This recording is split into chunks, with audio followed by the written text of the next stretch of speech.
Hello?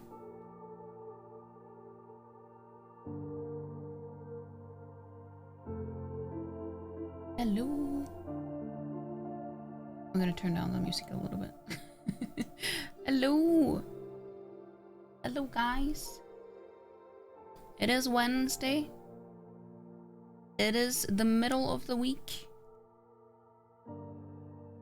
I hope, well, I hope we're not all, tired and well, I'm tired. I don't know about you guys, but I'm tired. But it's alright. It is alright. We're gonna be playing NieR again today. You know, that's what we do on Wednesdays. But Scoot is today's first. Happy first, Scoot. Happy first. Congrats on the first. And Palm today's second. And Ghost is today's third, as he likes to say. You EP need to put your pizza in the oven? What type of pizza? What topping? I have a hair in my eye. I don't know what it is, but yeah, I actually, so I ended up going to work 2 hours earlier today because I didn't get to sleep. I didn't get any sleep, well, barely any, at least. And then, I also left 2 hours early. Like, I got to work at 6:30. So I left at, well, 2 hours earlier than I usually do. And I just went straight home. No, actually I didn't, because I'm gonna pick up a package, but then I forgot my passport, because you need, for certain packages, you need to show ID, and I only have a passport.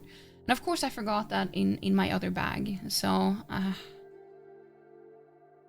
that was annoying. But yeah, after that I went straight home, took a nap.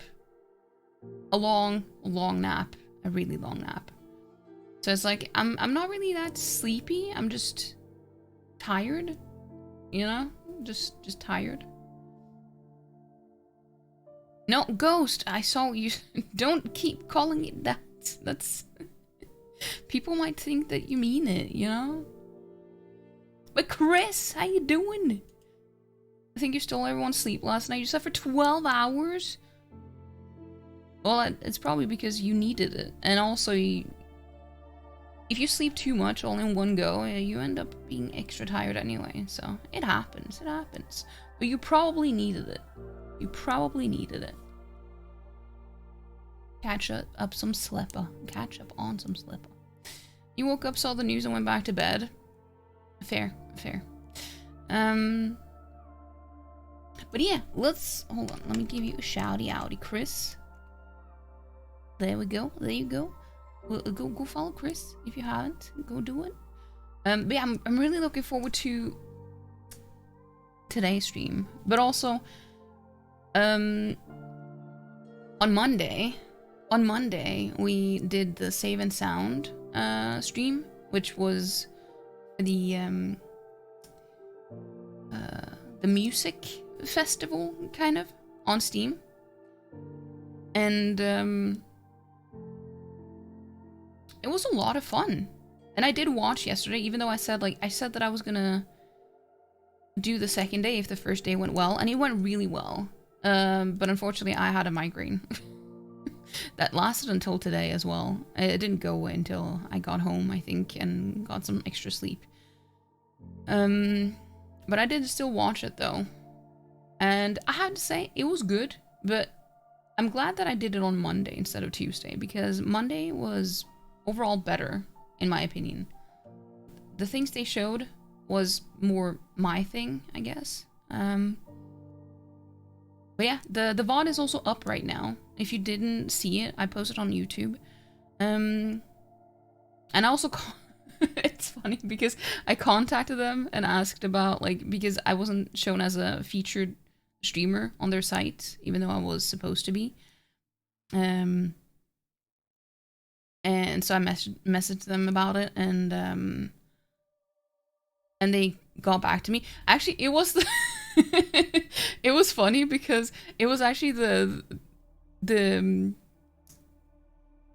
one of the 2 presenters that actually got back to me, and then he mentioned about the other person that was on the event as well as like a presenter. So apparently they actually work with those types of things too, and I was kind of surprised by that. But yeah, so everything will be up in a few days, within a couple of days maybe. But it was good though. It was really good. I wishlisted so many games. So many games. But hey Marty, how you doing? How did the festival go? You lurked just for a bit, but not a lot.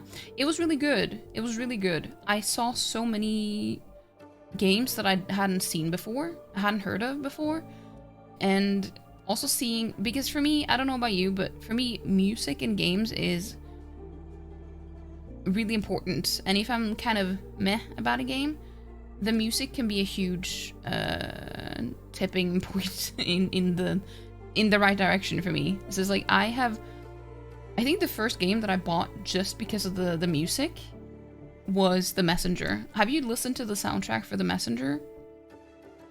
It is so good. It is so good.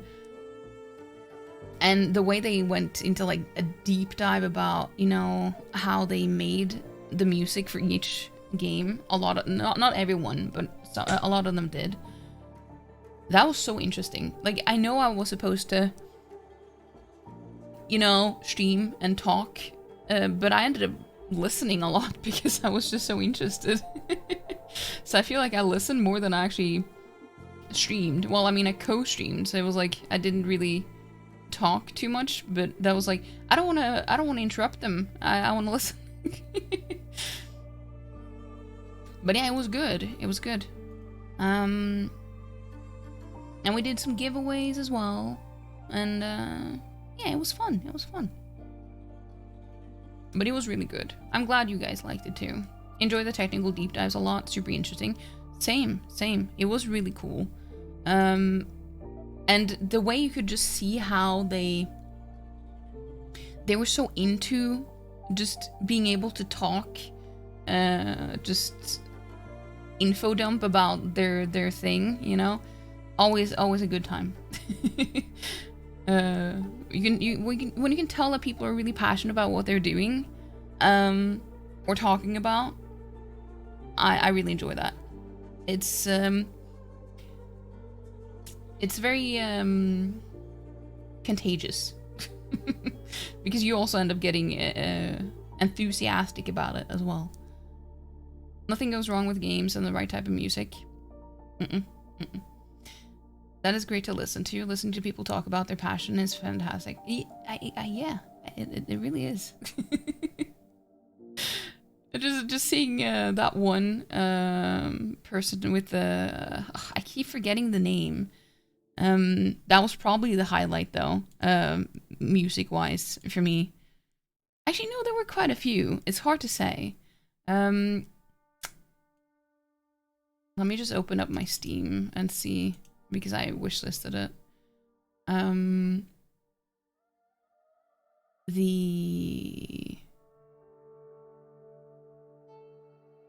Hadley's Run, a Starship Saga. The music for that game was so cool. And I also downloaded the demo for Mix Universe, the one where you can just mix and make your own music. The demo was out for that one as well, so I downloaded it. I haven't tried it yet, though. I haven't had time, but I'm looking forward to giving that a go. See how easily manageable it is for someone who isn't, like, well, knows too much about these things, I guess. Some of them were kind of shy, but of course nothing is wrong with that. Yeah, I mean, I don't mind that, as long as, you know... I didn't really think about that. The space game with the... Yeah, that's the one. Bought yourself a Synth. Dude, I have looked at synths so many times. I have... Okay, so... in Discord, I have this, actually I have several hidden channels within my server for specific things. Like one that is for pictures or like images, one for links, and one for videos and stuff like that. And just so I know, that's because I can't use bookmarks. If I use bookmarks, I will just forget about it. So I have a channel in my Discord just for, instead of bookmarks in my browser. And I have added so many musical instruments there over the last couple of years at least. Some of them being some synths and yeah, I don't know. I really want to, because it would also be fun to make little sounds and music for my own stream, you know, for alerts and stuff. I would love to do that. I want to do everything myself when it comes to stream. That's also why I want to do it, because I want to make tiny little, you know, jingles and stuff for my stream, you know? If you're ever after any advice for that, I would be more than happy to help out. That's cool. That's cool. Well, thank you. Wait, so do you know how to do, also, do you download the demo? It seemed pretty fun, though. Hey, Palm. How you doing? How you doing, Palm? Also, I have to say, before Dawn tomorrow, for those of you who don't know, we watch Dawn in Discord on Thursdays. I have now read past where we will be watching tomorrow. So for the first time, I will actually be... Like, for the first time, I actually know what will happen in the episode. Because I'm now a little over halfway in volume 3. I started crying at work while reading and stuff. It's just so good. It's so good. But you have not, you'll probably give it a go. I'm looking forward to just sitting down and you know, tinkering with it a little bit. Yeah, it's called Mixed Universe. If you forgot what it was called. There's something to cry about coming up. I didn't say in what way. It could have been crying, laughing. I do that a lot as well. Especially if we, well, if we play Monster Hunter and stuff. That I've cried several times. I didn't specify. I did that intentionally. I didn't specify. It could be super, super hilarious, or it could be sad. Dyed your hair, my hair, you missed the blue. I'm sorry to disappoint. It's just, it's hard to keep up. It's hard to keep up. Same. It's so funny though. But yeah, what have you guys been playing lately though? I feel like we haven't really talked about this in a while. I mean, I know Scoot is playing Factorio. What are you guys playing these days? I have, I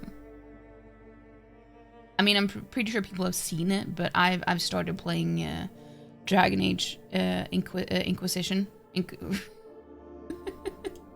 was like, is it Inquisition? Yeah, yeah, it is. Dragon Age Inquisition, which I bought it physical on PlayStation in like, I think it was like 2016 or something. And I played for like 15 minutes because I didn't figure out how to pick a more feminine character. So it just defaulted to man because I didn't know. And I just like, but this also looks kind of not my thing, so I just gave up. But then I've seen some more gameplay lately, and I'm like, you know, I'm gonna give it a go. And a few months back, I bought it on Steam as well when it was on sale. And I am actually enjoying it. I played for about 11, 12-ish hours now.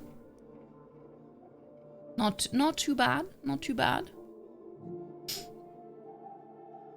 Hair maintenance is one of your biggest challenges. Scoot. The Ronnie side slipped out just for one night. Casual Ronnie. So much Factorio. That's unexpected. Then again, no one expects the Dragon Age Inquisition. Wait, why is it unexpected? I play a lot of RPGs. Applying the polish is always a challenge. Wait, do you... this is something that's very interesting. So, a lot of the time when you see bald men, a lot of them have really shiny heads. And I'm like, do you polish your head? Or is it just naturally like that? Because, you know, that's kind of impressive.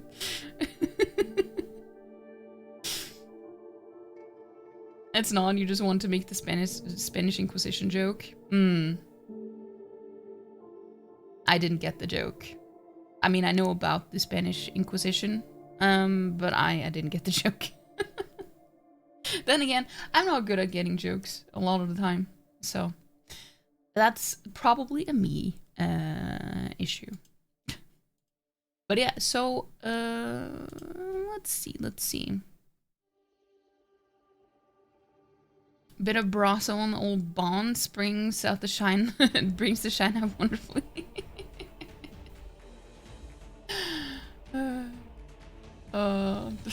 That just reminds me of my friend from when I was in my early teens, and her dad was getting as we call it here, a moon. We call it a moon when someone starts losing their hair.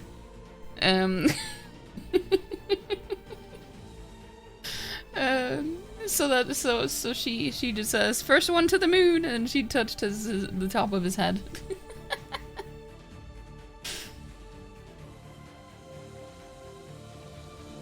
You just use a bit of spit on a towel. You don't shave it down to bald entirely. You normally just do a no guard haircut. Oh, I see. It seems like a lot of work doing that as well. Especially when you can't see, you know, the back of your head and stuff too. Isn't that kind of difficult? Or do you have to use two mirrors to see what you're doing? But then it's also mirrored and double mirrored? I don't know. I don't know, I feel like it would be difficult. Just hold up a second mirror.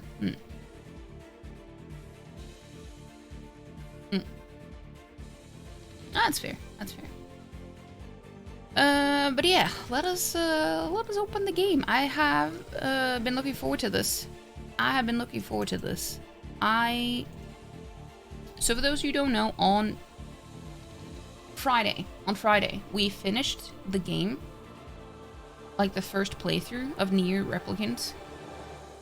The thing about these games is that they have different routes, different endings, so you need to have finished it once to be able to do the other endings.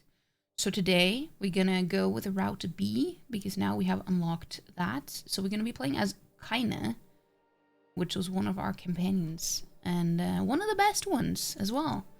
So I'm looking forward to that. It's gonna be good. It's gonna be good.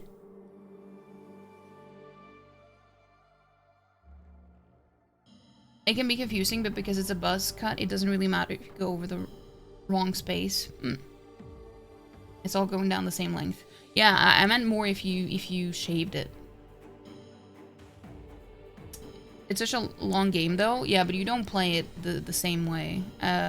It's different. So you don't have to start from the very beginning, or it's like the playthroughs will be different, and you're also playing as a different character. So it's not like a second playthrough in the same sense. But how was my ending?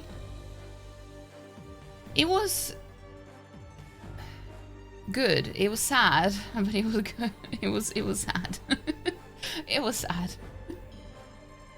But I already knew this though, that I had to play through it again.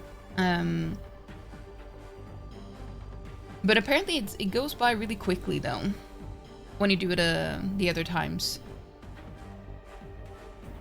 So a completionist run is apparently 69-ish hours. Obviously you're gonna have to add some more hours into that when you're a slow gamer like me. And I've already played for 44.8 hours. So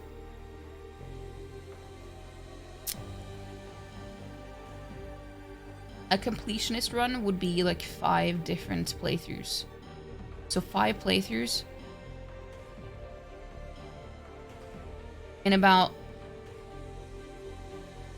let's say 80 hours total. I don't feel like that's too bad. My first playthrough of Hollow Knight, completionist playthrough, all the endings that I could get, was about 90 hours.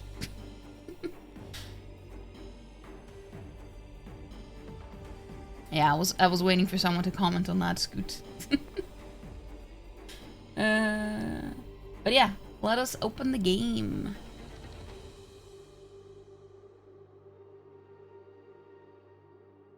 I also... God damn it.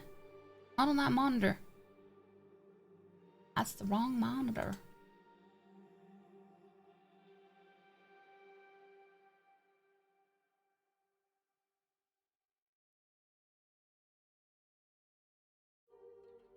Well, I'm gonna pause the music.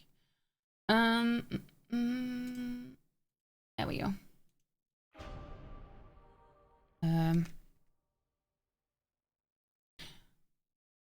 But it's small for me. Hold on.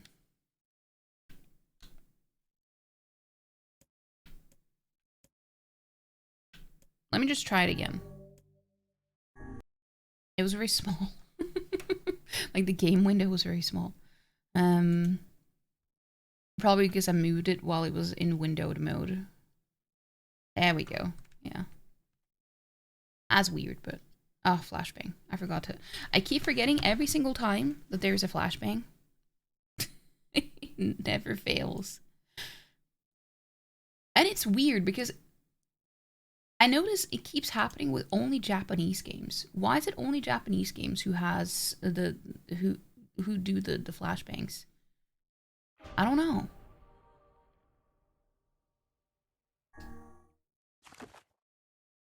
Okay, so you see here.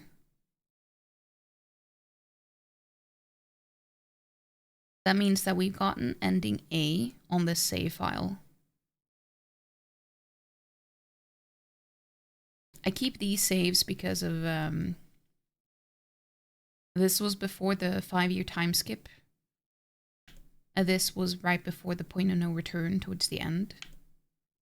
I probably won't need this one though, but I just kept it just in case.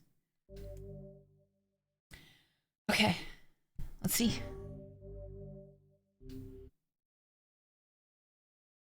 I'm curious as to how this will go. Oh, we start from here.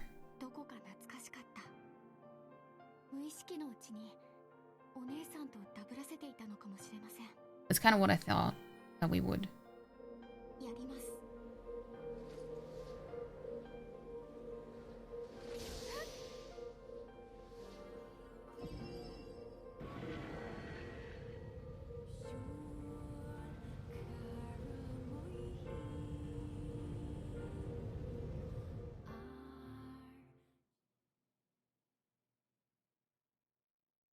Kainé's dreams, discrimination. Oh, are we going to be playing as her while she's been petrified as well? Damn, that's... Didn't even think about that. So I actually thought, at least for the other endings, that we would start from right before the time skip. So you could choose whether you wanted to make her sacrifice herself or not. But obviously, if we're going to be playing as Kainé, which I didn't know until we beat the game, obviously it makes sense that we would start from here. Hey, Shane! The sound of rain filled the village. The steep cliffs that surrounded the area magnified sound, causing even the slightest drizzle to rattle like a thunderstorm. Thin wisps of smoke streamed from huts as the villagers huddled in their homes and waited out the rain. A single child, however, had braved the downpour and was now wandering slowly towards that wooden, hawk-shaped weather vane at the center of town. The wanderer reached the vane, which had existed for as long as anyone could remember, and stared. The child's face was simultaneously delicate and fierce, like a teacup that had survived a shipwreck. Those traits combined with pale white skin to give the face an almost sexless quality. If the beak turns east, I go home. If it stays west, then I... The child blinked. Rain slowly dripped down the young one's short hair and began its long descent to the ground. Come on. Come on. The child felt a slight breeze and watched as the vane slowly creaked to life. Spinning this way and that for a moment, it finally settled with the beak pointing firmly toward the east.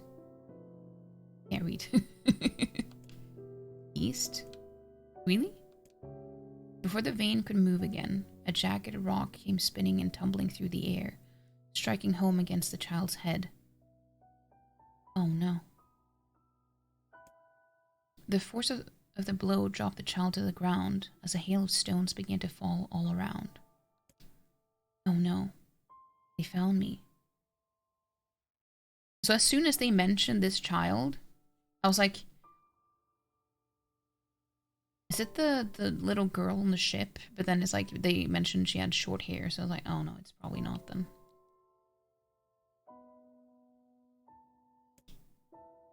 A heartbreaking smile crept across the child's face as the stones continued their assault. Through the rain, the sound of multiple footsteps grew louder before a voice rang out. Yoo-hoo, Kainé. Oh, it is gone. Okay, so I thought that she was hearing things outside while she was petrified, not that she was thinking back from when she was a child. Okay, that makes more sense then. The voice belonged to Demo, worst of all the bullies in the area.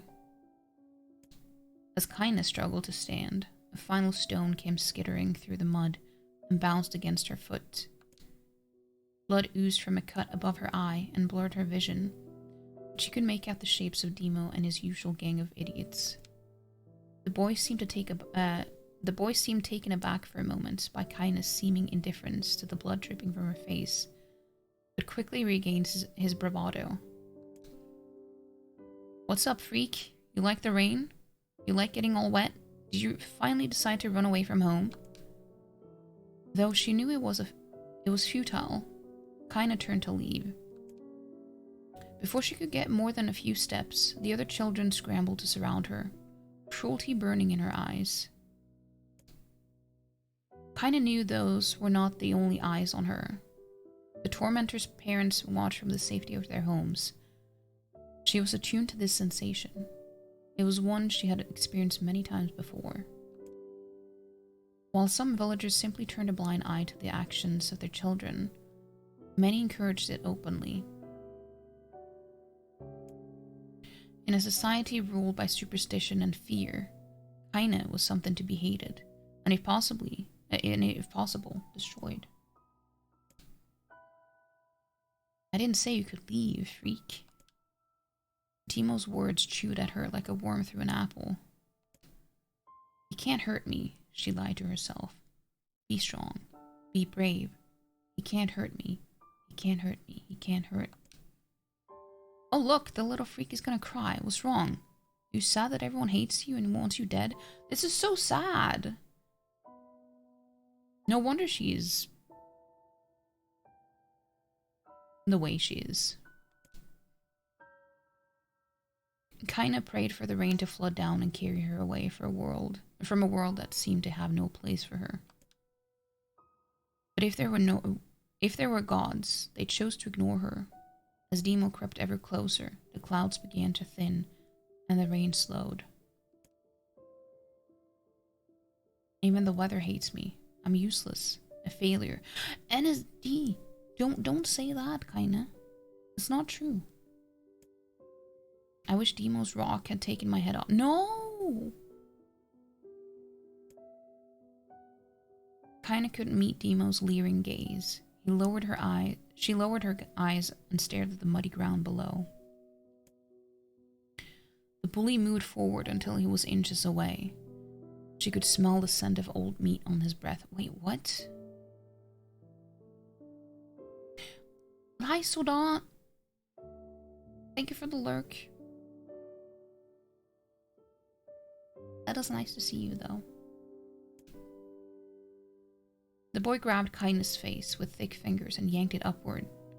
She tried to turn away, but he forced her gaze back and jammed his thumb against her eyelid to pry it open. Show me. No. Did you just say no? Demo grinned evilly. You don't say no to me. No one says no to me. Not even taking his attention from Kainé, he called to his cohorts. Come on, guys, let's give the freak what she deserves. No, don't do that.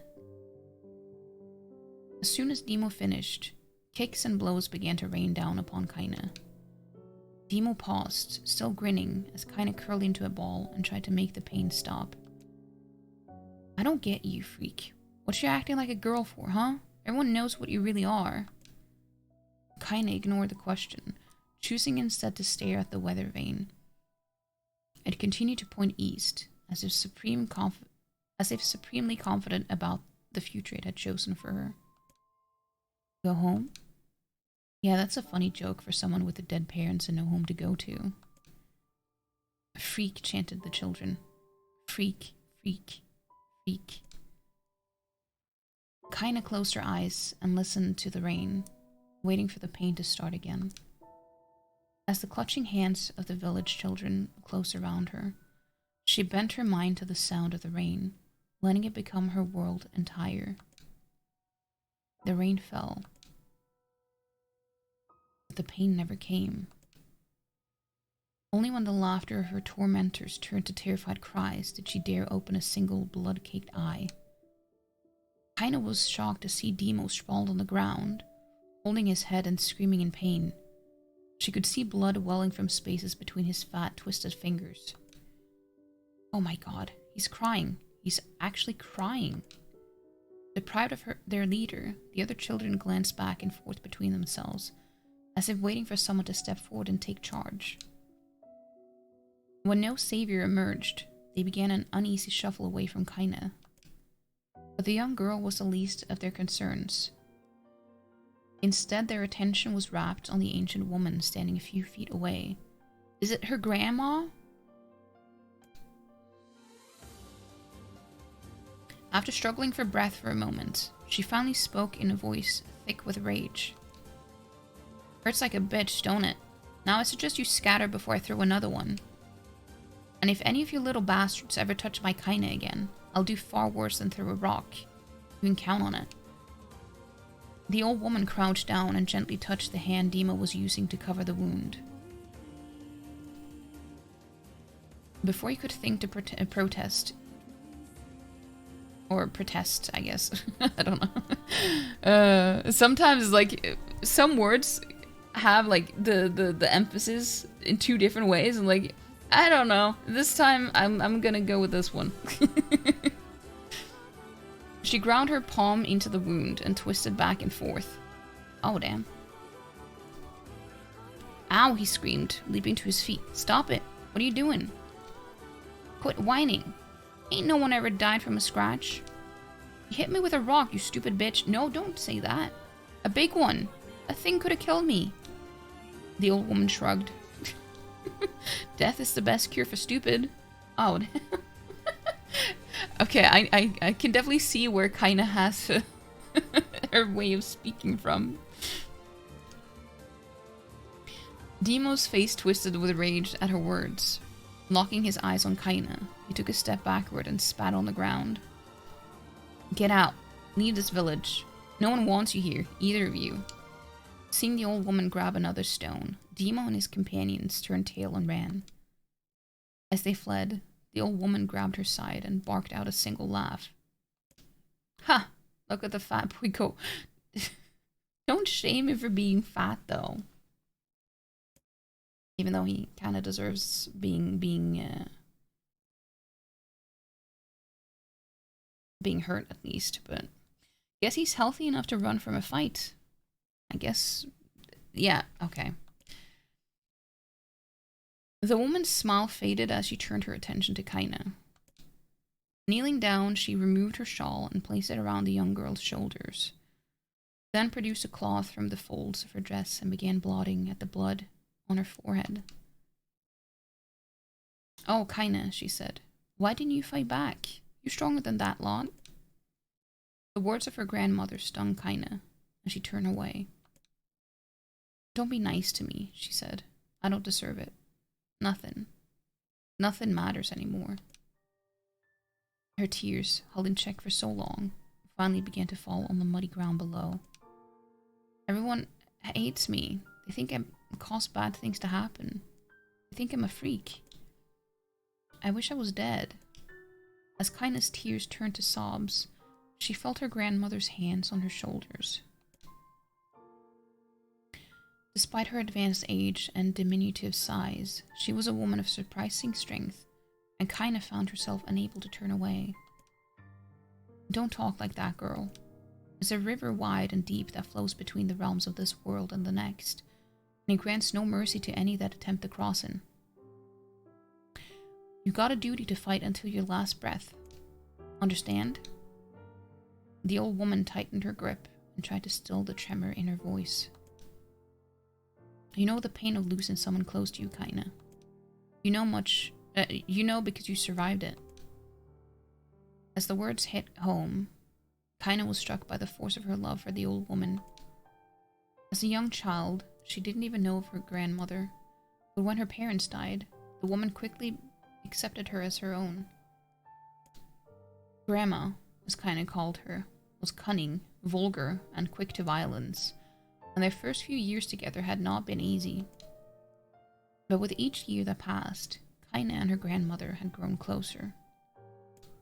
However, it was only now, sitting in the mud with tears and blood caking her face, that Kainé truly understood the depths of her affection. Here was a woman who had seen hard times, who had seen death, who had fought through all these things and somehow emerged on the other side. If anyone could understand Kainé's pain and loneliness, it was her.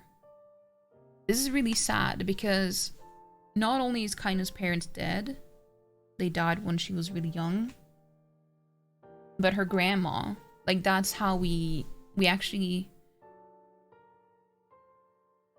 at the beginning of the game, we end up fighting this huge shade who Kainé calls her grandma, which means that her grandma turned into a shade and she had to fight her, so she had to kill her own grandma, which is really sad as well.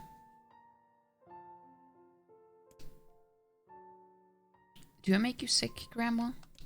Of course not. Don't be an ass. Kainé drew her grandmother's moth-eaten shawl around her body and shuddered. But my body, it's not normal. If I was normal, then Mom and Dad wouldn't... Hush, interrupted Grandma. I'll not hear another word of this nonsense. You're my granddaughter, and I love you. And if folks have a problem with that, they can just go to hell. Agreed. Grandma is a badass, though. Yeah. She definitely took from her. That's for sure. Yeah, it is really sad though. No wonder she is so unapproachable and harsh. With that, the old woman reached out and placed a wreath of dried flowers in Kainé's hair. Oh! The skill it took to bend the flowers without breaking the stems or losing a single petal was remarkable, and the beauty of it made Kainé want to cry all over again. Oh, this also is... Oh, I didn't know that. Well, I mean, obviously, because we know now, but... So where we first meet Kainé... You know, the little hut where she sleeps? She has a wreath of flowers hanging there. So she's kept this wreath from her grandma for many, many years.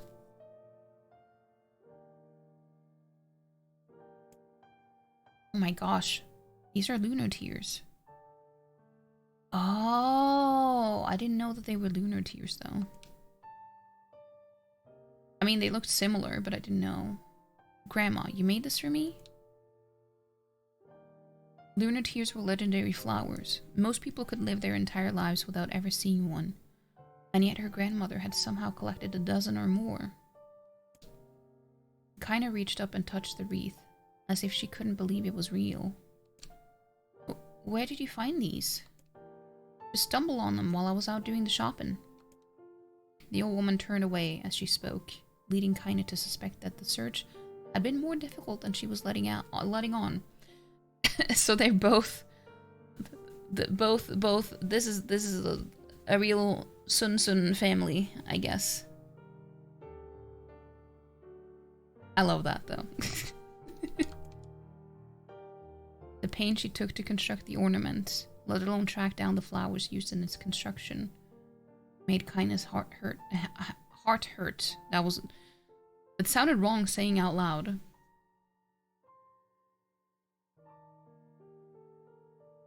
But this is so sweet though. She reached up and gently adjusted the wreath, admiring the way it felt between her fingers. Didn't quite turn out right, said her grandmother as she squinted at it. These old hands have trouble with the delicate work, but it sure looks good on a pretty girl like you. Kainé blushed and turned away. You think I'm pretty? Of course you are. What a fool thing to say. Thank you, Grandma. Her grandmother smiled. We're gonna be fine, you and me, she said. Long as we got each other, we'll be just fine. Oh, I may be projecting a little bit here, but this makes a lot of sense. Just gonna say. If I'm thinking about I feel like Kainé is way more relatable than I ever thought she was. Because these boys that were bullying her,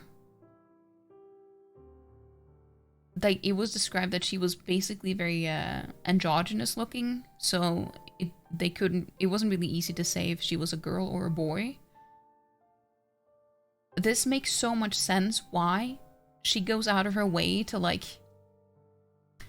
show that she is that she has like a female body as an adult. It's like she goes like a full 180 to prove something.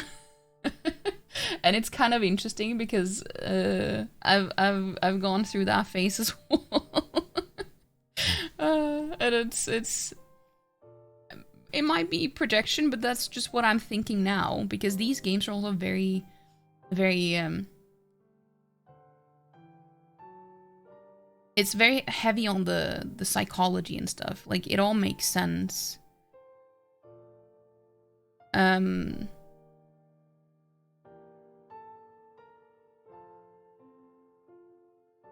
So, I think that's why she's definitely trying to enhance the fact that she is definitely a woman, you know,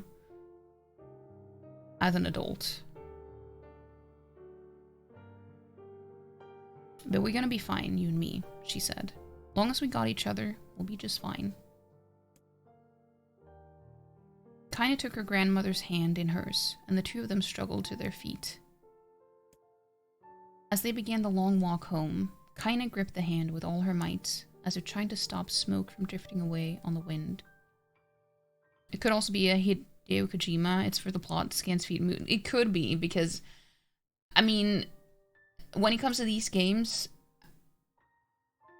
yes, it's like, it all has a logical, like, there's always an excuse, like a good excuse for things to be slightly not necessarily sexual, but like that it has some kind of sex appeal in a way. But it's also kind of justified in a way as well. So it's but I've heard that Yoko Taro is kind of a freak. But like also a genius, you know? So, you know, it could be both. Well, it's probably most likely both. So you're not wrong. Hey, Tusta.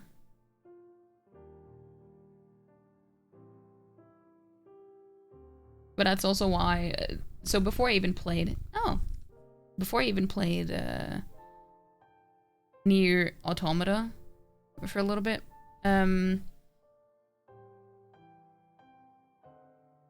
I was told that the reason why 2B was so, like, sexualized was because apparently, I don't know how true this is, but it made sense, though. It was because the records they had from humans was, like,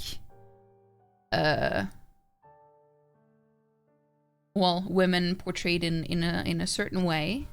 So that's what they assumed that humans look like. So that's why all the androids are kind of sexualized a little bit, because that's what they assumed that was normal for humans. I don't know though. I don't know. I'm gonna have to do a bit more of a deep dive. But it's like, sure, it's a good excuse. But it's like, it also makes sense, you know? It's like, it's a good way to make the degeneracy work in your favor, you know? Robots watching a bunch of so this is humanity, yeah. Yeah. It is kind of interesting though.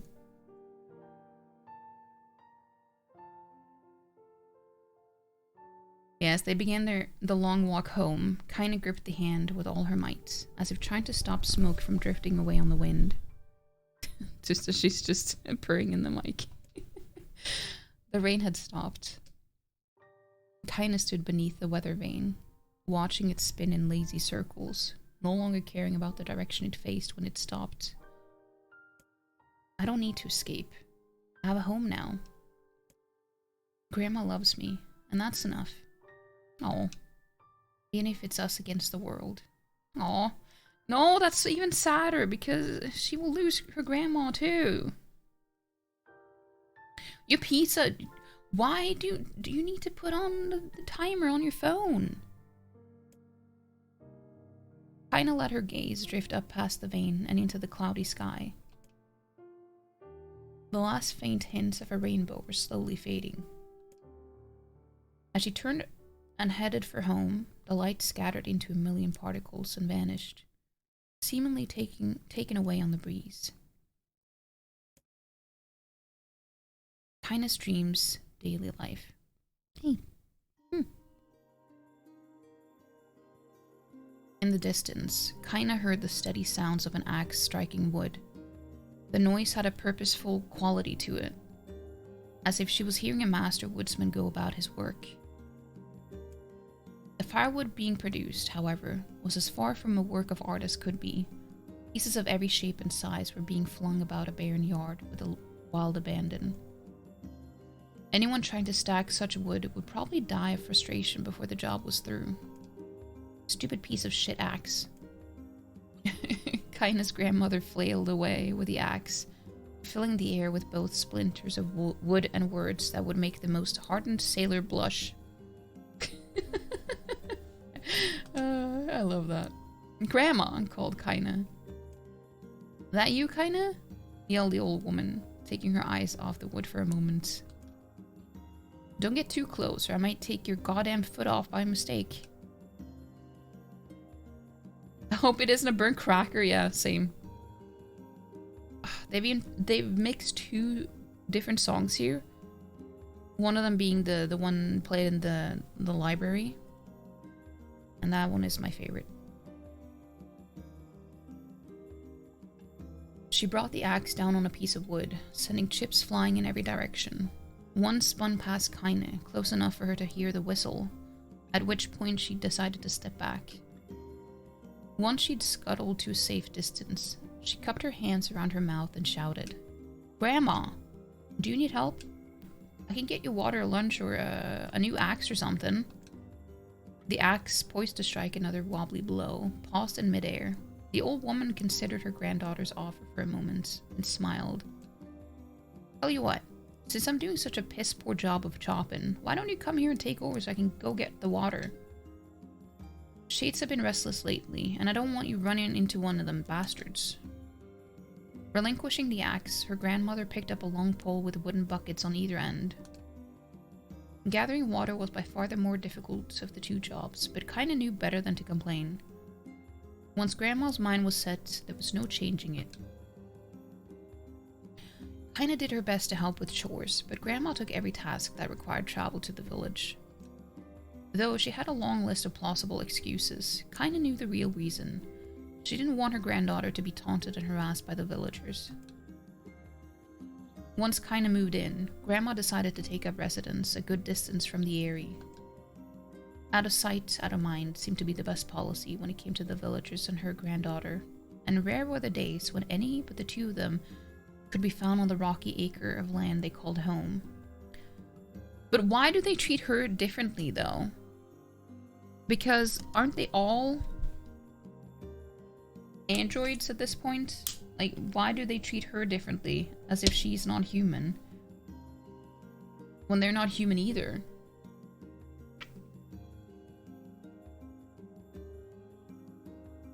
I don't really understand that part.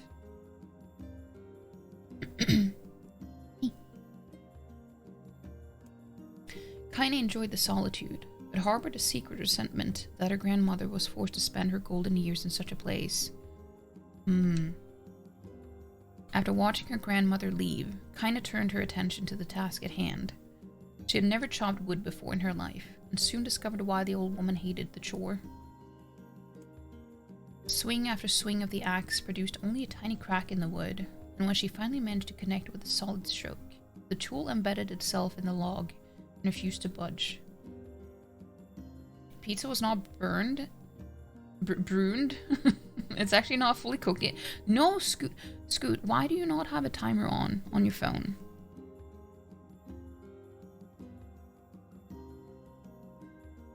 Always make sure you put the timer on as soon as you put it in the oven. You're just silly? Yeah, you're silly. You normally go by the smell? That is... That's not good enough, Scoot.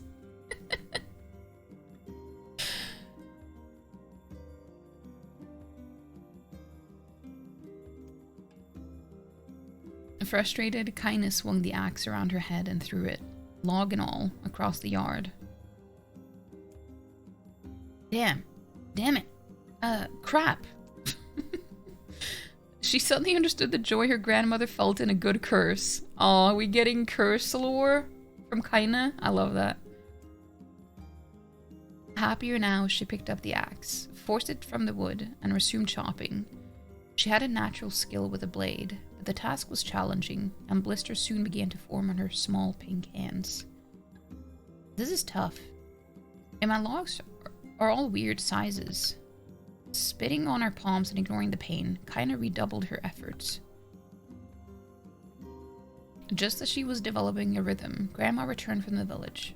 Setting down her buckets with a small sigh, she took a look at the logs and coughed out a wheezy laugh. Pretty clumsy, girl. You better practice if you... Oh no, this is when she turns into a shade, isn't it? Her grandmother suddenly collapsed to her knees, causing one of the buckets to wobble precariously. Eyes wide, Kainé dropped the axe and ran to her grandmother's side. Grandma!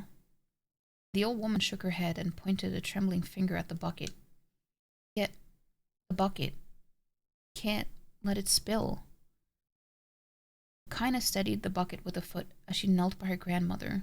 A small bit of water sloshed over the side and made a new home in the hem of her dress, but Kainé didn't notice. Grandma? Grandma, what's happening? Crazed with panic, she grabbed her grandmother by the shoulders and shook. After a moment, the woman lifted her arms and batted Kainé away. Okay, we're getting an ad. It smells charred. Must be ready. Yeah. If you can smell it upstairs, it must be nearly done. It worked well until you got COVID. Like, I have... Like, my sense of smell is probably the best sense that I have. But even I wouldn't trust that because, you know, I forget easily. I forget too easily. And then I wouldn't remember it until it was burned, probably. Or I saw smoke. So I always make sure that I have the timer ready on my phone before I put anything in the oven. Otherwise, I will just forget about it.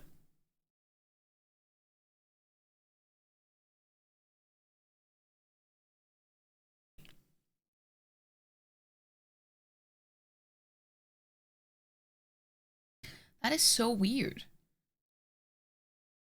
Because I'm actually thirsty for once. It's like, I feel thirsty. I'm never thirsty. It's like, it came as a shock. I had to just stop and think, wait, I actually feel like drinking. Because of the need and not, you know, flavor. This is a miracle, guys. It is actually a miracle because I'm never thirsty, ever.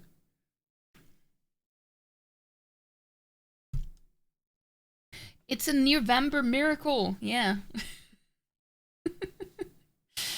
Oh, Christmas, yeah, that's gonna be lovely. What the? It's actually funny because I felt a little bit thirsty while I was at work as well, drinking water. It didn't last very long though. I think it was just because I was sleep deprived. I don't know what it is, but sometimes when I haven't slept much, I can feel a little bit more thirsty than I usually do. Not by much. It's just a little bit. I don't know. But this is good. I need guys, hydrate.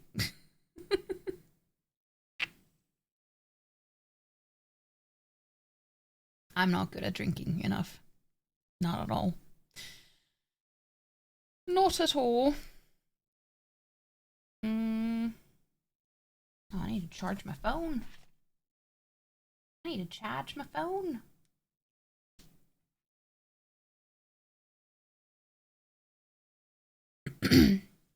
Okay. We should be back from the ads now. Oh, damn. Grandma? Grandma? What's happening?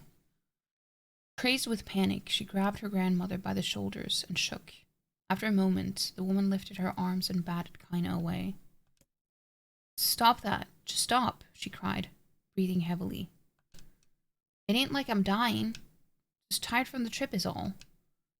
Kainé desperately wanted to believe her, but one look at the old woman's shaking hands and worn face told her more than words ever could.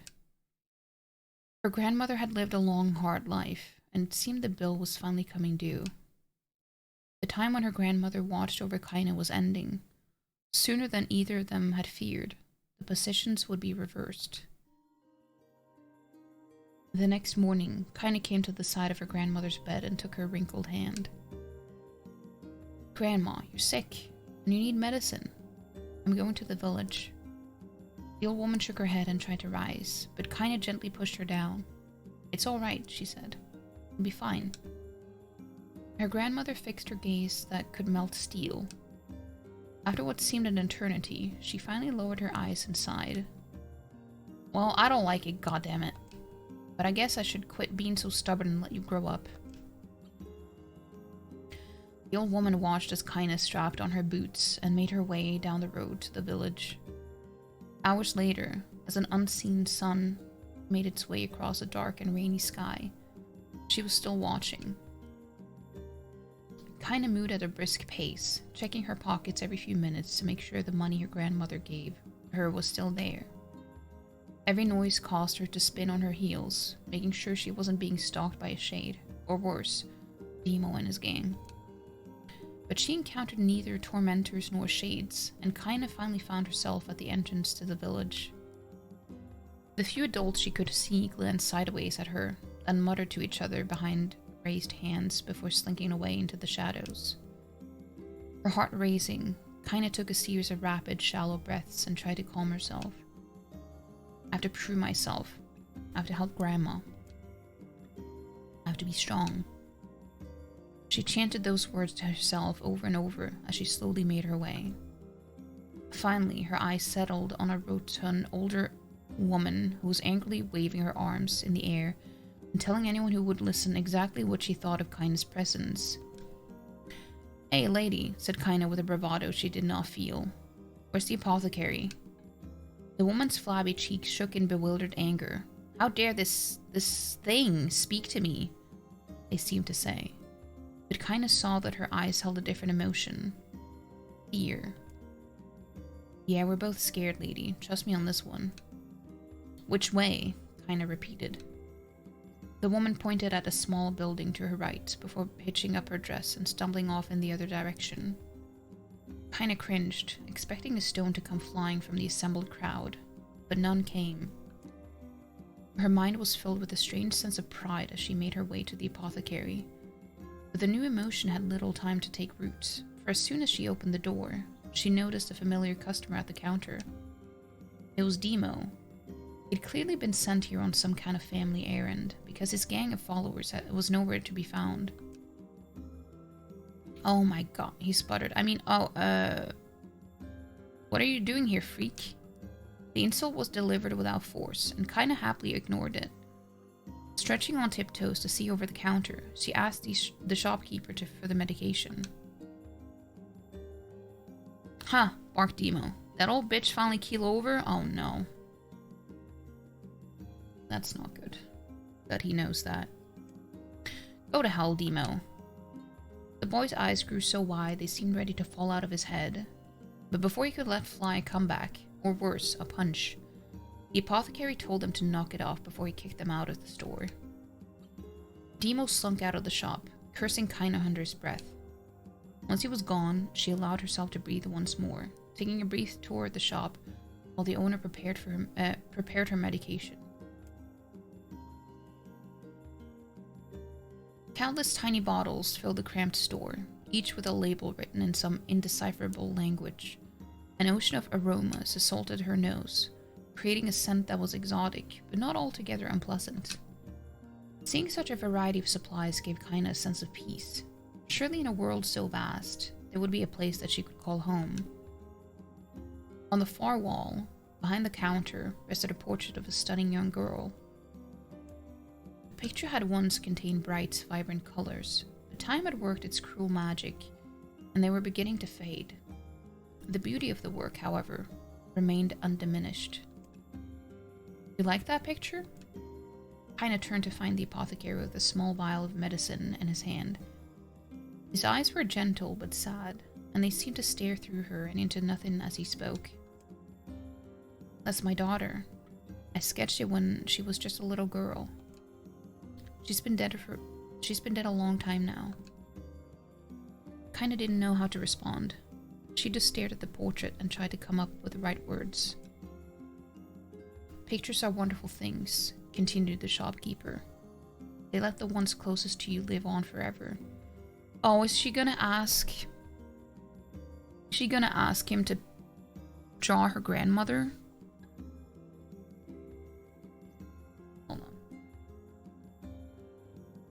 I'm cold.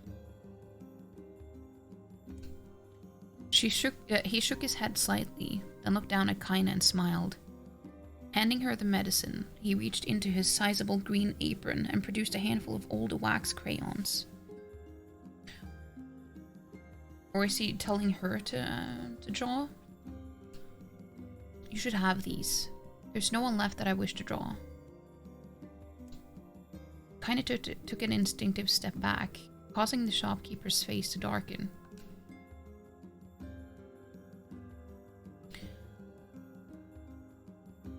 Yes, I've heard the rumors about you, he said.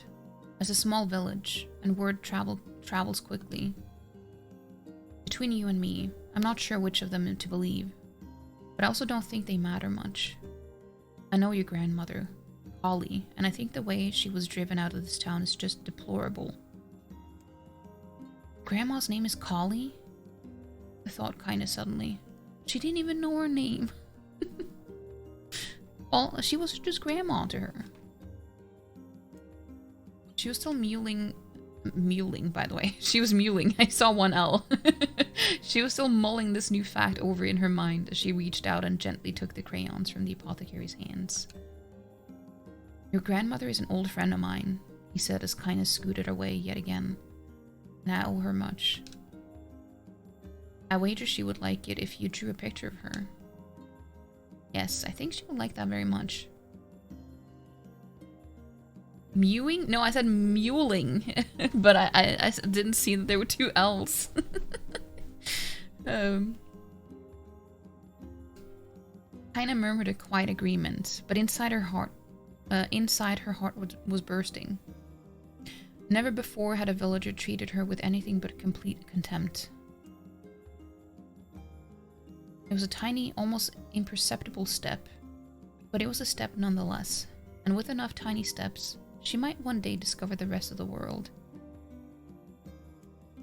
When Kainé returned home, she found her grandmother asleep in her bed.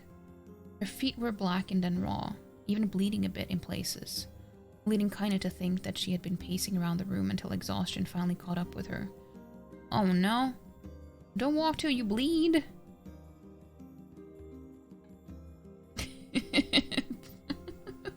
The grub, yeah, the grub.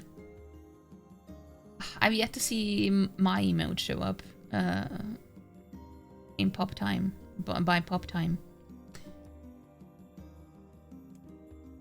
She placed the medicine by her grandmother's pillow and turned to leave, but found the old woman's hand clasped around her arm. Back already, are you? Asked her grandmother with a yawn. Come here. Let me have a look at you. She's probably gonna check if she's been beaten or something. Grandma sat up and examined Kainé from head to toe. Finally satisfied that nothing terrible had befallen her grandchild, she leaned back and allowed herself to relax. Well, how was it? Those bastards give you any trouble? It was kind of fun, said Kainé with a small smile. No, seriously, it was. Fun, eh? Asked her grandmother in a voice which implied she believed anything but. Uh-huh. So anytime you need me to run an errand, just let me know. As she spoke, Kainé removed the crayons from her pocket. After a brief explanation of their source, she informed her grandmother that she was going to sketch her portrait. A portrait of me? Ridiculous. No one wants to stare at a wrinkled old crone. But Grandma, it'll make you live forever. Horseshit, said her grandmother, throwing back the sheet from her bed. Living forever would just piss me off.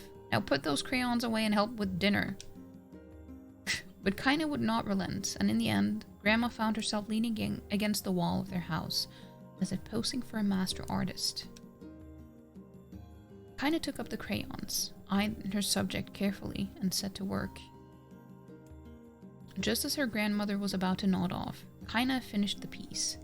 After staring at it for a bit, she released it from her grip and let it slowly drift to the floor.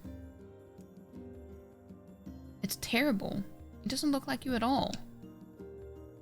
I'm sorry, Grandma. I thought these crayons would, make drawing easy or something. The old woman's eyes narrowed at her granddaughter's disappointment. Let me be the judge of that, she said, ignoring the pain in her back and reaching for the paper.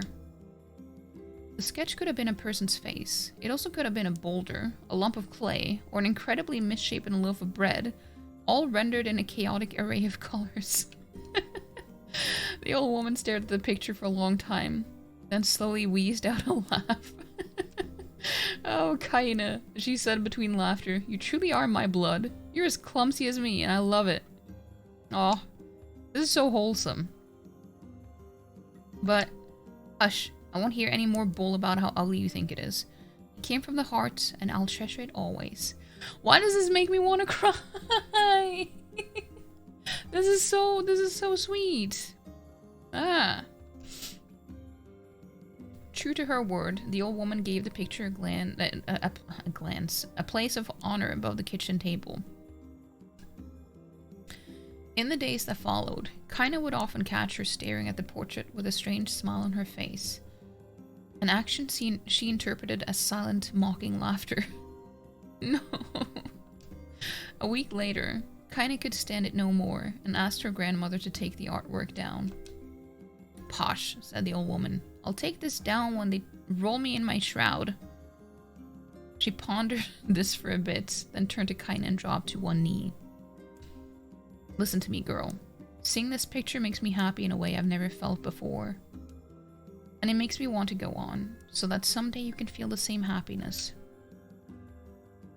It was a moment that burned itself in Kainé's memory, a perfect blend of pride and love and joy that came together to form a lifelong remembrance. She swore to never forget this moment, to never forget the old woman who had made her place in the world possible.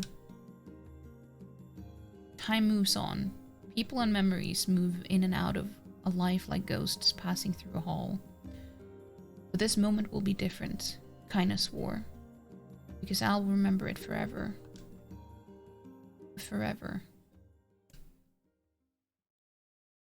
Kainé's dreams, separation. That actually made me really struggle to keep my tears in, because that was so wholesome and sweet. And Kainé listened to the sound of crackling firewood and stared at the black object on her plate. She'd been pushing it around the wooden disc for a good 10 minutes, ignoring the bemused stare of her grandmother. Finally, she summoned her courage and gave the object a brief sniff. A sharp, bitter scent flew up her nostrils and made its home there, causing her face to twist with disgust. Grandma, I can't believe you want me to eat a bug. The old woman threw some more wood under the cooking pot and snorted. It's no bug, you fool girl. It's a berry. Why the hell would I be feeding you bugs? Yeah, well, it sure looks like a bug, said Kainé. And I think it's burnt or something, because it smells terrible. With that, Kainé held her nose and threw the berry in her mouth, chewing as little as possible. Oh yeah, that's terrible, alright. Why, you little brat, laughed the old woman. Look at the sass on you. You've been spending too much time with me, and that's a fact. 5 years had passed since the moment when Kainé's grandmother saved her from the bullies. As is often the way with two stubborn people, their relationship had grown in fits and starts, but moved forward all the same. Meals that used to be somber affairs were now filled with laughter and hurled abuse in equal measure. Kainé could not remember a time when she had been happier. As the years went by, Kainé started to shoulder more and more of the daily responsibilities. Her grandmother's legs grew weaker by the day, and she could no longer do many of the chores she used to take for granted. How did they get a copy of her drawing? No, scoots. And so this morning found Kainé lacing up her work boots with a breakfast of burnt berry rolling through her belly. Where are you going today? Asked Grandma suddenly. Kainé looked up, surprised. The old woman rarely asked for specifics anymore. Well, I was going to check out the calma trees and see if they were ripe. I thought we could make some jam or something. Oh, and I'm going to pick up some flagstones, so I need to take the wheelbarrow. Flagstones? What in the hell for? Kainé stared at her grandmother, then held out an arm and swept it around their home. Constructed mostly of cloth, rope, and rubble, the old place sagged like a boxer in the final round. Grandma, a dying cat would chew through this house. A dying cat could chew through this house. I'm going to build a stone wall so we have some protection. Oh my god. So the little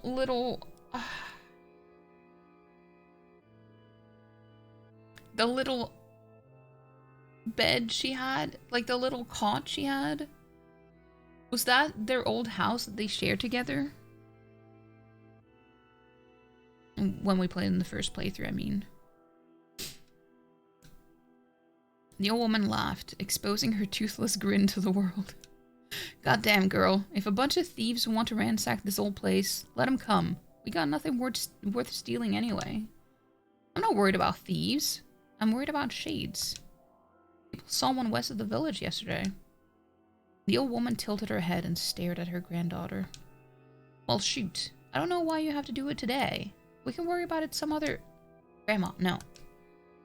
If I don't go to the Kelma trees, we won't eat tonight. You know that. A confused expression passed across the old woman's face, and for a moment she was a small child lost at a carnival. Yes, she said after a bit. Yes, of course you're right. I'm sorry, Kainé. Lately it seems my mind is...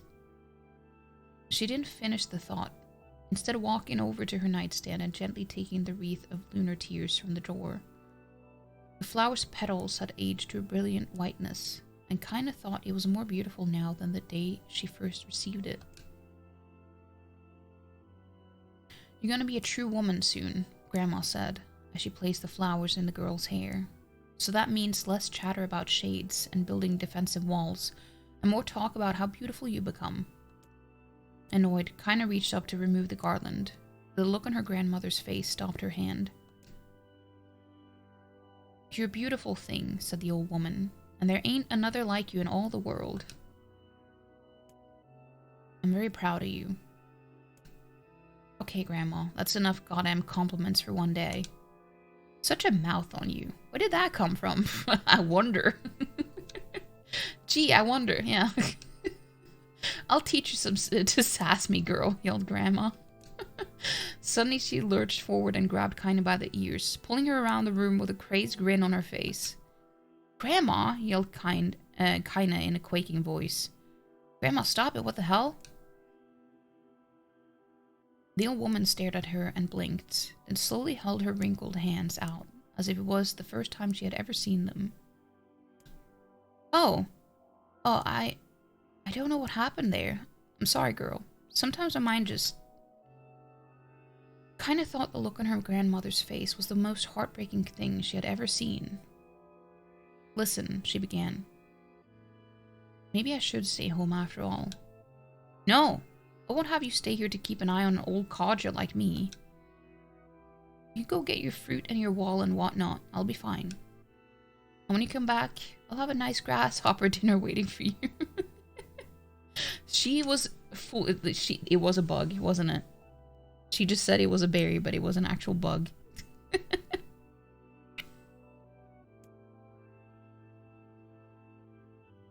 Kainé rolled her eyes, then kissed her grandmother on the forehead and made ready to depart, trying desperately to ignore the worry that was gnawing at the walls of her heart.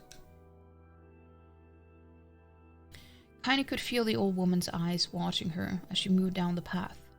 Don't turn around. Don't turn around, she told herself. But in the end, the temptation was too great. She spun on her heel for one final look and saw a small, bent woman standing in front of a ramshackle, but with a sad expression on her face. Of a ramshackle hut, not butt.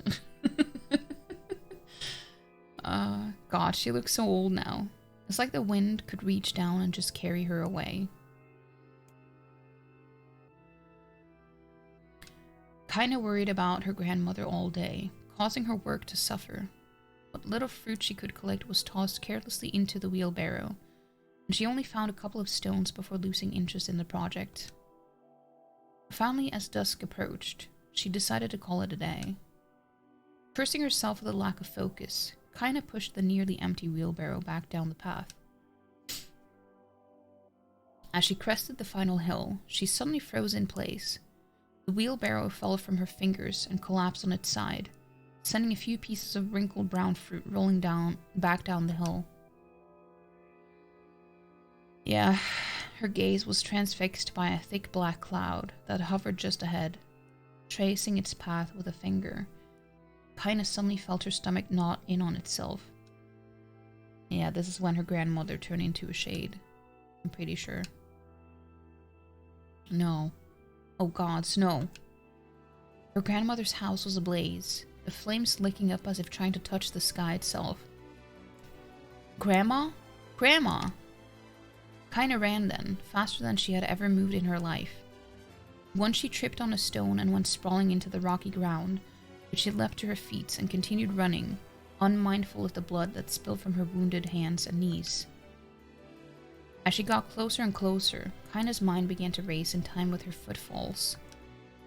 It's too dark. It's too dark. Not just fire. Can't be fire. Too much smoke. Gotta save her. Gotta save her. She burst into the front yard and came to a sudden halt. Her worst suspicions confirmed. The smoke from the fire was mingling with the thick, inky blackness of an enormous shade. The massive creature supported itself on 3 twisted legs, and achieved balance through means of a large armored tail. Scales, horns, and claws sprouted from its body in a random, chaotic pattern, giving it the appearance of a lizard designed by some insane god. Seeing Kainé, it let out a roar and flicked its tail, sending small whirlwinds spinning around the yard. For a moment, the creature retreated into a shimmering, inky blackness, as if her mind was unable to comprehend that such a thing could actually exist. But then the smell hit her, a blend of rotted meat and excrements, and the horror became real once more. Oh no. The creature bellowed again, and this time Kainé responded with a scream of her own. "Alright, you bastard," she thought as her screams echoed off the high cliffs around them. "It's you or me, let's go." The shade eyed Kainé with a bemused interest. Then it began looking from her to the house and back again, as if urging her to look at the destruction it had so gleefully wrought. With a dread building in her heart, Kainé glanced toward the house. Through the smoke and flames, she spotted a small figure struggling to escape the ruins. Grandma! Okay, so it wasn't her grandma that had turned into the shade then. At least not yet. At the sound of her voice, the old woman began waving frantically. She's alive, thought Kainé. Alive. Kainé's legs sprang to life as she raced across the yard towards the flaming wreckage of the house. Before she could advance more than a few steps, the shade opened its mouth and let out a roar powerful enough to uproot trees and send them flying. The blast sent Kainé tumbling through the air before smashing her against the rocky earth.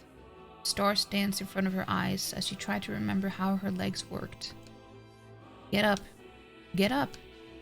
Get up, get up, get up, get up, now! As Kainé struggled to her feet, the shade stomped toward the house and pinned her grandmother to the ground with the tip of a claw. The old woman struggled to move the claw from her stomach, but she might well have been pushing a mountain. She coughed briefly, sending a small spray of blood into the air, then collapsed to the ground, her energy spent. Kainé lurched to her feet, only to fall back to earth with a gasp. Her ankles were on fire. One or both of them were surely broken. Ignoring the pain that screamed through her body, she began dragging herself across the ground, leaving a drunken trail of dust and blood in her wake. Grandma. Hold on. Just a little longer. Her grandmother's face was turning blue, her eyes rolling back until only the whites were exposed. Kainé pulled herself across the ground with maddening slowness, the distance seeming to increase with every second that passed. The shade glanced between the two women and flicked out its tongue, its giant mouth turning up at the corners. Short, panting breaths belched from somewhere deep inside its core. So when it started smiling, I was like, is this the dude that was bullying her that had turned into a shade? And was he like targeting them specifically? Because it kind of seems like it. But maybe not. Bastard. Laughing at us. Yeah, that definitely makes it seem like it is. She had no idea how such a mindless creature could experience emotion, but there could be no doubt the shade was taking joy in their suffering. Yeah, I see your plan. The shade moved its claws slightly, allowing Grandma to breathe again. It was clearly keeping her alive only to snuff out her life when Kainé was close enough to touch her. I'm gonna kill this bastard. Summoning all her strength, Kainé rose to her feet. There was a sickening snap from her right ankle as the foot twisted backward, but she forced it from her mind and began to hobble toward the monster. Pulling a small knife from the pouch at her waist, she leapt on the foot that pinned her grandmother and plunged the weapon deep. "Give her back," she screamed. "Give her back to me." It was like stabbing a rock. After a few swipes, the knife broke at the hilt with a dull snap. The shade panted laughter again, then raised its tail and sent it rushing through the air, toward the young girl that was latched to its foot. Hey, Black Cats!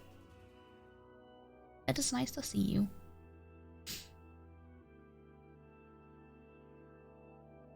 Kainé never had a chance. The tail struck her square in the chest and sent her crashing into the burning wreckage of the home. As she lay on the ground with blood pouring from multiple wounds, a small, weak voice spoke up. "Kainé?" Kainé's vision blurred, but she forced herself to focus on the sound. Finally, her eyes cleared enough for her to make out her grandmother's hands, reaching out to her through the smoke. "Grandma? Kainé, you gotta run. Can't best this one." Kainé grabbed the hands and held on with all her strength. "Grandma, come on. You have to go." The old woman coughed loudly. One of her hands, slick with blood, slipped from Kainé's grasp and thumped to the ground below. "Grandma, no. No. I said run, goddammit. You have to live. You have to get through." Thought would stay forever unfinished. Before she could say another word, the shade's clawed foot descended, smashing through the remains of the roof and down upon the shattered figure of the old woman. Blood oozed from gaps in the creature's toes. The terrible putrid smell assaulted Kainé's nose once again. She stared at the foot, dumbfounded, convinced that what she was seeing could not possibly be real. When the creature finally lifted its appendage, all that remained underneath was a twisted, unrecognizable mass of rubble and red. Her grandmother was gone. Kainé blinked, trying to feel the hands which had been in hers just a moment before. For a fleeting instant, she could remember the warmth of that embrace, the trembling of the fingers, but then the sensation drifted away on the breeze and was gone. Memories flashed through Kainé's mind, one after the other, faster and faster, until they became a meaningless jangle of noise. Kainé screamed then, a thunderous sound that echoed off the cliffs and seemed to roll away forever. The shade eased forward, black ichor pouring from its mouth and dissolving into smoke on the ground below. The earth shook with every step as it crept toward its prey. Kainé's body slowly rose as if controlled by a mad puppet master. Her arms and legs were bent at impossible angles, her head lolled dangerously to the side. Yet somehow she managed to stand. staring at the shade. Her eyes began to glow with a deep red fire. Ichor is such a good word. It is, it is. But it is really sad.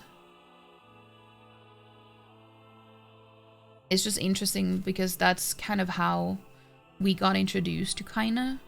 She was hunting her grandmother as a shade. But if she died before she became a shade, I wonder what this means, what's actually happening here.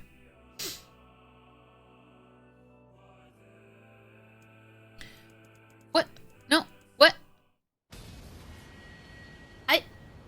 It didn't let me see it. What?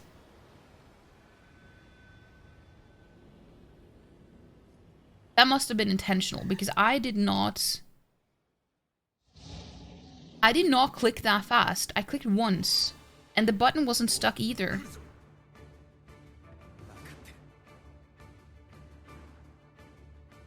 I'm gonna have to go to the VOD and pause to see because I want to see what it says.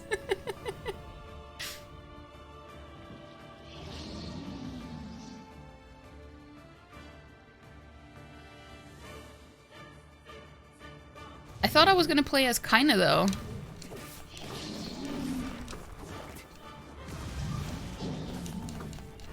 Ah.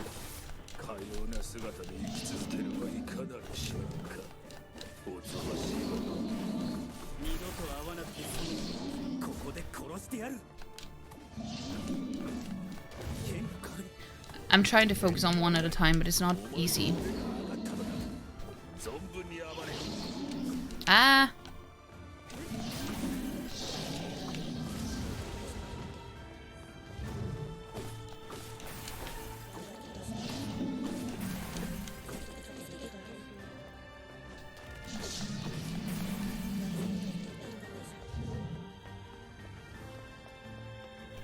Yes? Oh.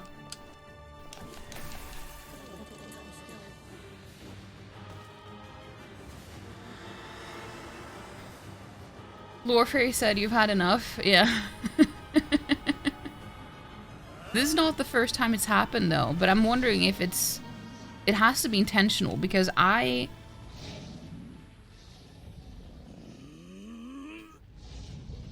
the button wasn't stuck or anything, and I only pressed once.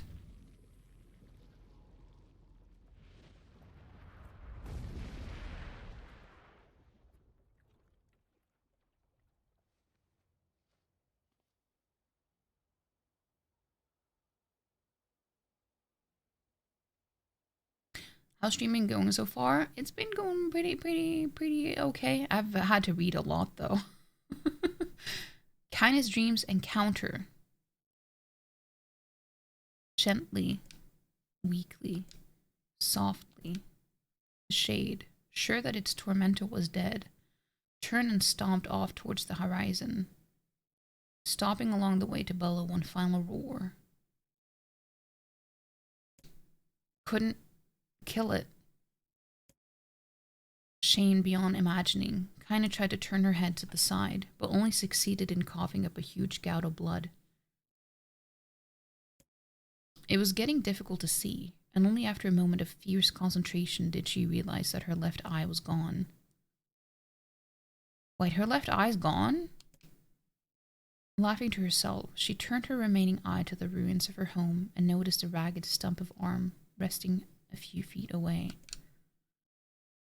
Yeah, that's mine, she thought with a mad giggle. This is gonna make clapping a real bitch. Oh no.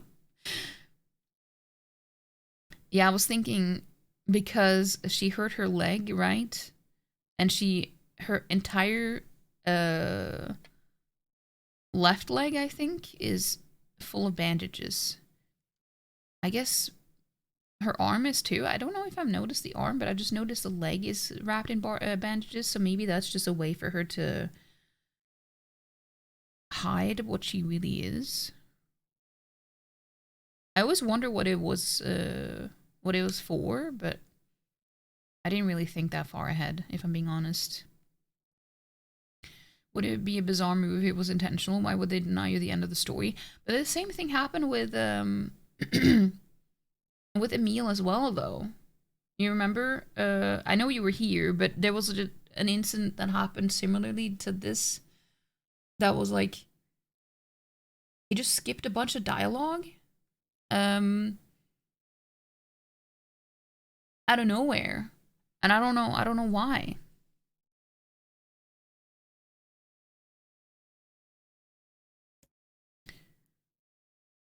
Huh, cried a sudden voice from the depths of her mind.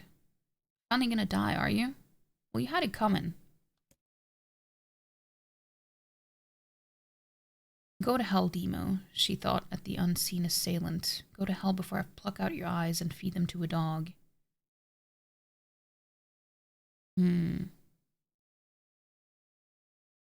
Yeah, so it probably was him, as I suspected. The voice of her childhood terror evaporated into smoke, only to be replaced by another, more recent voice. Hold still, said the apothecary, materializing from the ruins like a ghost. I want to draw you. That way you can live forever. No, stop. I don't want to live forever. I want to die right here. I see, he said quietly. Well, if that's what you want.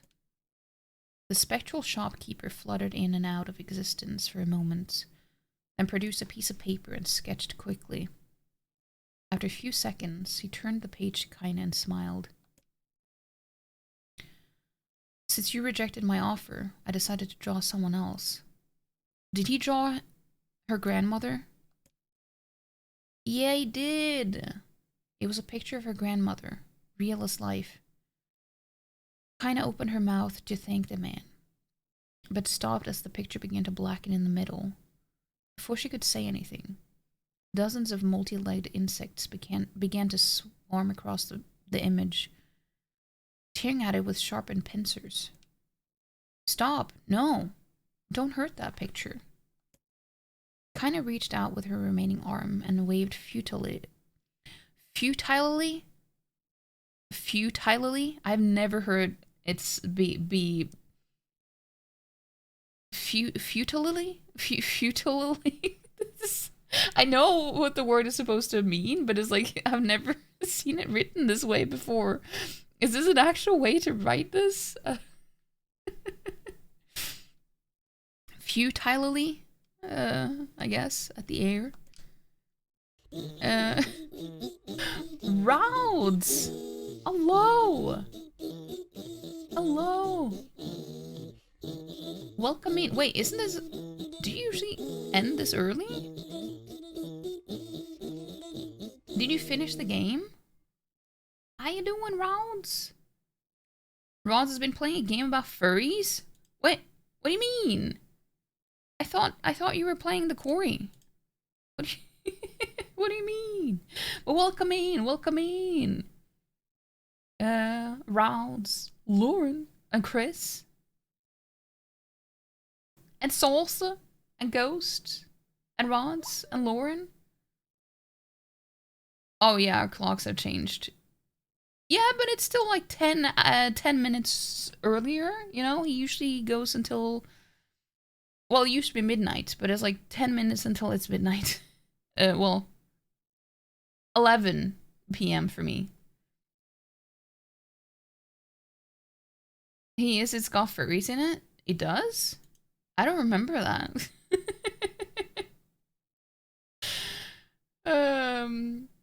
But yeah, go follow Rods if you haven't already. Go do it.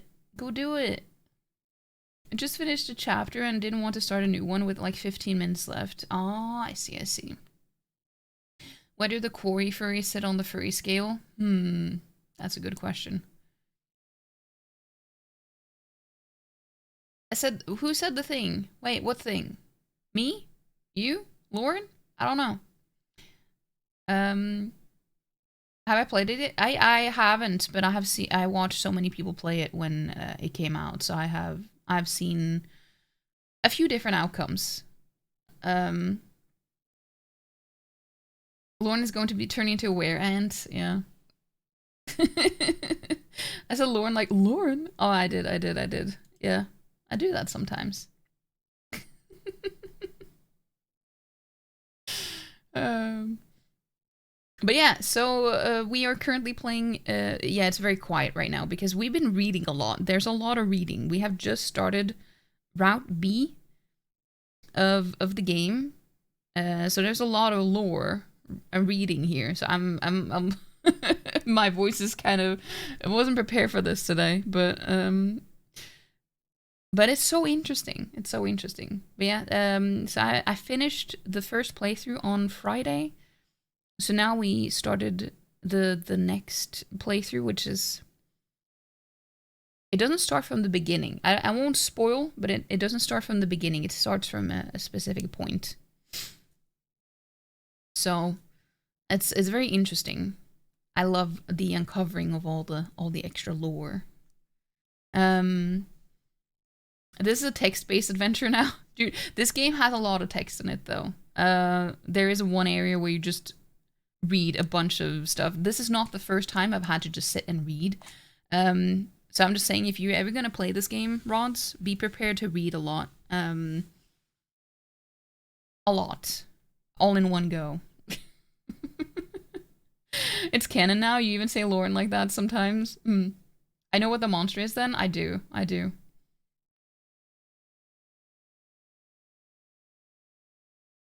Yeah, it's very quiet because the music kind of comes and goes depending on what is happening in the story.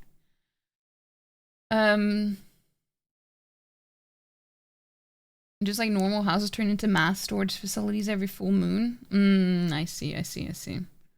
A lot of reading, yes. Why does the game have version? I actually learned about that, Lauren. Someone told me. It's because it's the square root of 1.5, I think. Because this is not a remake. And it's not like a full, like, it's not a full remake, but it's like,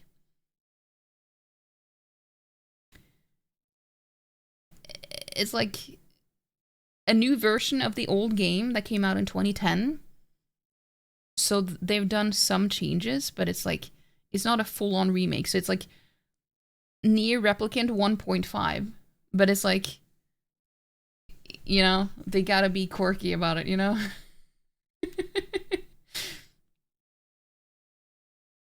You managed to screenshot all that skip text? You did? Yeah, the music comes and goes. So the monster are people and animals, then you guess they're furries? Oh, I see. But do they have fur though? Because I thought they were all bald.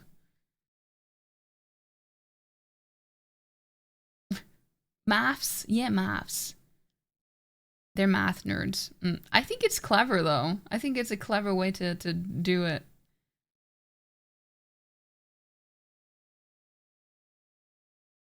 You took a clip then went frame by frame. I mean, I guess I'm also covering up some of the text with my camera, my webcam. It is probably also because there were different versions, so it's only redoing one of the versions, so half of half, or maybe less than a half. Yeah, I mean, or less than half. I kind of like it though. I guess they're furries that have gone bald.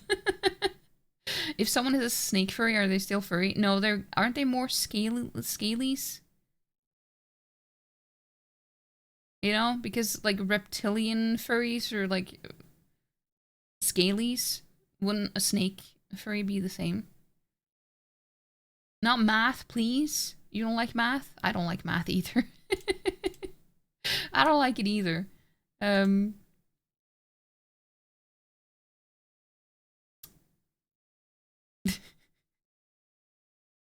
But yeah, so we've just been reading a bunch here. But it's so interesting though. I love it. I'll know a lot about this. You know a lot about things too that you claim that you're not interested in, Rons. What is your point? Or do you have any experience with you know, a certain dragon related site?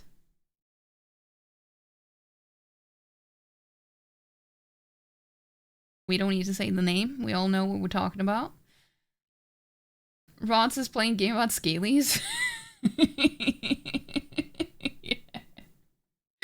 Yeah, Chillcat. Thank you, Chris. We were thinking the same thing. Naughty wyvern scoots. Yeah. Yeah. But yeah, also, as everyone goes on to say the thing that didn't need to be said.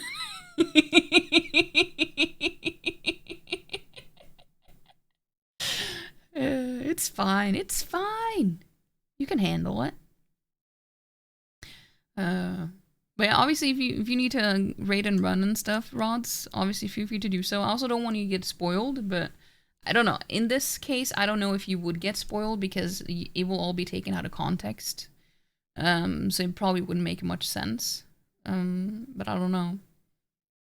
I don't know. We'll never change. It's true. It's true. I think we're pretty close, though, to being finished reading and actually getting to the gameplay again.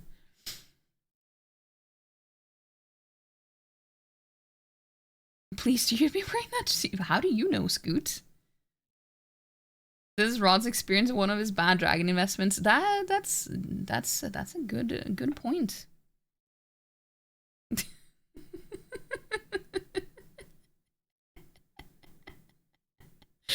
Oh no. Rod's emotes are being used against him.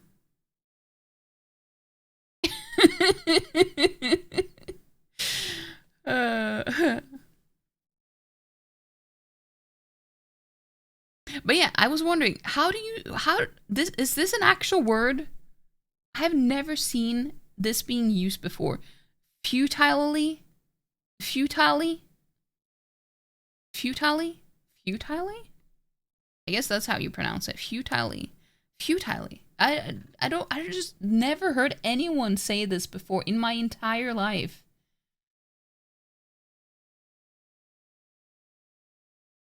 It's probably nonsense made of word like automy. that's an actual, stop it. That's an actual word. You never heard it either? Yeah. I don't know. That's kind of confusing. But easily could be a word, true. It's just, it just feels like a lot, you know, for some reason, even though it's a very short word, but no. Lord, what the fuck is that? Why do the two of them go so well together? No.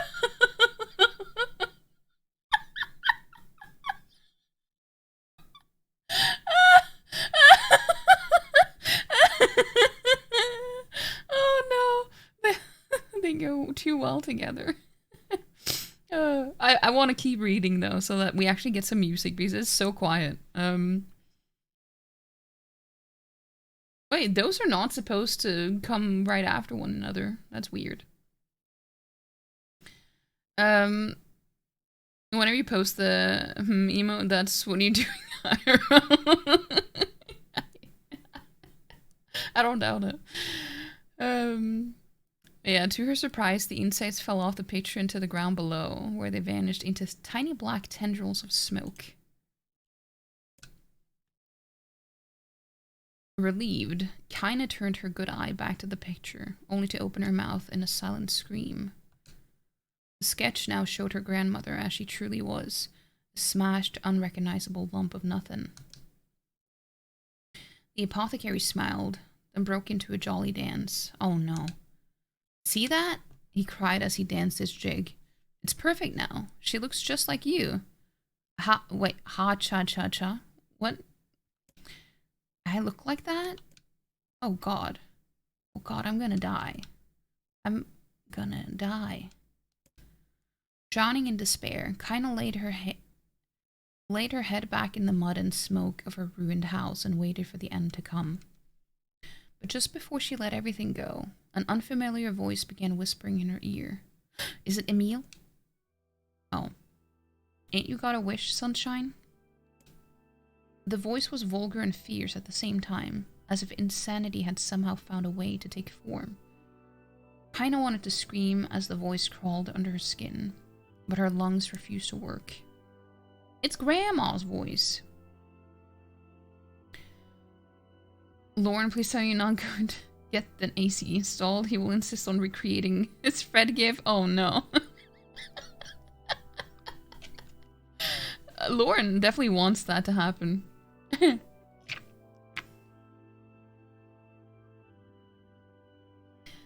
going to get some food. Hope you have a fantastic stream and get a lot of lore. Thank you, Rods. Thank you. Go enjoy food.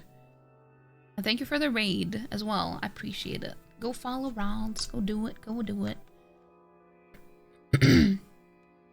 A fantastic idea for Halloween next year. I thought it was for AC reasons, not loot reasons. It's not loot, it's just a meme.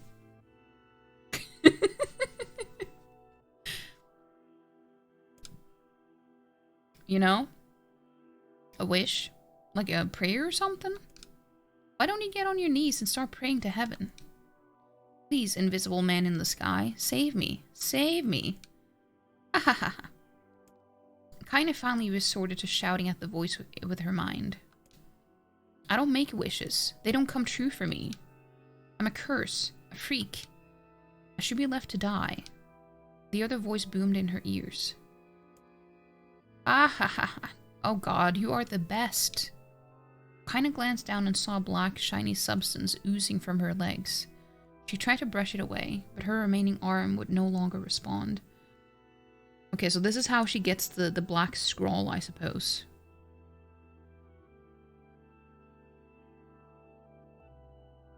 So we're seeing how she is infected with the black scroll as it happens.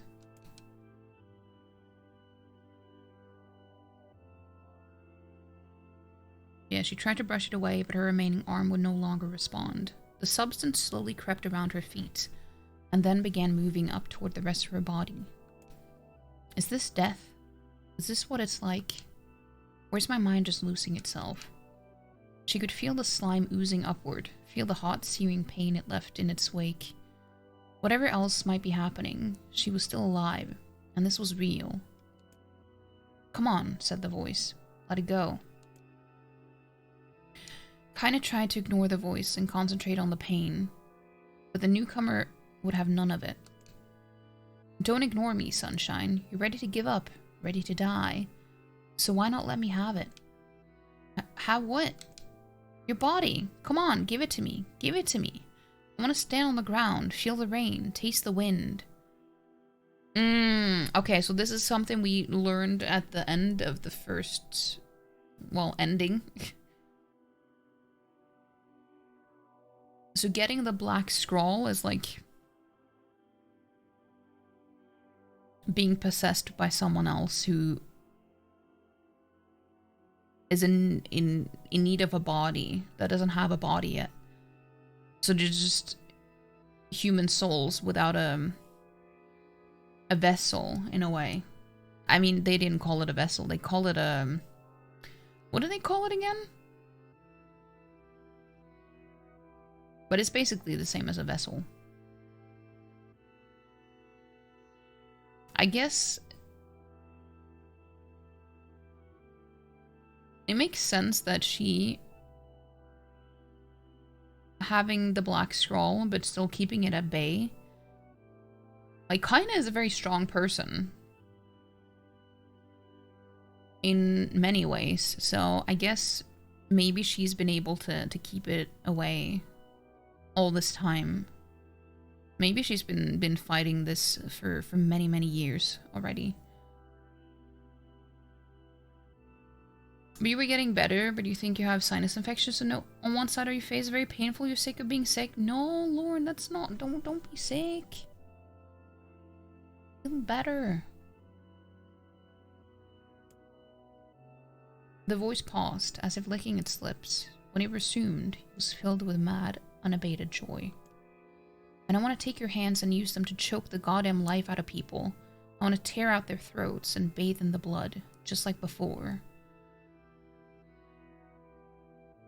In response, Kainé shifted her head and vomited. The warmth of it crept down her front and mingled with the pain of the encroaching black ooze. Are you a shade? Yeah, maybe. What of it? The slime reached her face, crept up past her nose, and slowly oozed into the socket of her missing eye. Interesting. Also, we're getting an ad any second now. Yeah, because we have not seen her having a missing eye. So that's interesting.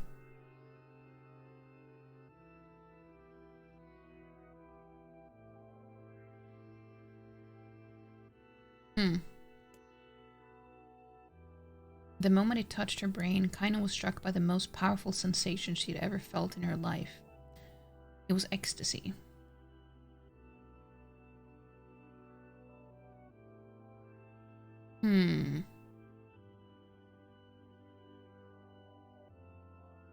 So this is very interesting because that one time when we thought that she, well, the second time, well, the time when we actually thought that she would die, and she just went completely haywire, was when the shade part of her took over. But I guess we killed the shade that was in her.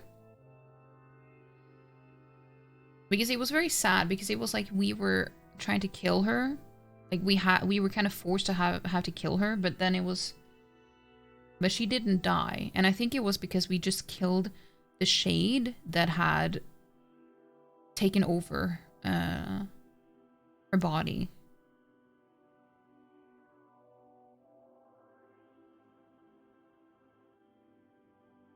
I didn't really think about that at the time, but it makes sense.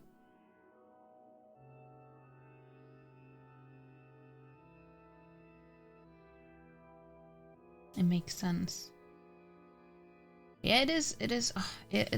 I just love uncovering all the lore and missing pieces, but I still don't understand how.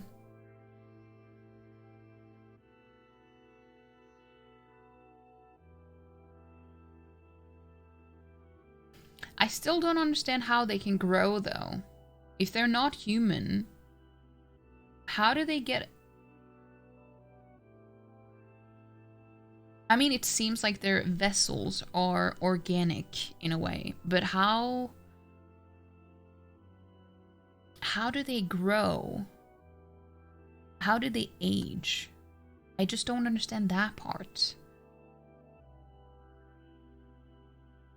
And I need the game to tell me this at some point, because that was what made me unsure about the main character.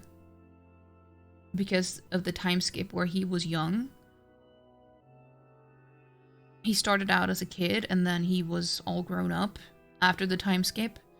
But then it's like, oh, so you are a human. Because, you know, if you're an android, you wouldn't get older, you know?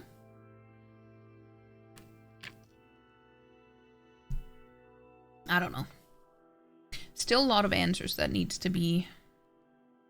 that the game needs to provide. But we're back from the ads. You off to bed now? Have a good stream? Time to cough yourself to sleep? Lord, no coughing. No coffin is what I said. I meant no coughing. But no coffin either. None of that. None of either of them. But yeah, I hope you have a good night, Lauren. And hopefully you will sleep well and feel better when you wake up in the morning.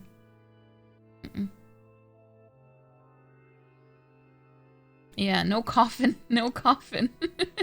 No coffin. No, none of that. None of that.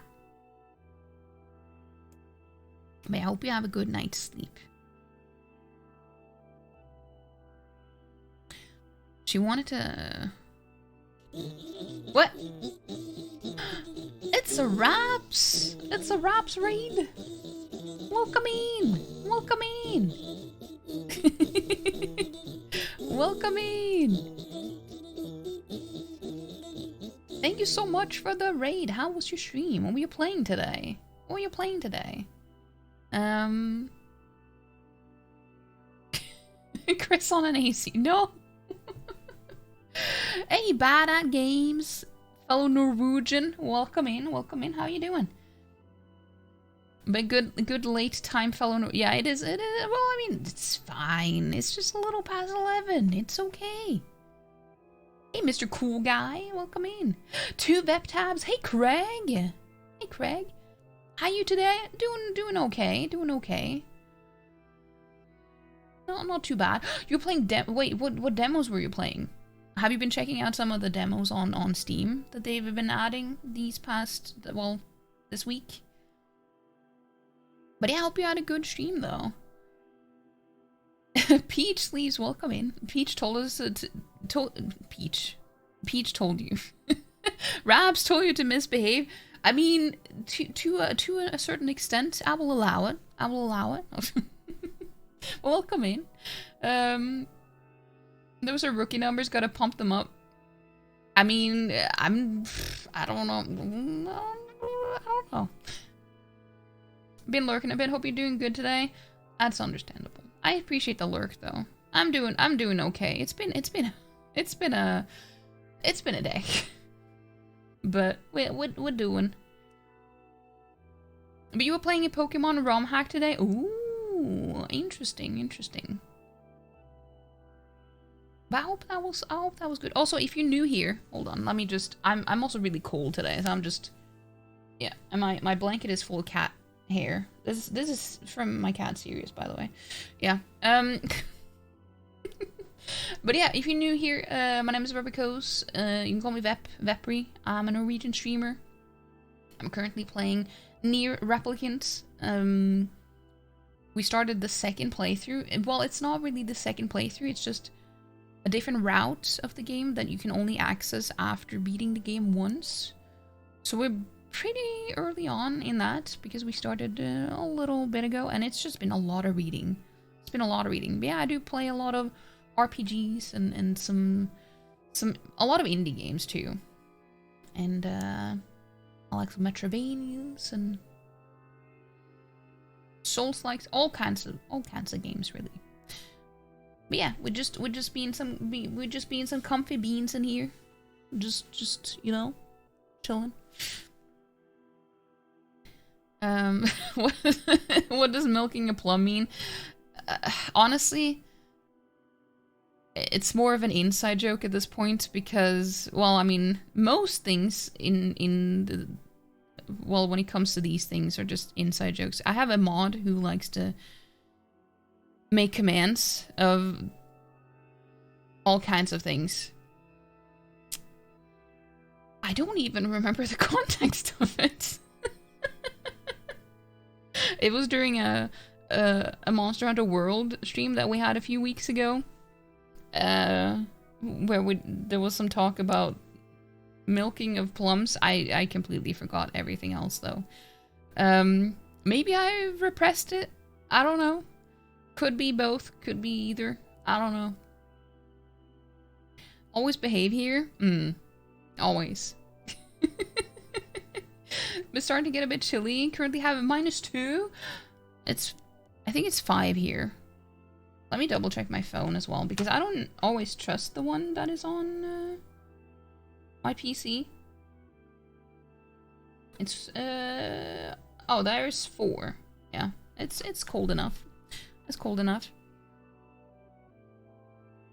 Giga at all the games? It's not true. That is not true. I'm playing this on easy, by the way, because I just want to chill. I just want to take it easy, enjoy the lore, the story. A mod who likes to milk plums. Yeah. Palm do be liking that, I guess. Why plums so no?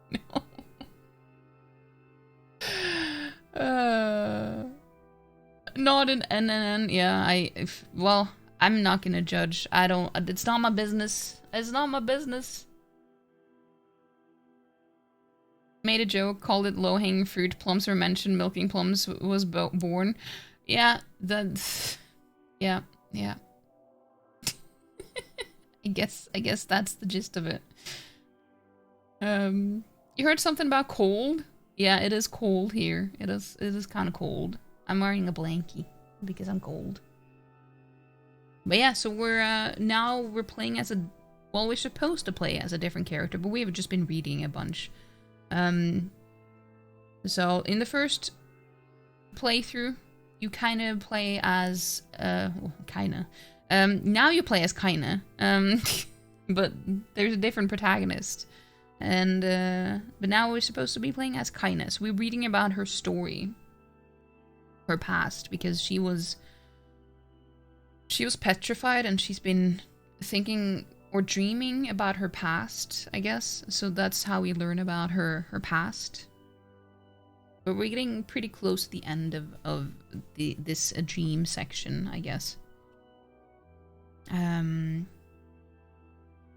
it's such a good game.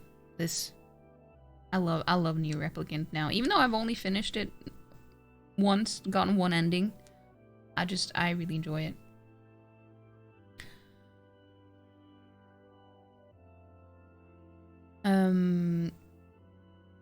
But yeah, the moment it touched her brain, Kainé was struck by the most powerful sensation she had ever felt in her life. It was ecstasy. She wanted to scream with delight, but all she could manage was a small whispered moan. Oh my.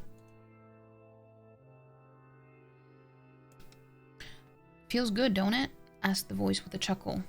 Yeah, what can I say? I know how to please the ladies. What? No, no, don't do that. Now give me that body. Come on, give me the body. I'll give you more of this feeling. It's a fair trade. Okay, so this is not what it looks like. The body thing is like, it's someone trying to possess her, wanting to take over her body. It's not a sexual thing. Just saying.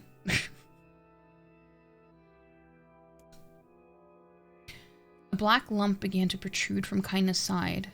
As she watched, it grew longer and thicker, eventually taking the form of her missing arm. I can see better, she thought. My eye must be growing back too. The slime reached up to envelop the rest of her face, but she managed to brush it away. Stop, she whispered, marveling at how she had regained her voice.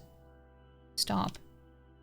The black ooze hesitated, as if considering this request, and quickly shimmered down her body before disappearing in a cloud of smoke. Ah, what the hell, Sunshine? Screamed the voice. We had a deal. I thought you wanted to die. Grandma said, you can't die yet. A brief image of her grandmother, bloodied and broken, flashed before her eyes. She saw the shade that had killed her and heard its mocking laughter, and closed her eyes and forced the image from her mind. Her whole body was quaking with rage. When she opened her eyes again, they burned bright red. Thank you so much for the follow, by the way. Also, we do have anonymous follows. If people just want to lurk and chill. But yeah, also, I forgot to say, but you probably have already left, but Raps, if you need to raid and run, obviously feel free to do so. Totally understandable. We're just sitting here reading, having a relaxing time reading about sad things. we're just reading about sad lore.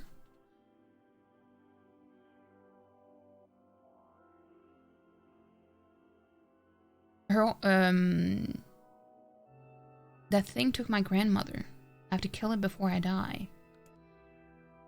And Kainé glanced down and saw a mysterious pattern. The pattern of the shades burn itself into her left arm. Well, I'll be damned, said the voice cheerfully. Look at that, Sunshine. I think you and me are going to be good friends now. Kainé stared intently at her arm. The more emotional she felt, the more the letters seemed ready to puncture her skin and begin infecting her the rest of her body. The arm clearly had a will of its own now. Stop. Gotta stop. Holding her left arm in her right, Kainé took a deep breath and tried to calm herself. Come on, don't fight it, pleaded the voice. Hate's my favorite dish, and I'm hungry. Let it go. Feel the anger. Burn with the fire of revenge. Thirst for blood. And go out. Then go out there and... Shut up. Shut up and get the hell out of my body. Your body? Oh, that's rich, Sunshine. Real rich. Look, why don't you just die so I can have this body all to myself? What do you say? I bet those buddies of yours in the area would love to see you dead. Kainé grabbed a nearby shard of glass and tried to saw off the shade-infected portion of her side. Before she could, her darkened left arm grabbed her right wrist, crushing it. Kainé screamed and dropped the shard, as the sound of bone crunching on bone filled the air.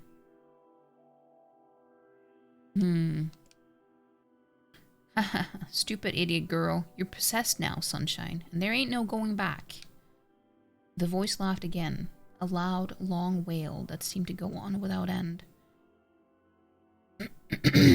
So the best kind of lore. Yeah, I guess.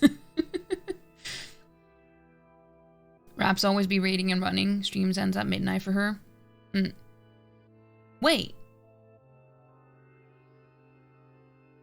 Midnight for... But I thought she was in the US. It's not even midnight for me yet.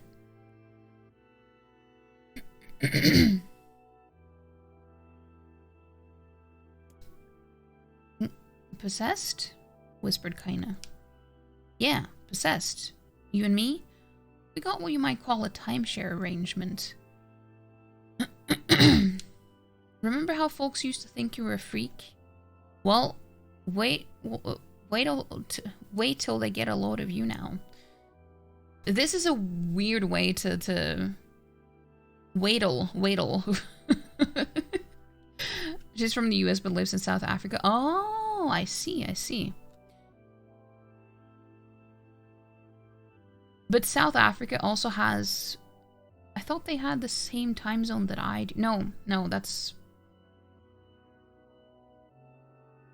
I guess it's a different parts of Africa. Like, I know Morocco is in the same time zone as me. Moved about a year ago. Well, that's cool. That's cool. I didn't know that.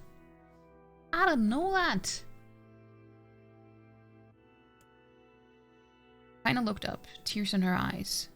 The sky seemed smaller somehow. Darker. Is this because of that shade? Is this how they see the world? So, listen, purred the voice. I know this whole possession thing seems a bit sudden. But it ain't all bad. There's plenty of it for you too. There's plenty in it for you too. I'm a very powerful creature, Sunshine, and now that power belongs to you. You got enemies? People you want to kill? I can make it happen. That little fat kid who kept picking on you? That big old shade that squashed your granny? We'll wrap them up in their own assholes. We'll wrap them up in their own assholes, dude. The way that... You can't say these things and not have me picture it. Like how it actually works. This game is so funny.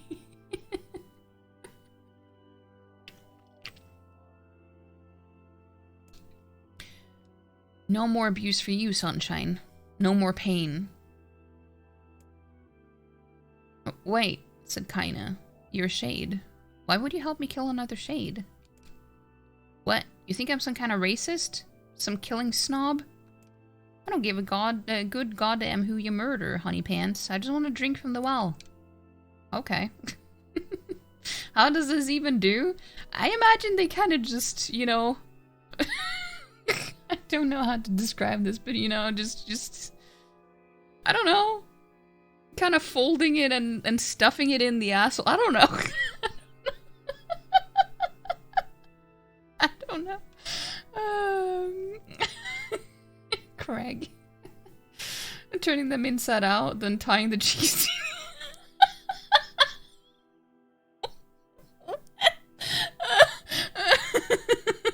Folding and stuffing. I don't know. I'm trying to think of it in a logical way. Like, how would you do that?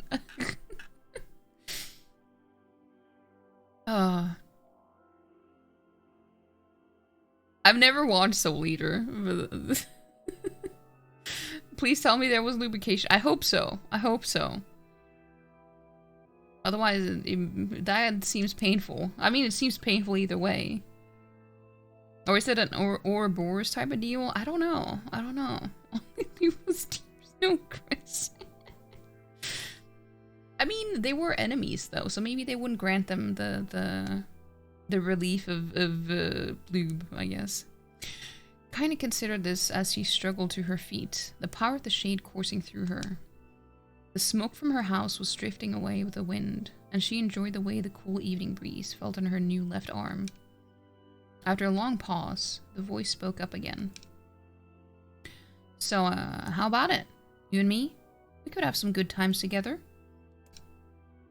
Look, I'll even take care of the bloody part if you don't want... Fuck off, asshole, muttered Kainé. I'll handle the killing. Ah ha ha, screamed the voice. Look at you go! Oh, sunshine, we're gonna have so much fun. So, listen, my name's... Tyran? Tyran? Tyran? I'm gonna say Tyran. My name's Tyran, and if you ever need me, I'll just be hanging out in this piece of meat you call a heart. Now get to it. The more you kill, the more your heart turns rotten and sour, and I like rotten and sour. Kainé found herself nodding at the voice. Yeah, she said. Yeah, I think this can work. I'm gonna find that shade, and I'm gonna strangle it with its own guts. Well, we can try. They don't deserve being just... Sounds like a skill issue, honestly. And when I'm done, I'm gonna do the same to you, Tyran. Count on it. Huh, laughed Tyran. I have shit bigger than you. I've shit bigger than you, so good luck with it. Oh, damn. Oh, no. Oh, no. Oh, and hey, one more thing. Right now, you and me are sharing this body. But if you ever run out of hate, if you ever, you know, go soft, then I'm gonna take over everything. Oh, no. But oh no. There's even... Like, I thought she had reasons to be as harsh and hardcore as she was already. This is an even better reason why she's such a tsundere. They seem very fixated. Yeah, they do. It hasn't really been much of a thing in the game before, but maybe it's just this character. Everyone getting messed up with their own bits.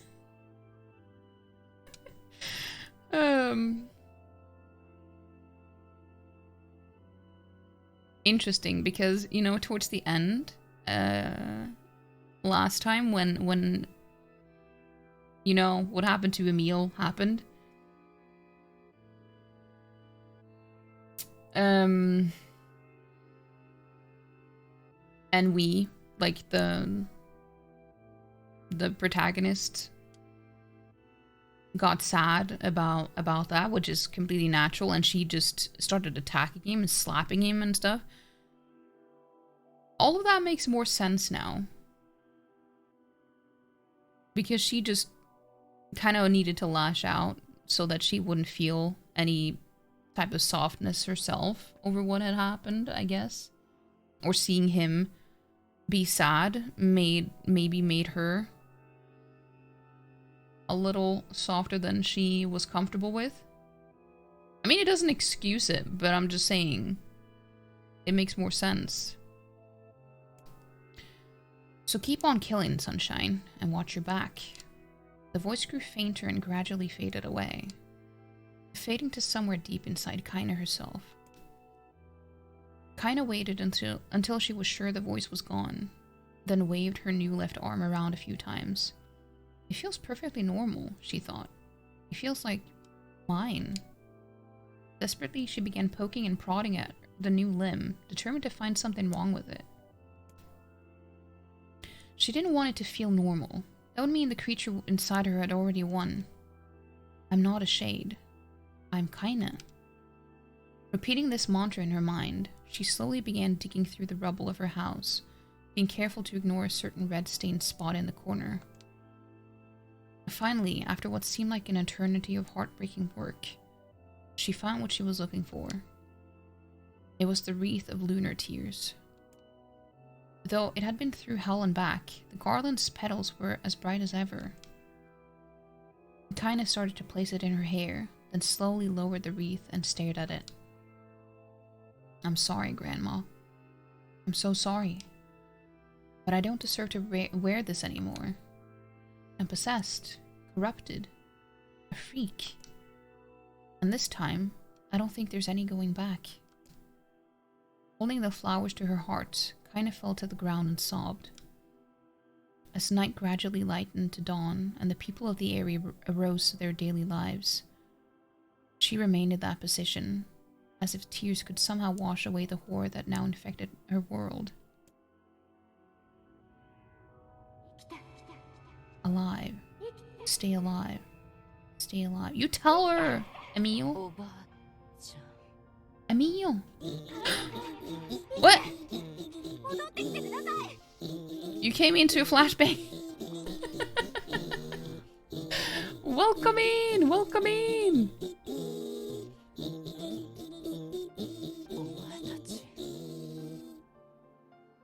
Welcome in. Thank you so much for the raid, Doan. How you doing? How was your stream? Hey, Mongolian. Welcome in. And Tin Man. Daniel. Hello. And Doan. It's a raid.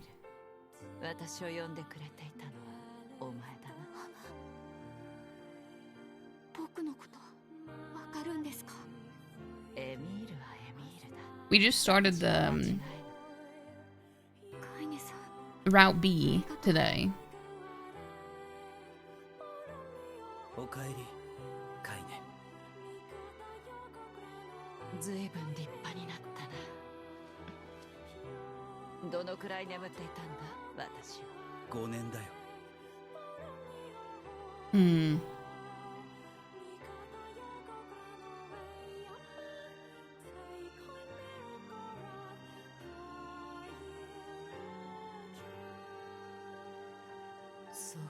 There we go. I was hoping that we didn't have to have that long cutscene now because that was the timing wasn't the best for that.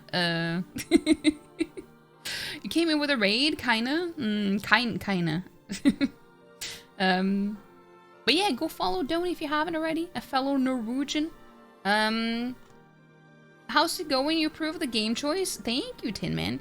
I love this game. I love this game. I did finish it for the first time on Friday, so now we're doing the Kainé route. So it's been very interesting hearing about the lore, and probably the saddest I've been while playing the game too. And you know, this game has a lot of sadness in it, but reading about her past was actually probably the saddest so far. That is quite the outfit. It is indeed. It is indeed. But yeah, for those of you who are new here, welcome in. Yeah, again, my cat has been sleeping on this blanket. My name is Vepricos. You can call me Vepri. I'm a Norwegian streamer. I am currently playing NieR for the first time, NieR Replicant. We're going to be playing NieR Automata as well after this though, which I've never finished. I've only played about 5-6 hours or something. So finally we're gonna go and get to that too. But yeah, I do play a lot of these types of games, RPGs and you know, not as much JRPGs really. So I haven't played too much of that, I have to say, but I do really enjoy this game. NieR does have lots of emotions, yeah. I haven't finished the game until you get all the endings. Yoko Taro games be like that. True, true. That is true. From what I've heard, at least. But it's... In a way, you can say that you have finished the game once you've gotten to the end credits. But you haven't completed the game, I guess. Semantics, yes, but you know, there's a slight difference. You're drinking wine? Nice, nice.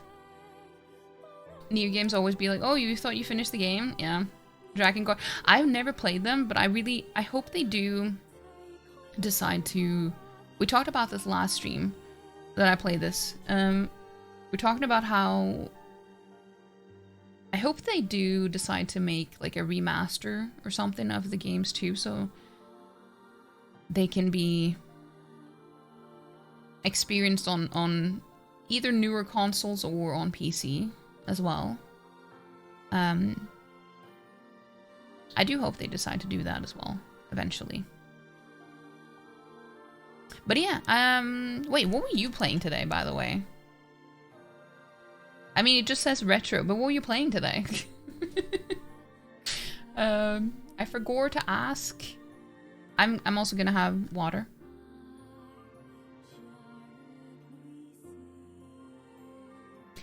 Playing Dragon Guard 1 basically counts as mental self-harm because that game is so jank that you should just watch the Let's Play. Yeah, see, so you know, hoping for a remaster or remake, I don't know. What would you think would be best? I mean, probably a remake then, if it's... When did we... I mean, someone told me when those games came out. Might be better to just do a whole remake at that point. You beat Painkiller. Beat as in, it's not a beatable game. Expect the final chapter, which is bugged out because you played on too high of a difficulty level. Oh, I see, I see.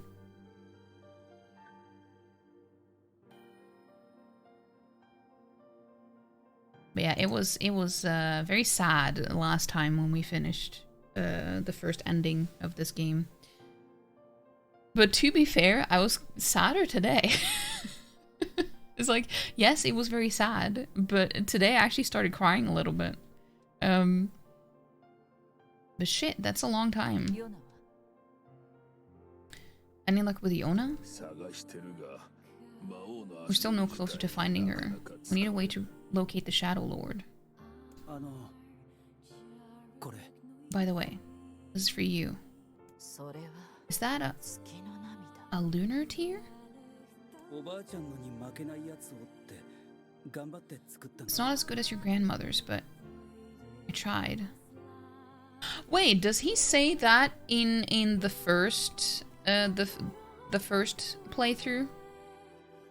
Because I didn't think that he knew that it was from her grandmother. I thought we just learned about that now.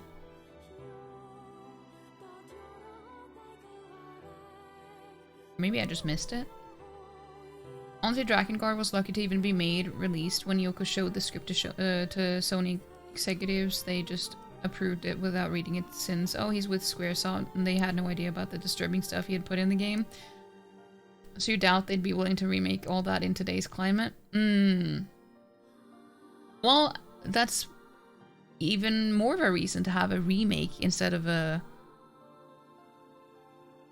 remaster, because then they can make small adjustments, I guess. Well, I mean, you know better what the story's about, but I'm just saying. NieR always leaves you feeling so empty afterwards in a way no other games do. Can't explain it. That's... I can understand that. Even though I haven't finished them, I have... Yes, you could say that this is a silly thing to do, but I did watch the anime though. So I do know how it ends. Because I didn't think that I would ever play the game. It wasn't until I got into this game that I actually had an interest in playing Automata. like finishing Automata, because I had already tried it, but I feel like I've said this so many times while playing this that I felt like I needed to play this first because Automata didn't really grab me.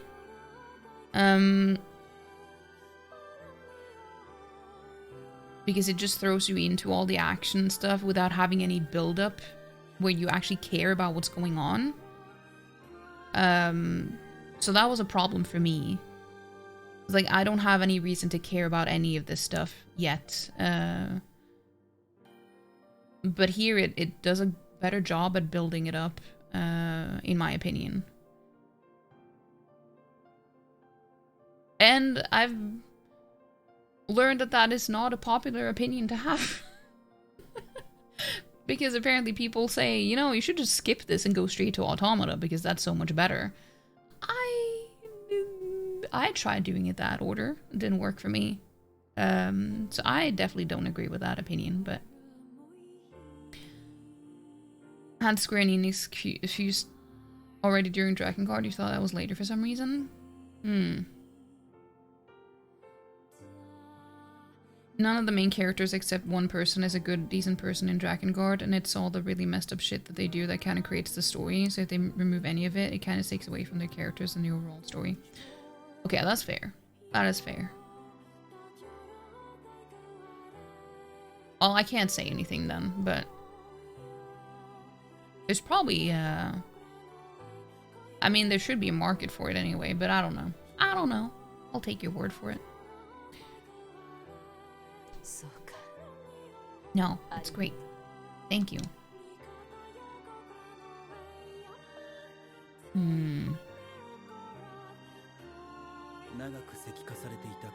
Kainé waking from her long petrified sleep. Emil's unflagging kindness. Our union was a happy one, and we let it wash over us like rain. That is, until Devil and Popola had to go and ruin it all.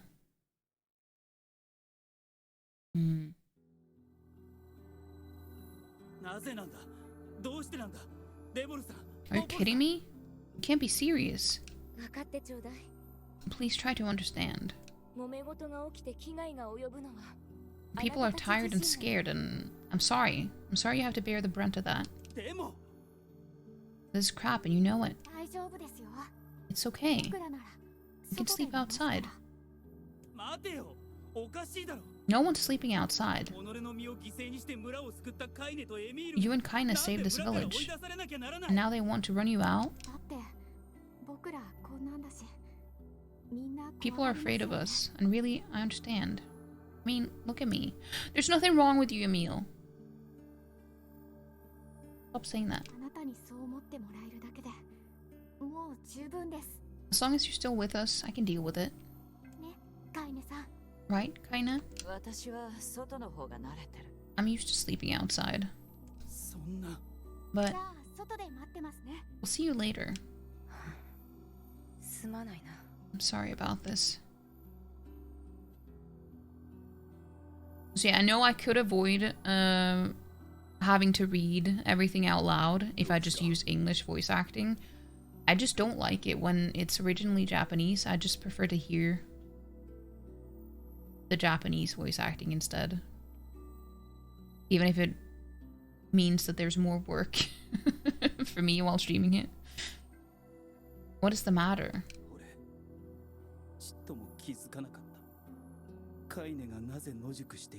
Kainé always sleeps outside. I never thought about that until just now.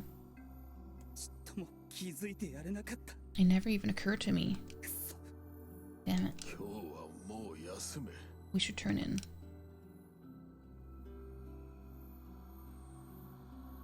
You always try to watch or play in the original language. Didn't get much sleep that night. For the first time in my life, I hated Devila. For the first time in my life, I doubted Popola. But those feelings are pointless in the end. They said and did what they did for the sake of the village. To protect it from the horror of the shades.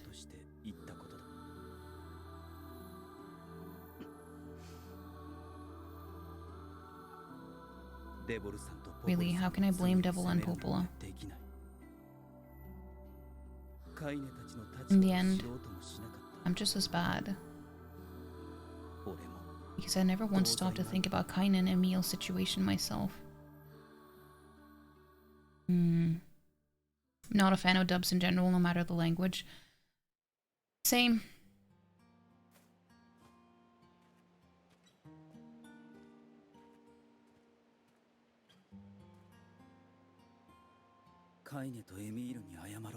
I should apologize to Kainé and Emil. But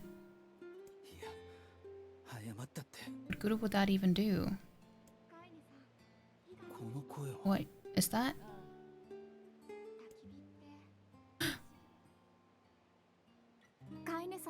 Oh, cute!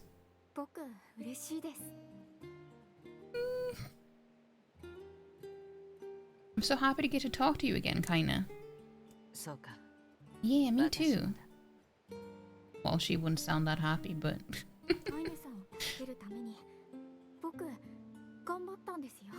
I tried everything I could think of to save you, you know? But it helps knowing some Japanese, though. Sometimes subs can be way off. I feel like that's the thing with every language, though. It's very difficult to translate everything perfectly. I guess it's easier with, like... Let's say between Norwegian and English, for example, because the structure of the language is fairly similar. But then you have... Yeah, it's just, it really depends on the language too.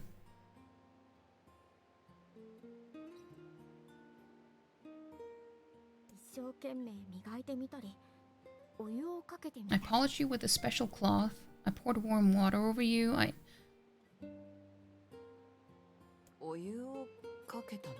Wait, you poured water on me? Yeah, but it didn't really do much except make you all shiny. Emil is so sweet. Hey, Emil. Thanks for saving me.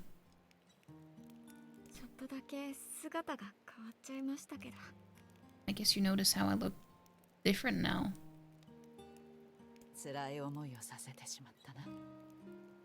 I'm sorry, Emil. I'm sorry for all of it.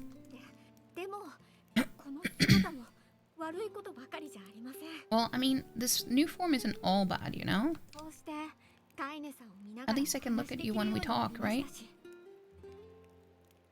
That's true. Hey, so why don't you tell me something about yourself? Also, I liked how when you walk towards the you know, the final, you know, the final point of no return, that they talk about sitting around the bonfire and stuff. So they actually talked about this beforehand, before we actually got to see it.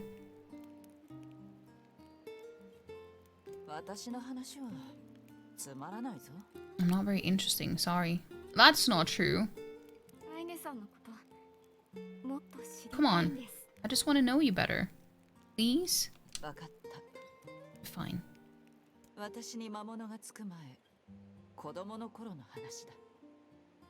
This all happened when I was a kid, before the whole shade possession thing. My body is different.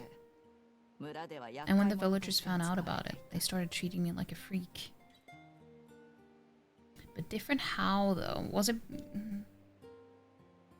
because she seemed... No, that doesn't seem like a good enough reason. Well, I mean, none of it is a good reason, don't get me wrong, but the only hint that they gave was that she kind of looked a little bit, like, ambiguous, gender-wise, you know, as a kid.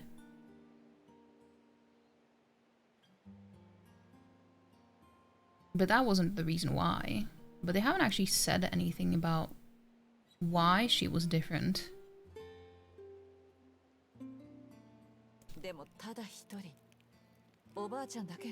But one person, my grandmother, accepted me just as I was.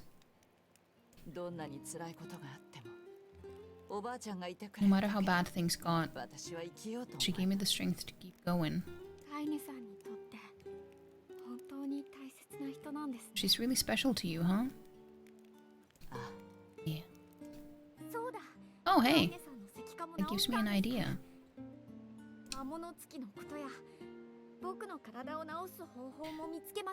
Since we cured your petrification, we should start looking for a way to cure your possession in my body. I know we can do it if we all work together. Heck, it'll probably be super easy. Well, I don't know about that one. Let me guess. More warm water? Okay, can we just forget I told you about that? But he was sweet. I'm sure she thought the same way.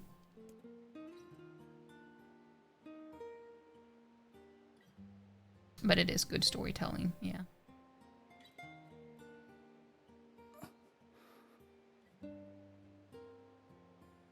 It's interesting how they sit there, though, when the shades are literally appearing right around that area. And suddenly now there are no shades.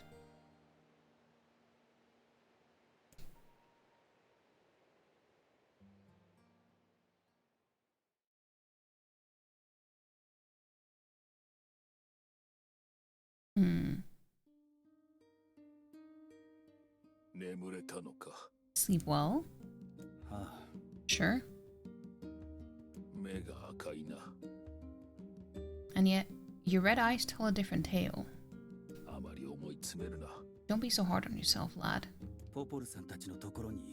I need to go see Devil and Popola. Very well. I thought we were going to be playing as Kainé, though.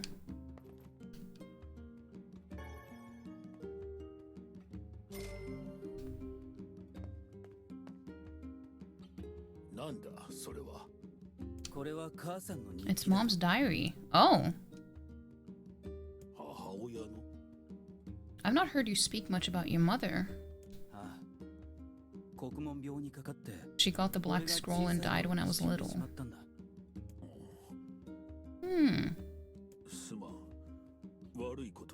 My apologies for bringing it up. No NieR November? Well, what do you call this then, Blues? But how you doing? How you doing? Non-stop NieR November? Yeah, it's NieRvember. See, I made a pun in my title. It's NieRvember.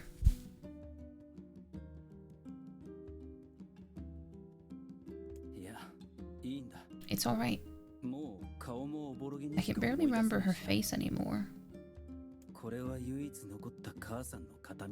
This is the only thing I have left of her.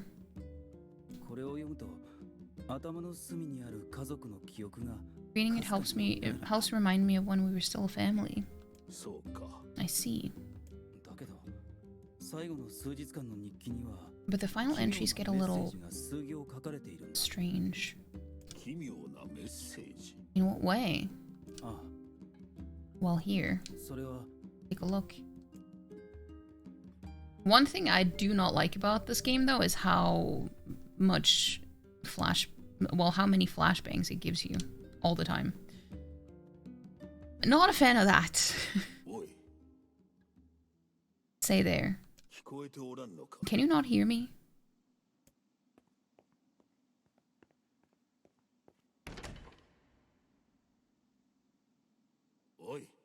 Why are you standing about like a slack-jawed mini? Sorry, I felt like I was dreaming or something. Sleeping on one's feet is quite the talent indeed. Come now. There's the door. So is this like the father version that you're playing in the Western version of the game?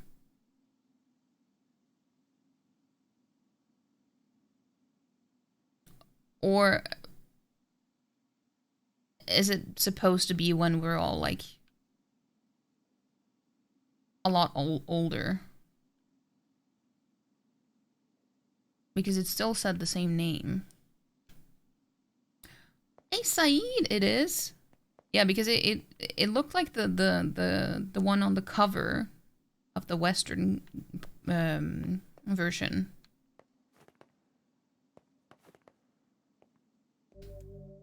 Proceed beyond this point and you will be able to save until the battle is over. Do you want to go through the door? I mean, what else am I supposed to do? Can I go through here again? Should I go through here? No. I guess I have to. Unless there's something else. Is there something else to do here? Besides going through the door?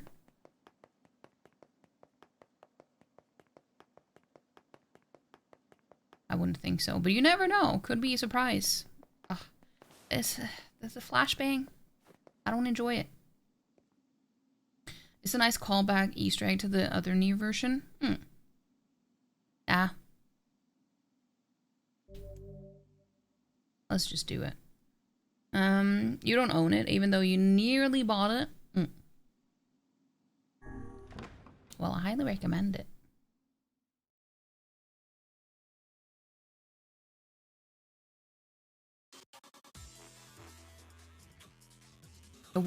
This is the world of the recycled vessel, created to avoid the destruction of all.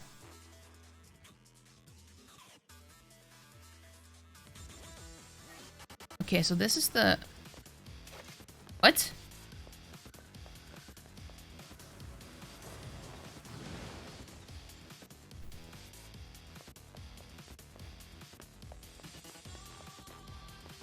This is the castle.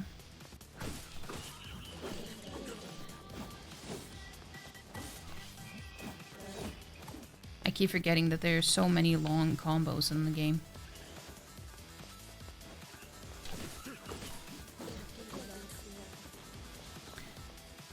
Happy NieRvember official holiday.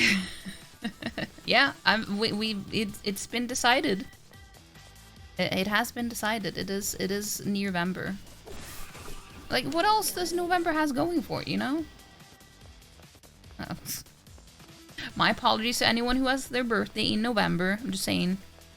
And, well, you know, Thanksgiving is just, you know...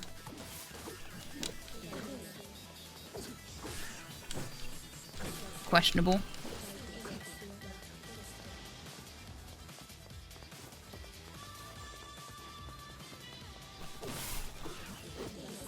And only in the US as well.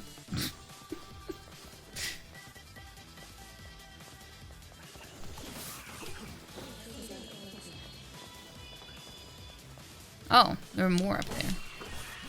Thought I killed them. I probably don't have to kill all of them, but... Black Friday? Well, Black Friday isn't a holiday, though. And it's also really... It really sucks now. Like, it used to have a lot of good...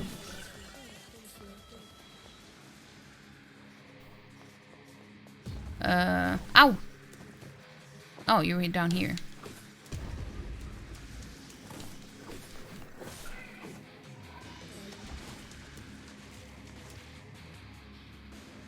Why am I so OP? The deals they used to have on Black Friday used to be really good. Now they're just barely anything. Obtain medicinal herb ×3. It's a scam anyway. In a lot of situations it is. A black scroll, a lost destiny. A white book. A false truth.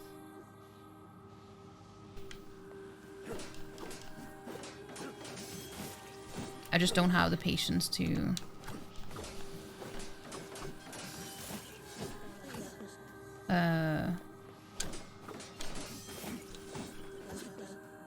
parry.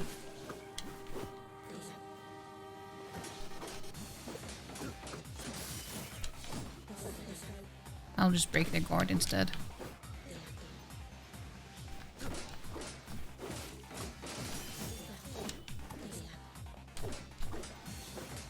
And yes, I actually don't really use magic all that often while I'm in combat. I don't know, I may be stupid, but I just...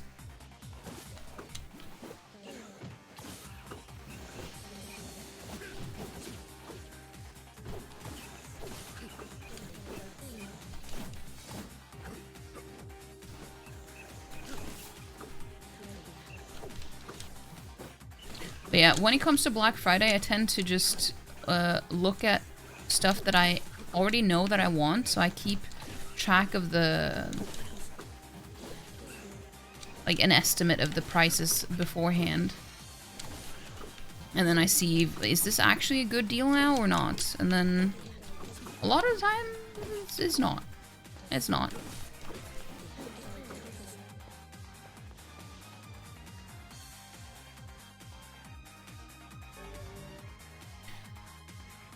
They artificially increase prices a while before November to make it seem the discount is way higher than it actually is. True.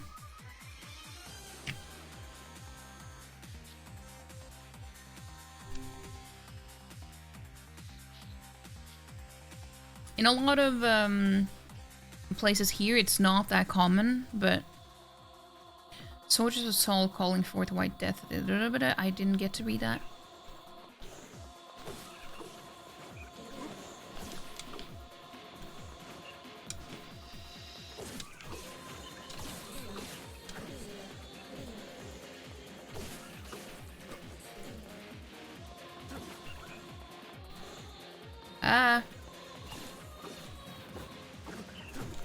Don't teleport.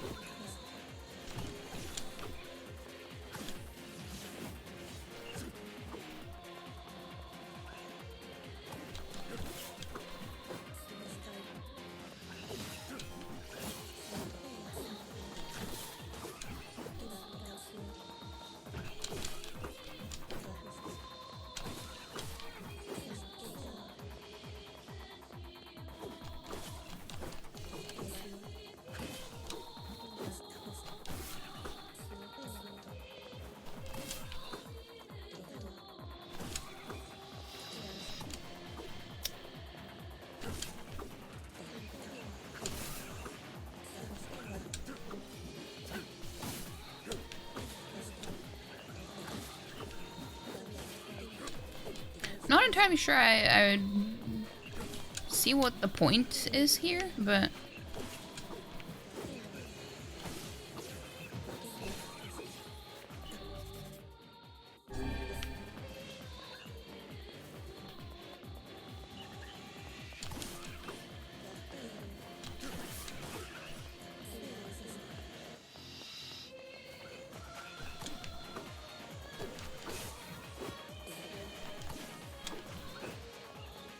And having to move the camera all the time is so annoying too. Because the lock-on doesn't do anything if they teleport anyway.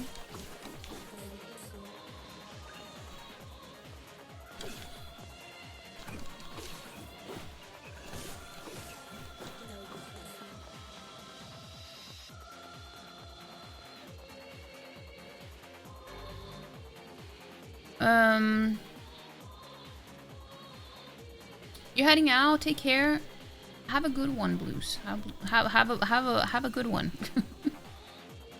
The other day you saw something that was like 80% off, dropped from 350 to 80, and when you looked at the website that tracks pricing of items, it said the average price of it in the last 6 months was 110. Yeah. It's still a discount, but it's not 80%. Yeah. It's really stupid. I also tend to track the prices because you can use a website to track the price of it for as long as it's been available, really. The one-handed sword Fool's Embrace. Wait! So I did collect every single weapon that I could in the first playthrough, and the last two that I haven't gotten yet, I will get them in these ones instead. I was so scared that I had missed some from the Dragon's Course brought death to the world, delivering unto it the power of magic. Ah, shit. I'm getting an ad as well. But that is good. Hold on, I'm gonna look at the weapon.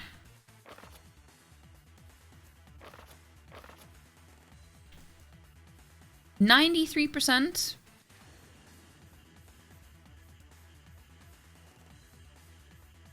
Was it a two-handed sword? I think it was a one-handed sword. Oh yeah, Fool's Embrace. This is the one.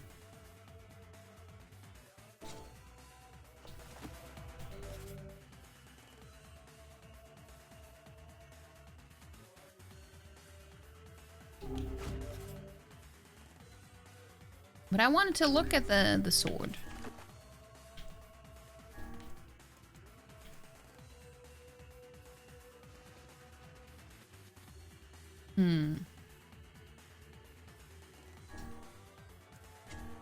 Oh, there we go. It's a hook. A sword created after a man driven mad by revenge sealed away a cursed dragon. I was like, it also kind of looks like a dragon, but it's like, but it's a hook.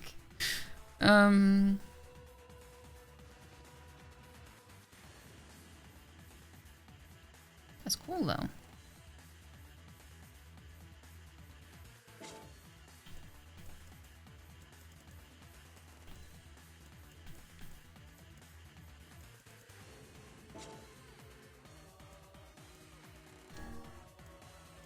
Yeah, I think I counted the weapons correctly, so I feel like 93% wouldn't be correct if I'm only missing one more weapon.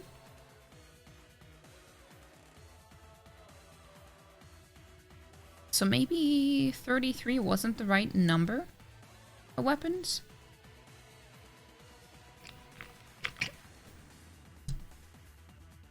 I don't know. But yeah, seeing as there's an ad break, I'm gonna go get more water because I'm all out.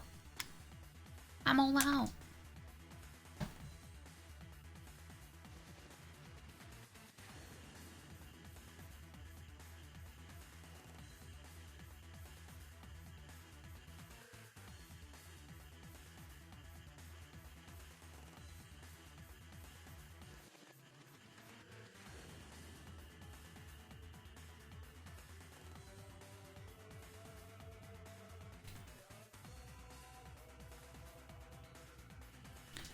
It's cold. It's cold.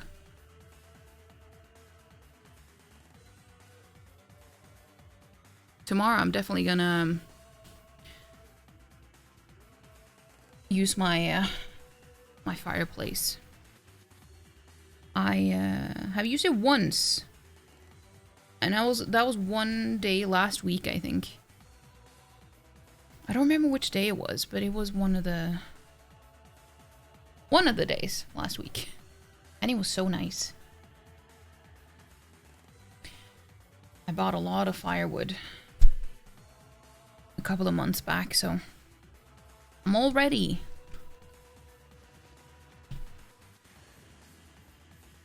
Well, I need to go buy more firewood for it after the incident.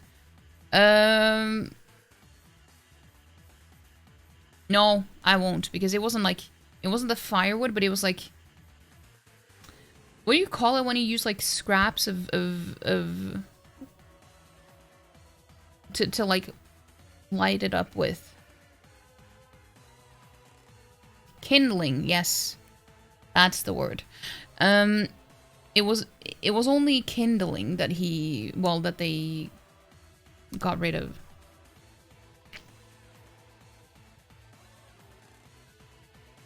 No, ash is what happens after you burned it. But,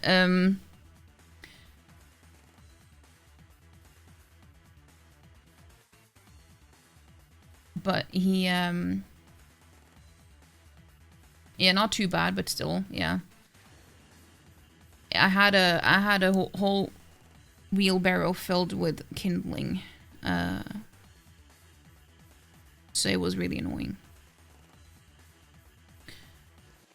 You always wanted a fireplace like that? I mean, we don't have fireplaces like you do in the UK because those are illegal here. The ones that are like open, you know, with a mantle and everything. Those are not allowed here, but it's like, I guess it would rather call it a wood burning stove. No.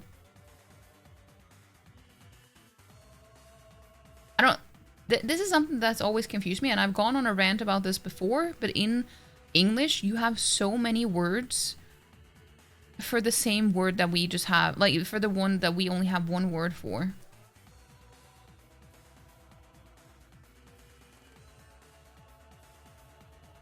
Like, it's got a door on it. Yeah, yeah. I can take a picture of it later and show it in the Discord. But yeah, so we have one word for all of these things. And it's oven. Like oven, but without the E. That's, like a kitchen oven, a wood burning oven, an electric oven, all of these things just called oven. And you guys have so many words for the same thing, and it's insane. Metal, wood burning, make warm thing. Exactly. Exactly. Oven. Yes. We just call it that. It's so much easier. Because, like, in context, you will know what type of oven it is anyway, you know?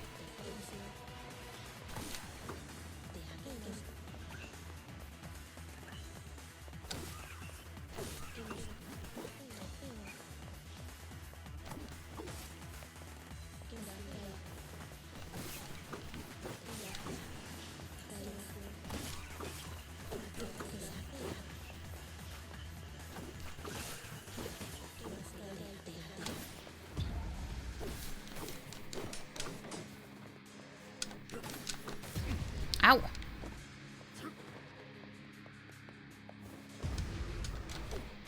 No. I meant to jump. Why are you going that way? What? Why are you not doing the— oh. Yeah, I've been playing a different game, so now I meant to use the Y attack, and I was like, why are you not doing what I want you to do? But it was because I didn't even press the button. See, this is why I can't play too many of the, like, similar style games at the same time, because I end up mixing up the controls.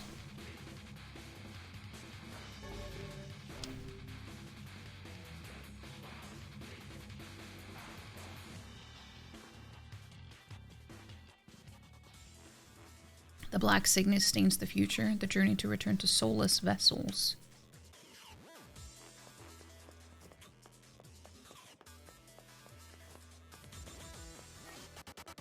So now they use the word vessel, but they didn't last time. I called it this time. Interesting. Because I forgot what they called it.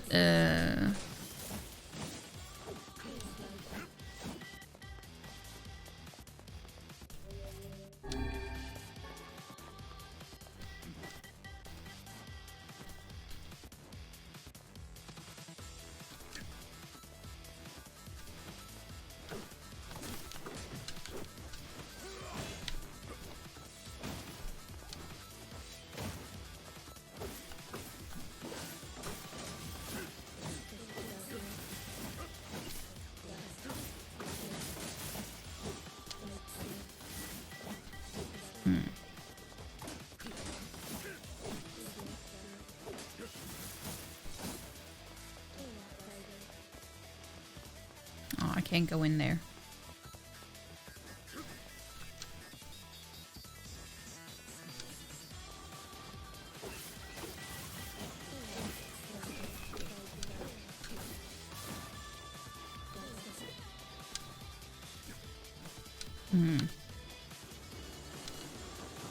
Ow! No! Yeah, it's a... Ow! I jumped too far. It's a platformer now.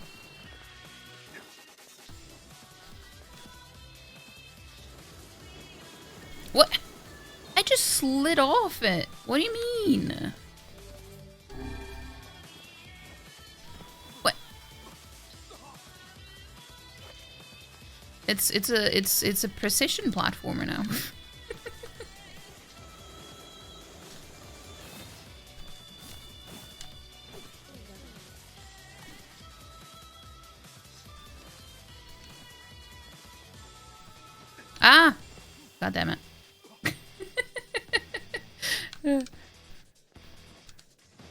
Okay, so I'm supposed to jump from up there. I see.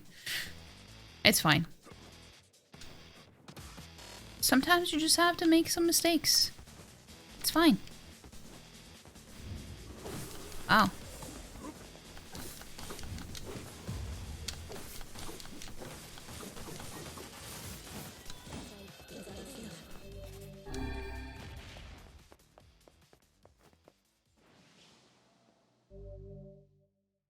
Obtain the kabuki outfit? Can we dance? Can we do the kabuki dance as well?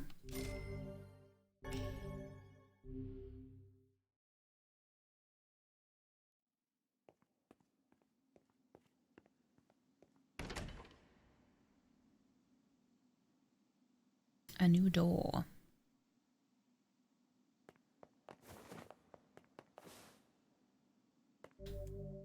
Proceed beyond this point and you will be able to save until the battle is over.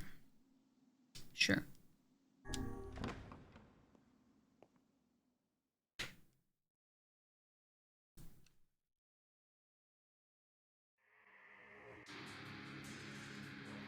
The apocalypse divided the world in two. One that knows not day and one which has never seen the night. Ow!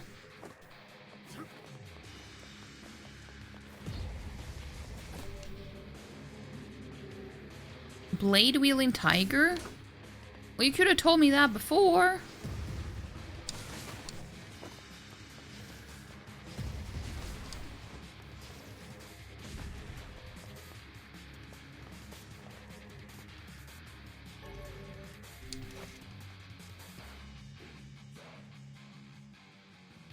Black and white, 13 pacts. The vessel's forms waver as they cross time and space.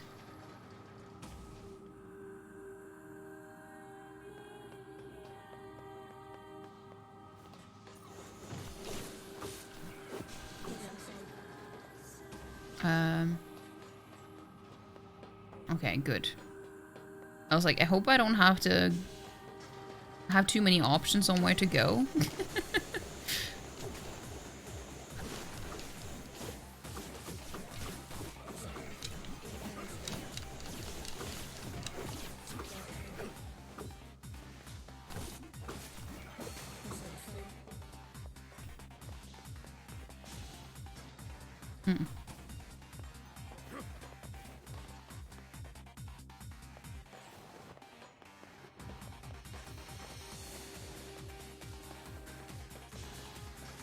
Oh, that was the right way. Oh no. I do have 2 ways to choose from.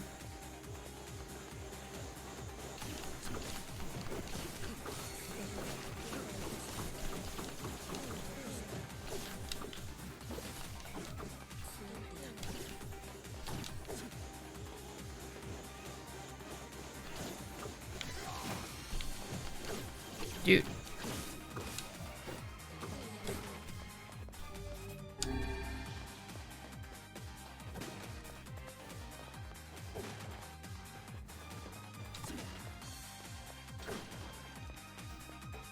Thank God. I was like, I hope this one doesn't open.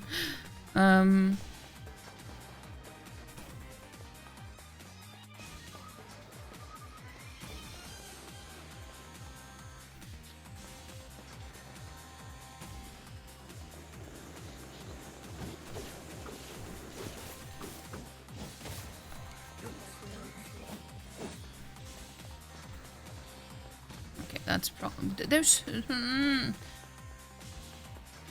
I don't need all these options. Oh. More options. No.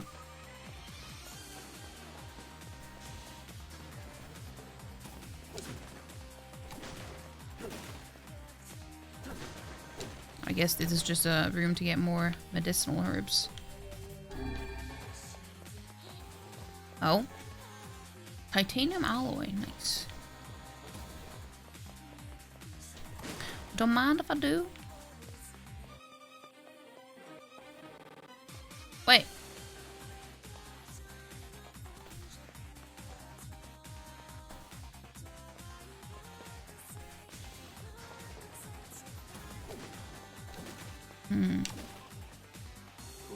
Seems we have been shut in.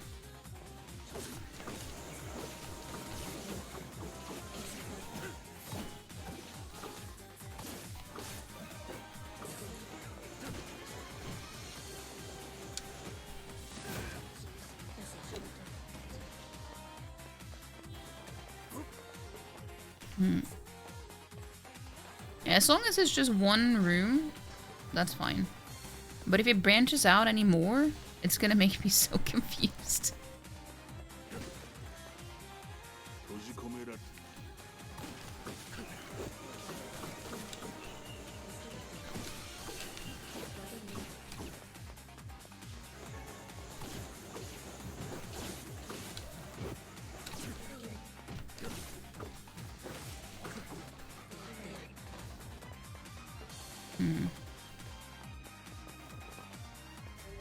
I mean, seeing as they're throwing so many medicinal herbs at me, I might as well just stay at full health the entire time and use what I get.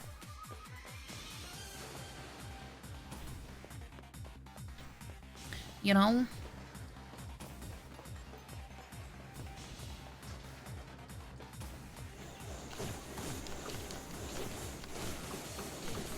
See, I feel like it's easier to avoid the orbs with a weapon like the spear, because your attacks are so fast anyway. If I used any of the heavy weapons, like two-handed weapons,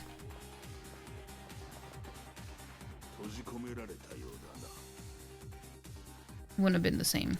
It seems we have been shut in. Yeah.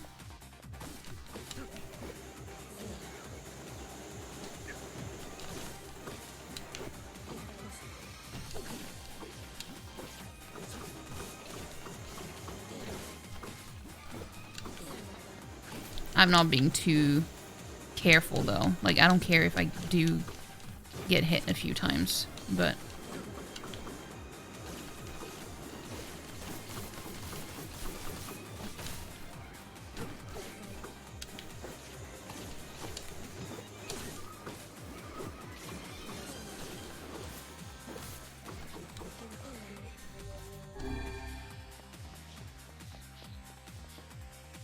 that is all right by me.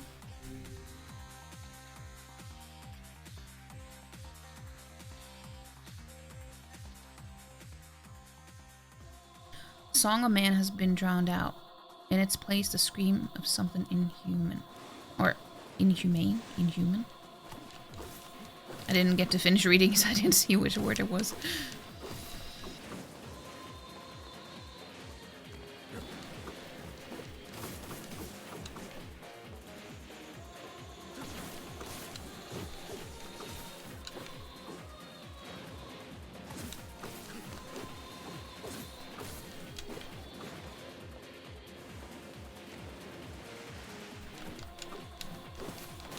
I don't like how they get iframes as soon as they come out of this.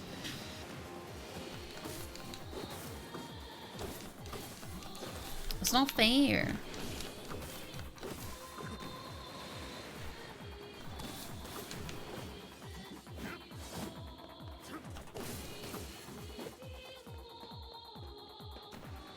Oh.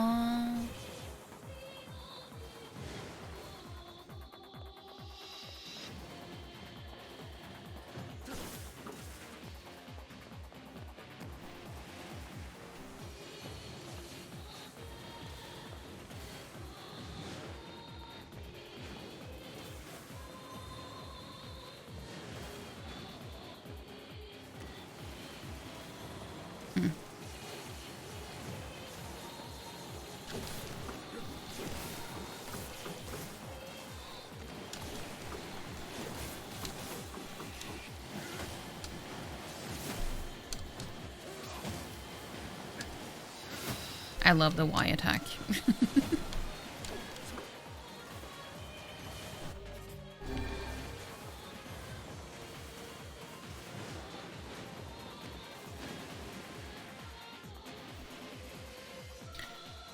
You're back, welcome back. Two-handed sword, Fool's Lament. Interesting. The sky falls with the dragon. The world ends this day.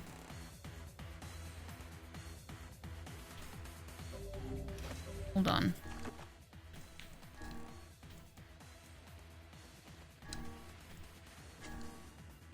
A weapon with a heroic dragon motif used by a man who tried to save the world. Let's see. I haven't been reading the stories about these. Hold on. I feel like it's gonna give me one weapon type each, seeing as it's giving me one-handed and two-handed now, but no spear. I was saved from the despair that shackled me. I was freed from the fate that cursed me. I was pacified from the indignation that plagued me. I was changed by the day I met you. But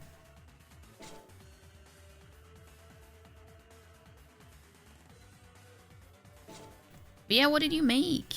Yeah, see now, it gave me 3% when I got a new weapon. So I'm close to getting all of them.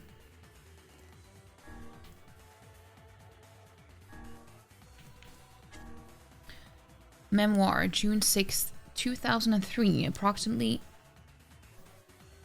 3 p.m. Just translating for people who don't know. A massive white humanoid, initially called the Weapon, but since renamed the Giant, falls from the sky above Tokyo's Shinjuku ward, inflicting tremendous damage. At the same time, a large red creature, henceforth referred to as the Dragon, appears and engages the Giant in combat. Though both the nature of its attacks and their utility remain unclear. As the self-defense force contemplates methods by which they might attack the target, the government establishes a Bureau of Emergency Countermeasures. Chicken pot pie? Oh, damn, that sounds good. Yeah.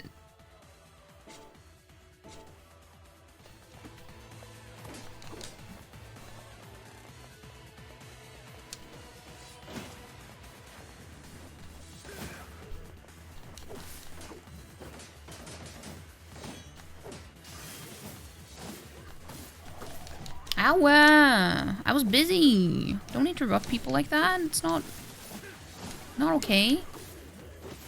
It's rude.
Oh, damn, he is spinning to win. And so am I.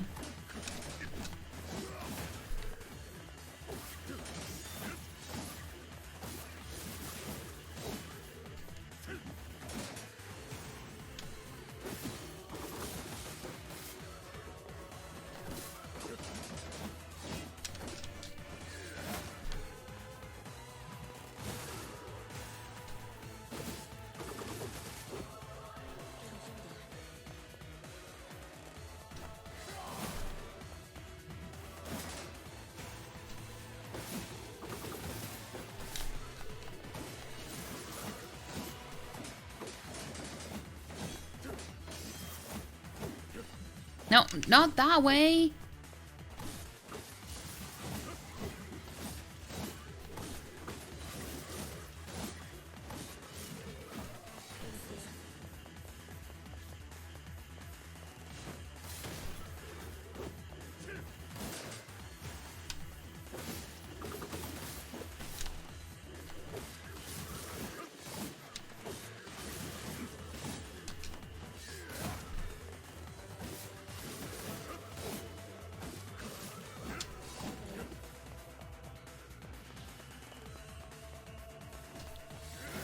many of them are there?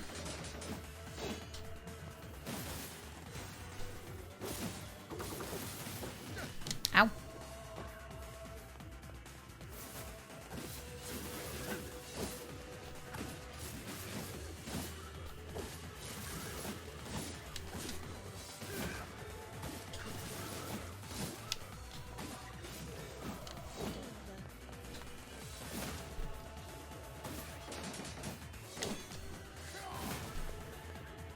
I don't know why I did that, but...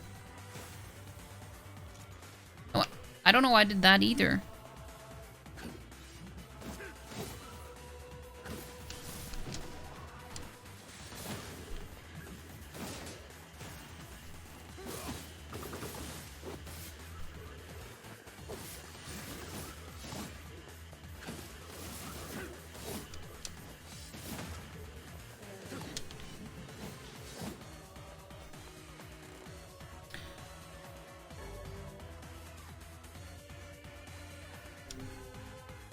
How rude of them? It is rude of them.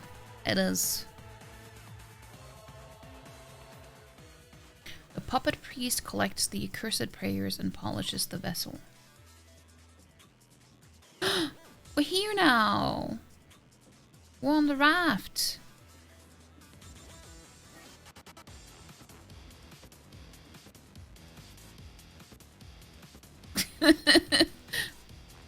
Oh, I see.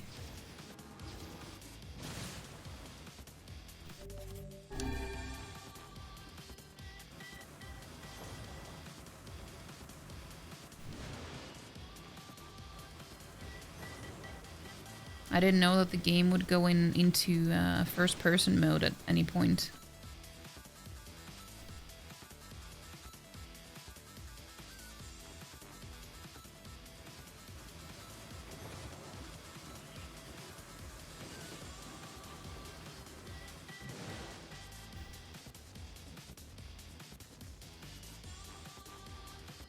It's also never too late at night for snackies. That's very true.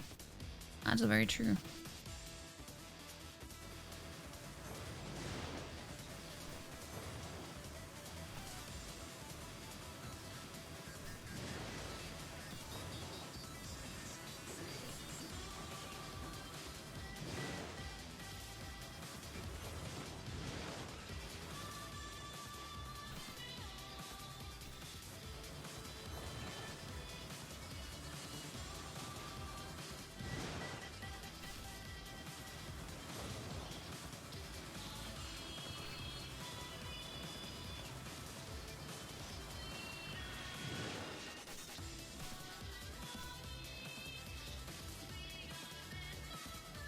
Did I miss any? I feel like maybe I did.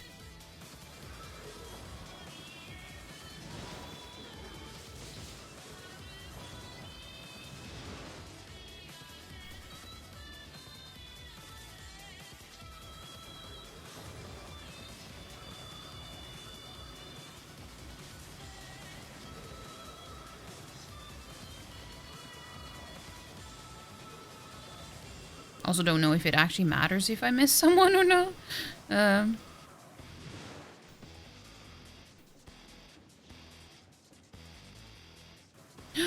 I don't want to shoot the boar. The boar's my friend. Isn't it?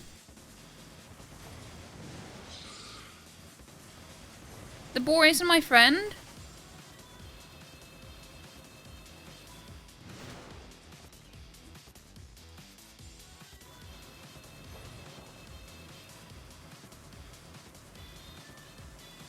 I feel like I shouldn't have killed the boar.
How many rounds am I supposed to go here? Well, I guess 1. Because it seems like we're stopping now.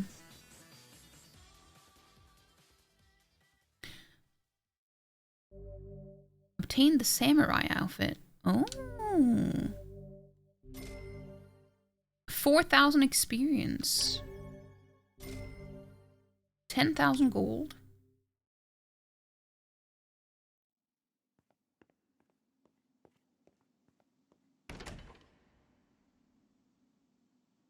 Is this the last door? Hey, Valence! That music was fire. Pretty good. That's pretty good.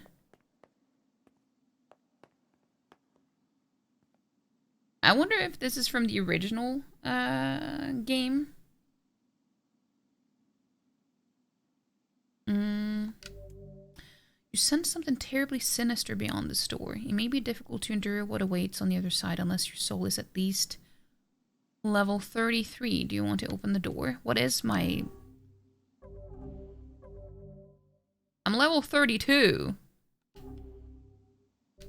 And I'm playing on easy. I think we should be fine.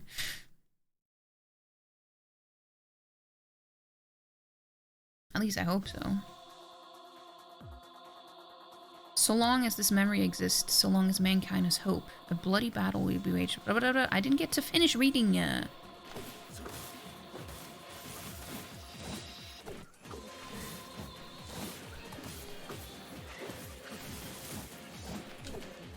But we're on the boat.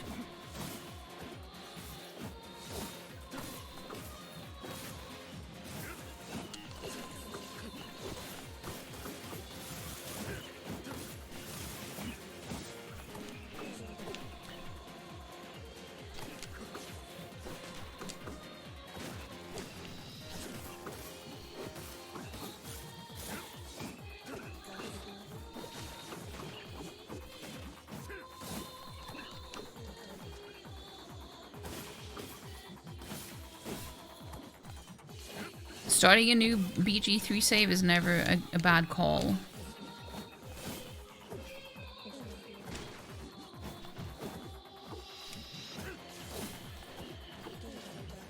Oh. I thought he, it would have more to it.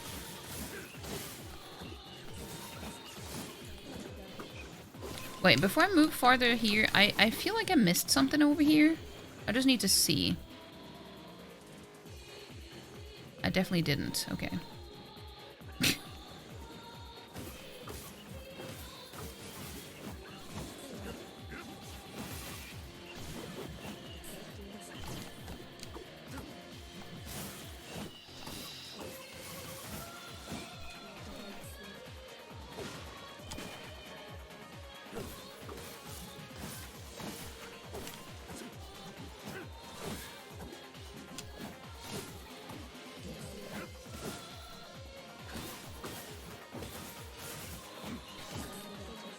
Chile in your new outfit. I need to go check that out because we unlocked that after getting ending A. So we can change our outfits and stuff. I haven't checked that yet. So I'm curious to see.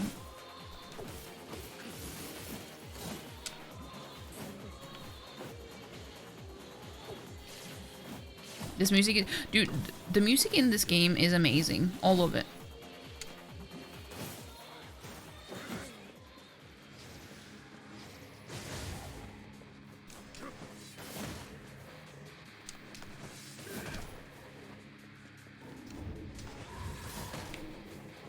Ow!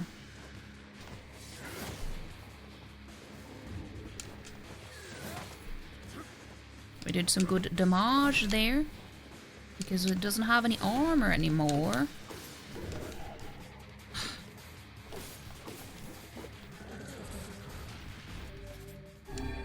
Just in case I get more.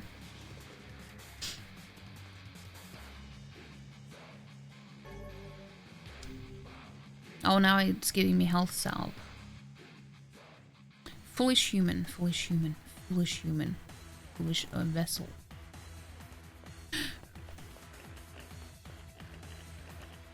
Wait, I have to kill the boars, but I don't want to. They're friends. What if I failed earlier because I killed the boar? What if this is a test that I'm supposed to avoid killing the boars because they're not? Or no, I didn't mean to. Or maybe it just makes it more difficult. I hope that's all it is. Ow! Ow!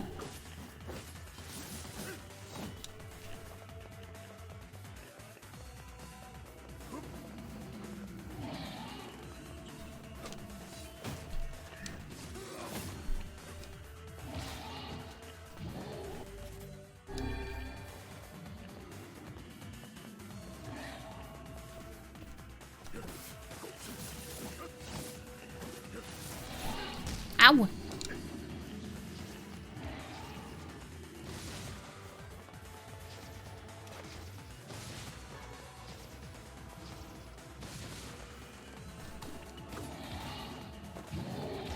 What?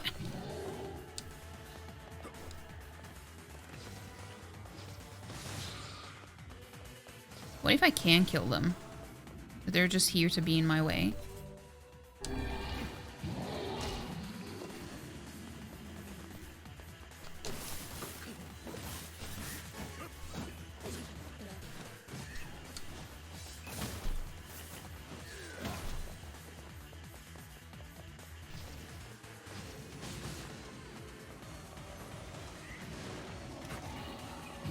Ow. Ow! Really annoying.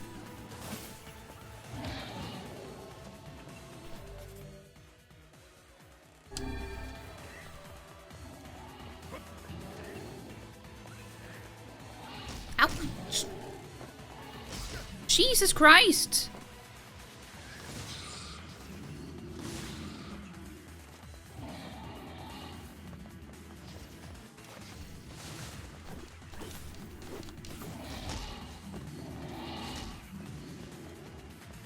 Can they at least kill the, Ow!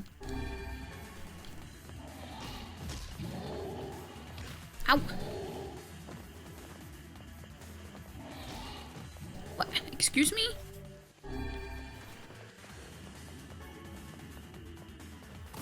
Okay, it seems like I do have to kill them because the other enemies are not here anymore.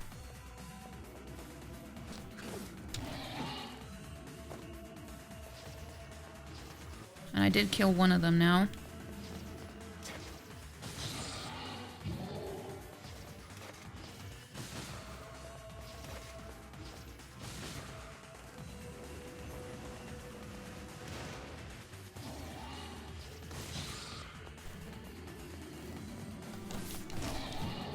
Dude, I was next to you.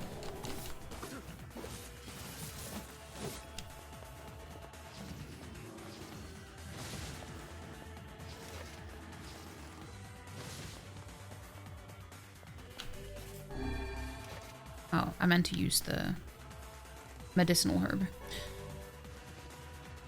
That wouldn't be fair because they set you up to make it seem like you're supposed to kill them. Yeah, but it seems like I was supposed to kill them though.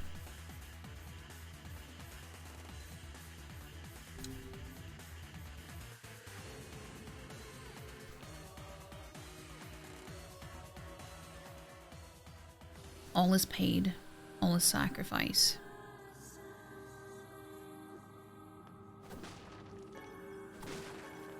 Rusted clump? What?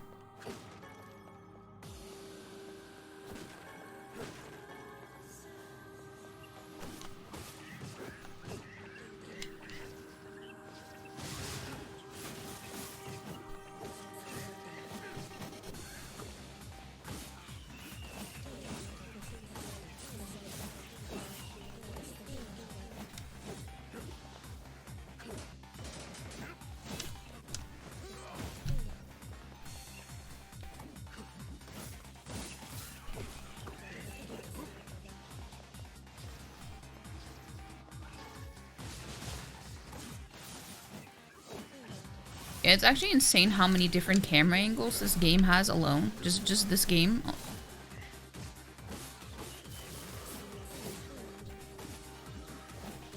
And for the first time, we actually got to experience some,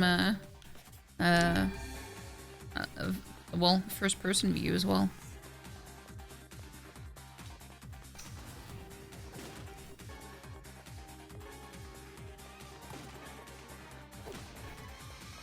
Okay, that seems to be the way that I'm supposed to go.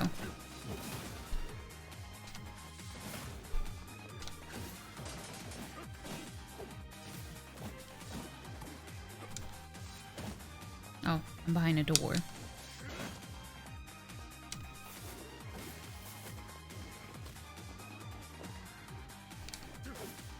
Am I not allowed to go through the door again?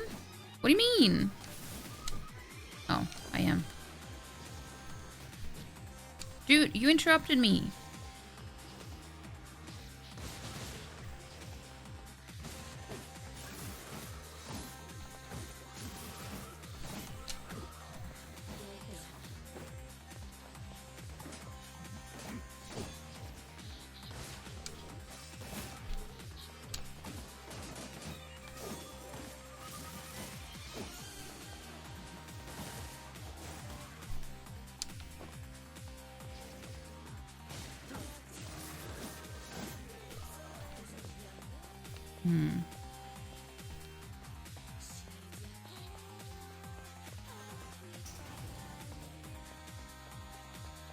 Nothing here.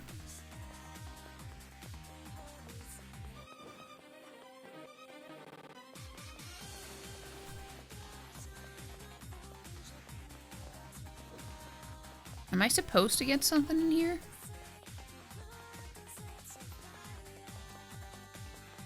Yeah, these are like remixes of ow. The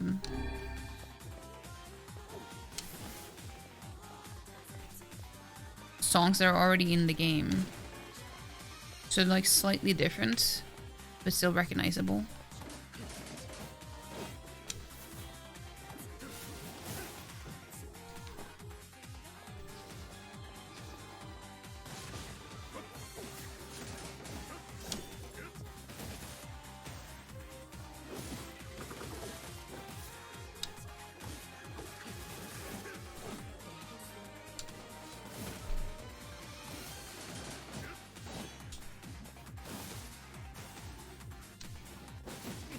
Ow!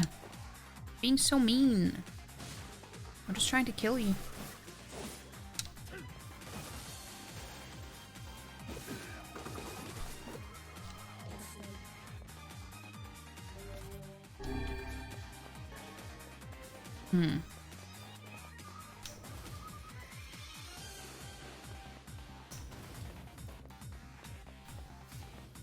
Gonna be a big boss. Seems we have been shut in. But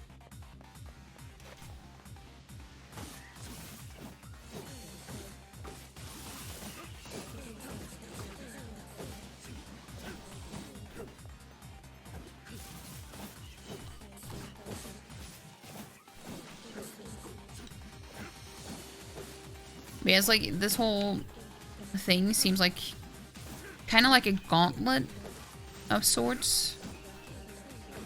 Or like...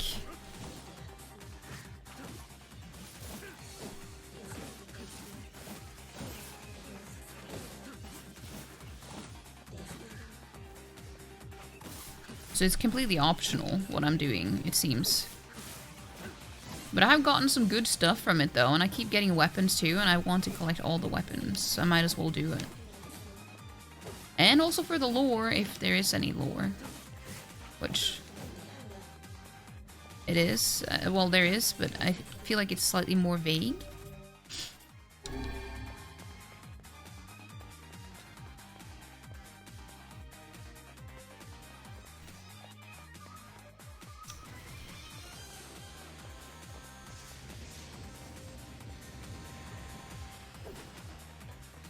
Oh, didn't see you. You kind of just blended in with the environment, you know?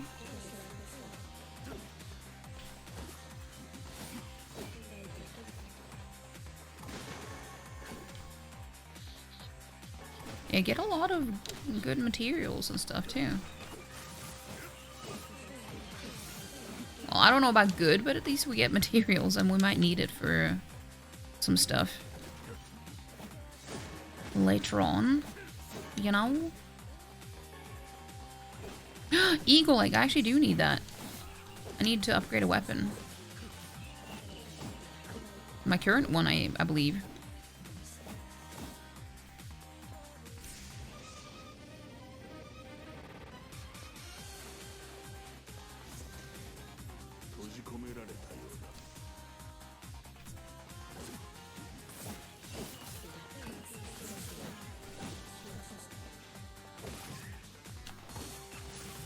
Also, I know it's supposed to be like, because it's kind of like a throwback to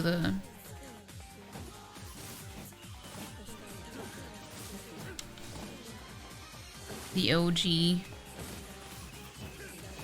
Western version of the game. So it's supposed to look more retro. But the I can't wait till we go back to the regular game. It's so dark. It's so dark.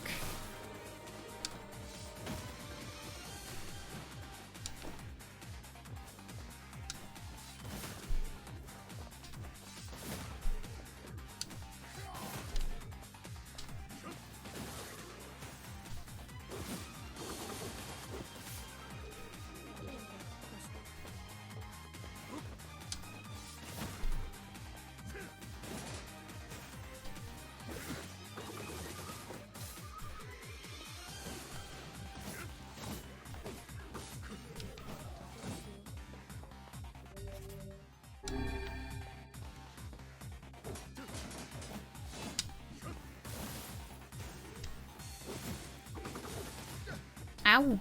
I wasn't fast enough.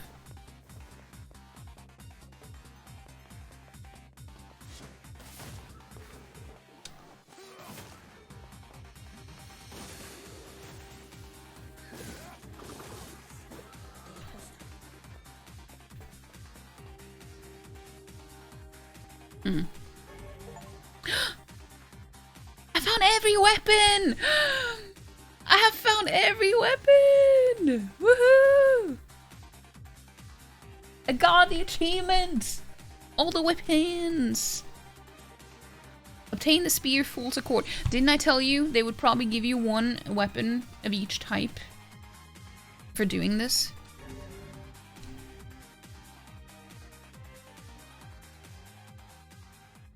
Do not bring back the light. Do not bring back the vessel. Do not bring back the future. Do not bring it back. Guess we're still not done though, but we got all the weapons at least. I was so scared that I'd missed some of them. In the first playthrough. From like before the time skip. Apparently I had been good and bought all of them.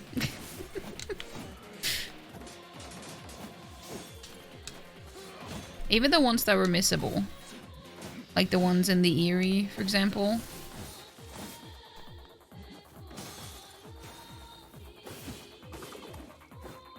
I'm very glad that I was that thorough. Otherwise I would have to go and do it again.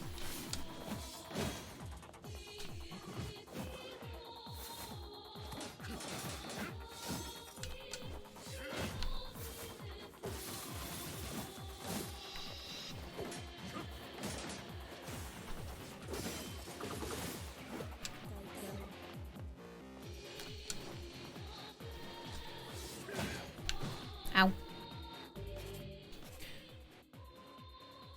Time for the rest of the trophies. I will get all of them. I have decided. It's gonna happen. Well, it's not called trophies here though, but I know what you meant.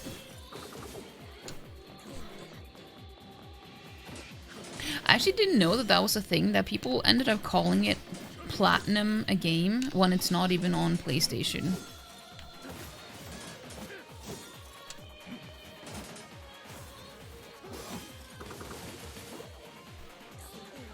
I guess it's because I take things too literally.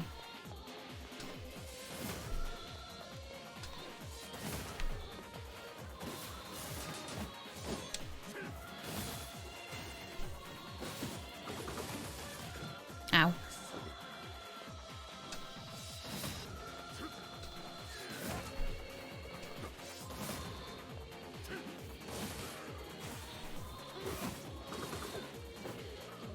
But we can do it. We can do it. I don't think it's too difficult with this game either.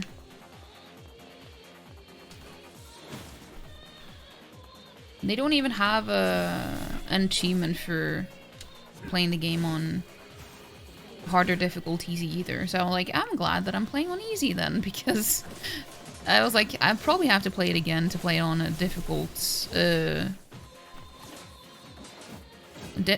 difficulty. But apparently not.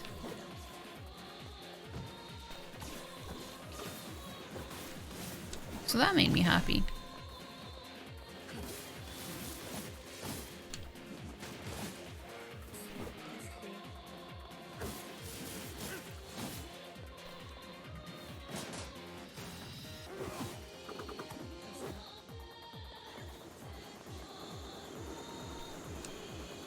Ah. I'm just gonna heal a little bit.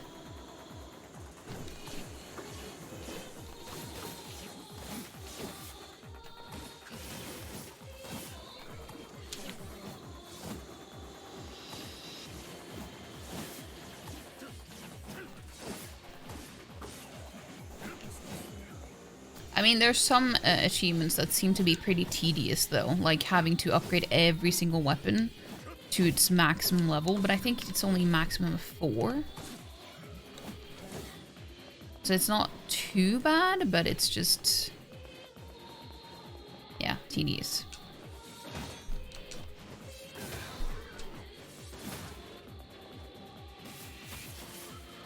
Oh, damn. Did I just do a finisher attack? Ow.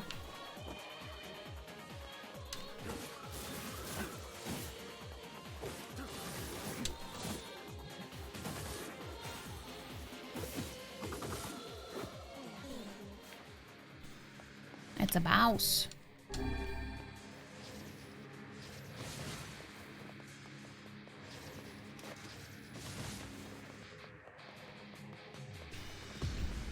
It's just a very annoying place that you're standing right now. Just saying.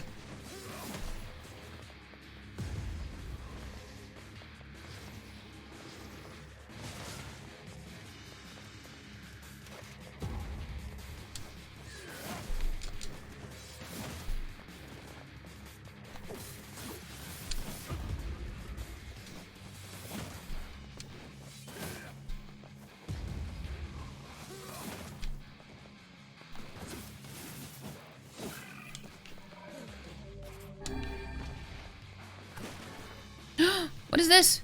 Recovery potion.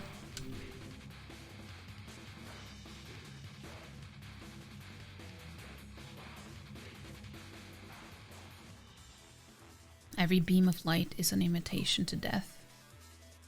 Hmm.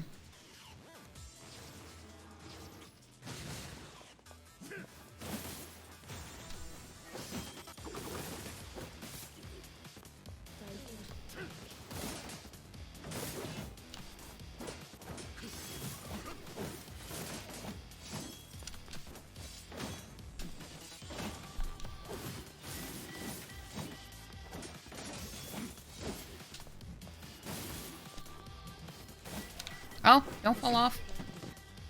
Oh, I don't even know if I can, but that hasn't stopped me before in some cases.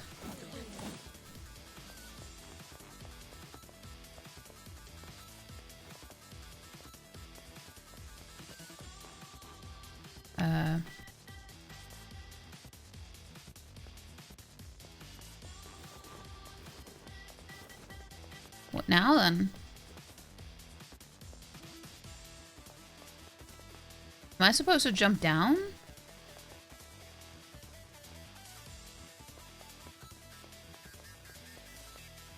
I genuinely have no idea what what I'm supposed to do. Well, I guess I am. It seems that way. Yeah.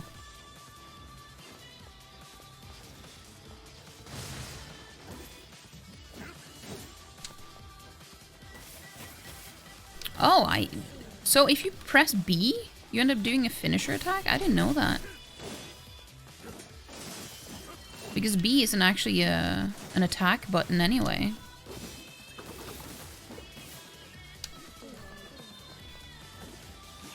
Oh, look at these little shitheads on the sides.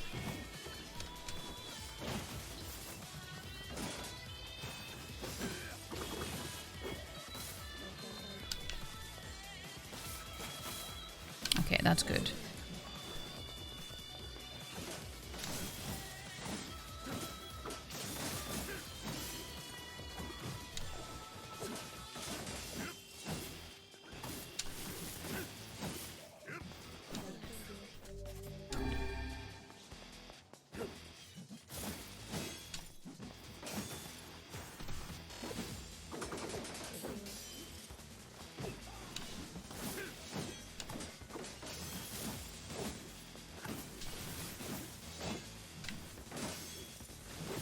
No! No! No! That's what I was trying to avoid.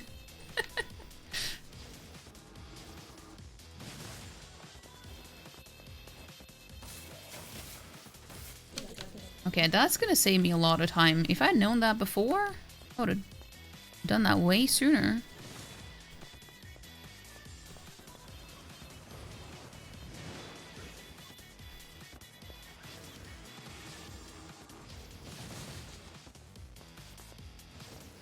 Why are you so tanky?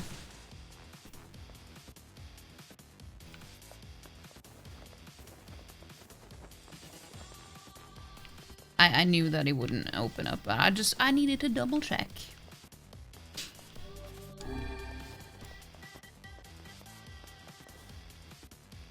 Oh. Some platforming, I guess.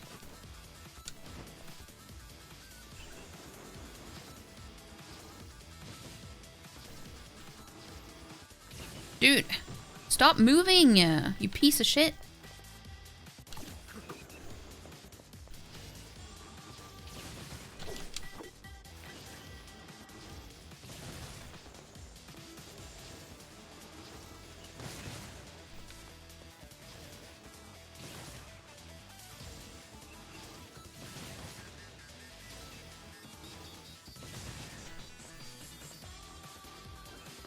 Oh, you're up here now.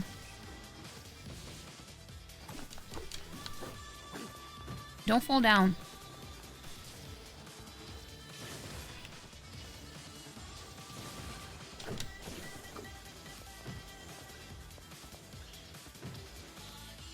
Can you stop moving, please?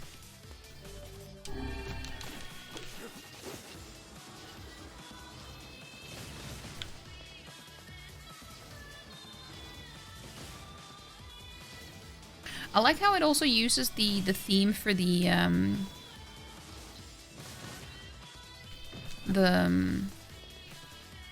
facade stuff here too.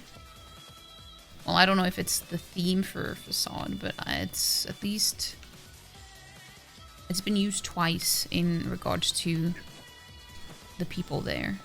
So.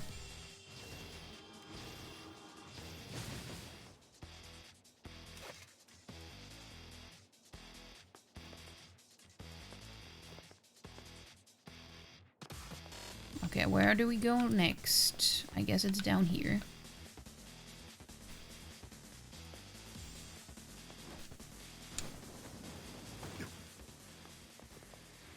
Oh shit, no. You yeeted me off the edge, you piece of crap.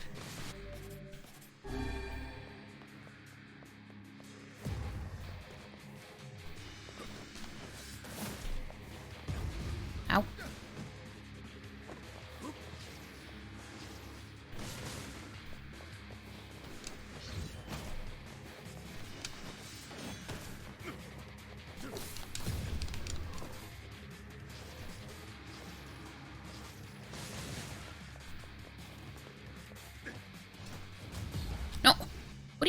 mean? You can't do that. Well, yes, you can, but you shouldn't.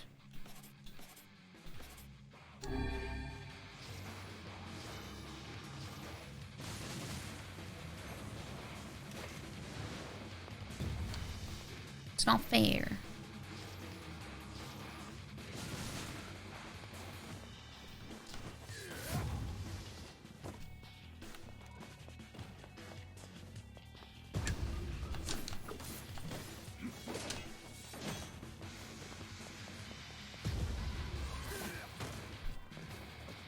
Okay, so magic works better here.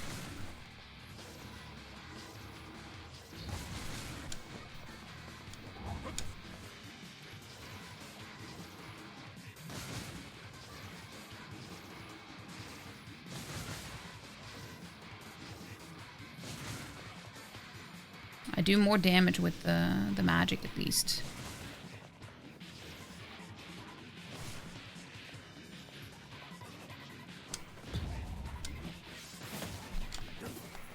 Oh, I don't know.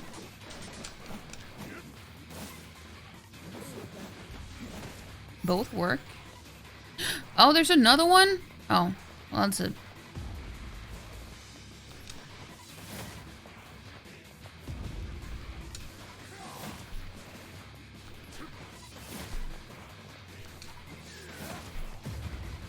Ow!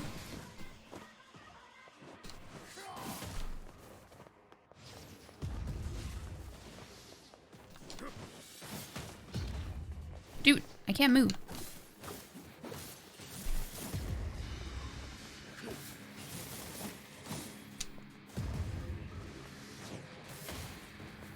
Oh, that did some damage. Well, you yeeted me off the edge. I guess it was a tie.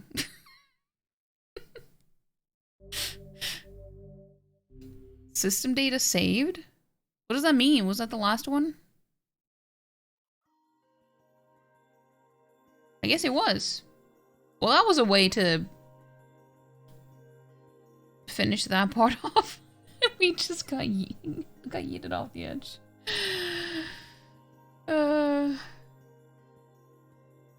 No, it's all good, Black Hats. I just got all the weapons in the game. Put them in the timeout corner, yeah. My word. Something wrong? I feel as if I've just awoken from a most unpleasant dream. I know what you mean. That happens to me whenever I read it. Whenever I read it. Diary again? Yeah, lately I haven't been able to stop thinking about it. The world of the recycled vessel. I'm not gonna do it again. I just want to see if it would add something new here. I forgot to read the thing about Accord again. Okay, so you can just come back and do it again as, if you want. Yeah, so this is what the character was looked like in the Western version, where he was like, it was supposed to be the dad instead of the brother.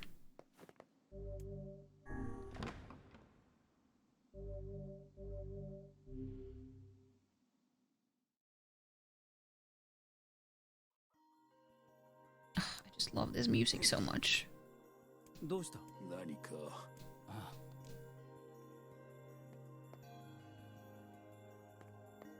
Music is so good.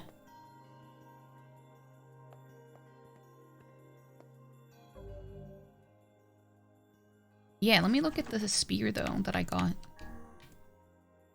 Fool's Accord. It's not better than what I have, but I want to see. A lance birthed as part of a pact with an ancient red dragon.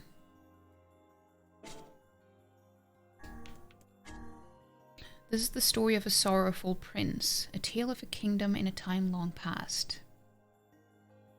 Attacked by the forces of darkness, the nation was annihilated in a single night by inhuman soldiers with red eyes and a group of black dragons so numerous they blotted out the sky. Having infiltrated the king's castle, the black dragons visited upon the king and queen a most horrible fate. It is said that their stomachs were torn open by the black dragon's mighty claws, and the very floor they stood upon became a sea of blood. The prince and princess, though racked with sorrow, escaped to live another day. The prince, spurred by the shock of witnessing his parents' tragic end, became consumed by a desire to exact vengeance.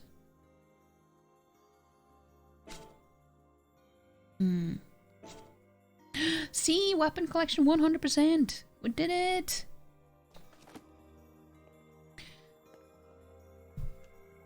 Jean. Hold on, I need to type.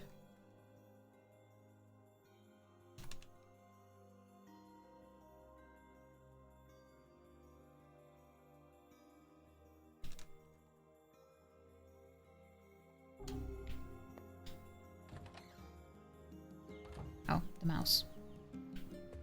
Let us, wait.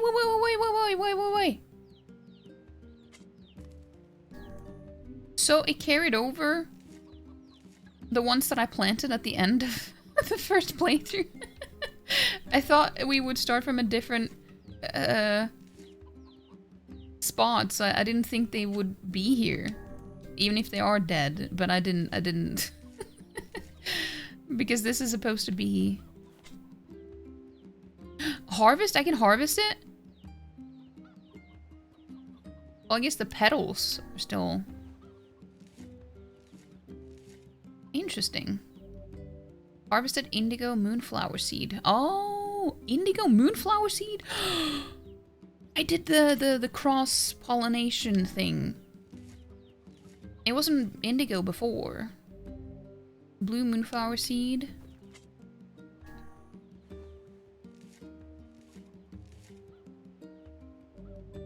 Gold moonflower seed. Okay, so we did get one different one, and that was the indigo one.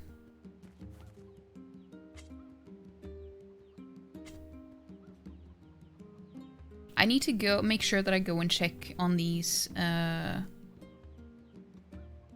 off stream though, because Saeed said that these would grow in real time. So if I don't play, let's say I don't play for a whole week, they will all be dead.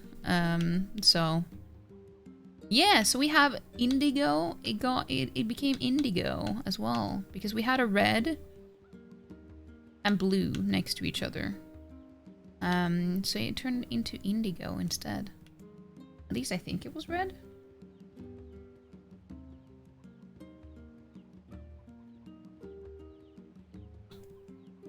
Let me try planting these.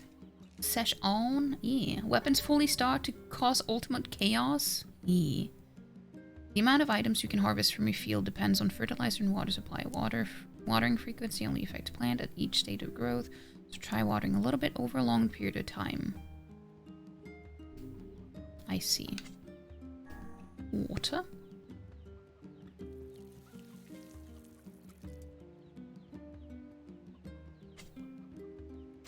Yeah, I feel like the most difficult thing to do in the game is the planting stuff. Strangely enough.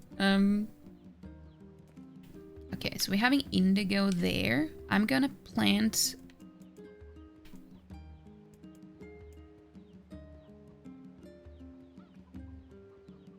a gold one here.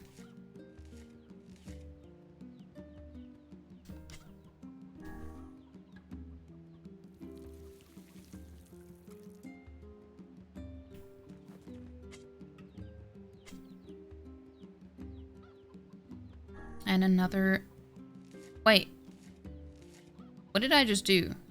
Did I use fertile... what is this? What did I plant? I didn't mean to. Oh well. Okay, my plan was ruined. I didn't mean to do that. You guys are heavy now. You need sloop.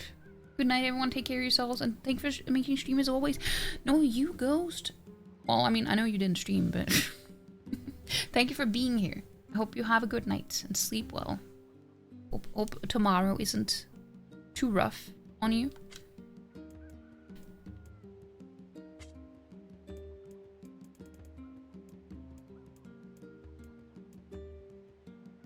I'm gonna plant...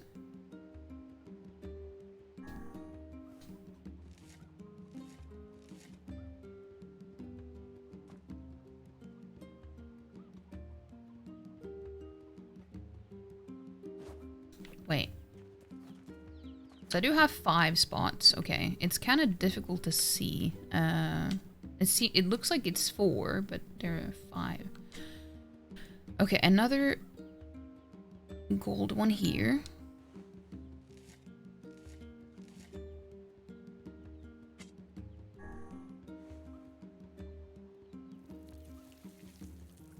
This is Sexy Harvest Moon. You know it.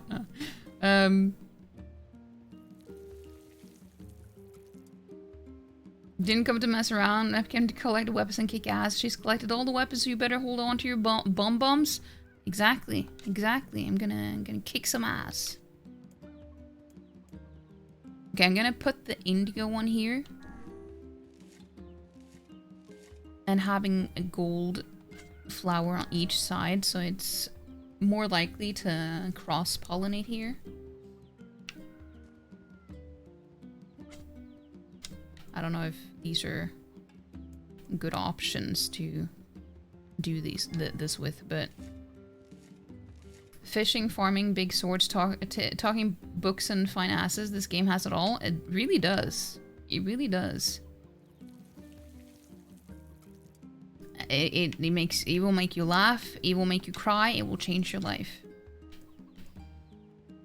Not me literally starting almost to cry, almost crying when I'm saying that. Oh, I'm so pathetic.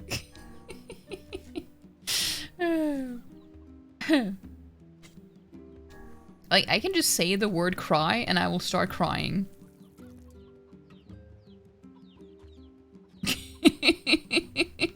It's so stupid.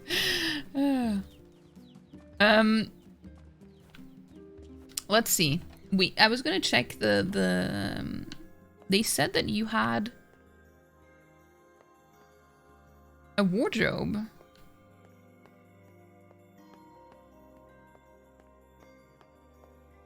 But maybe it's if you started. No, how should I? Where's the wardrobe?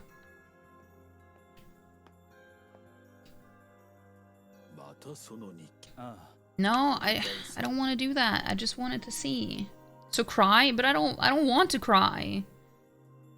Having emotions is good. It's true, but sometimes it can be a little, you know. Sometimes it can feel a little pointless, you know. Yeah. Let's go back. I'm not gonna do this. Didn't they tell me after I finished the game on Friday that there would be? No, maybe that was in the library. I thought they said in the house though. I just love this music so much.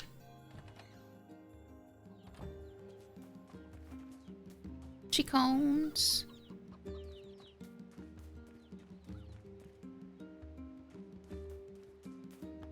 We haven't saved yet today. Could be an idea.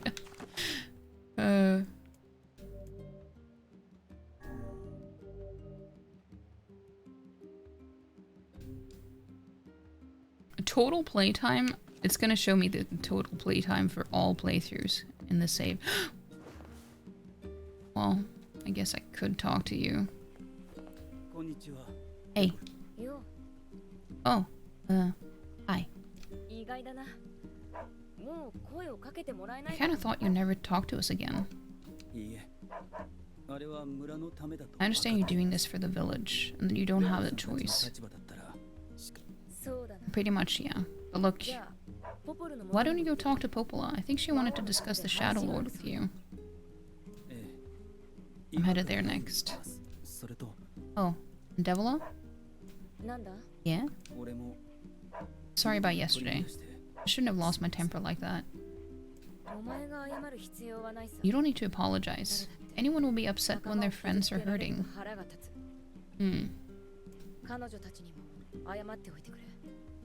Let Emil and Kainé know that we're sorry, alright? Alright.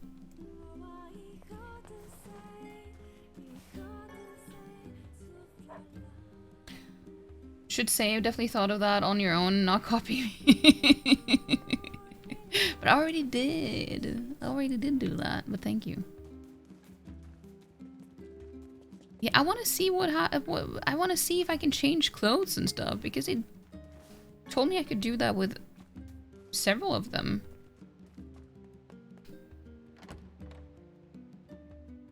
Or at least I think it was me and Kainé.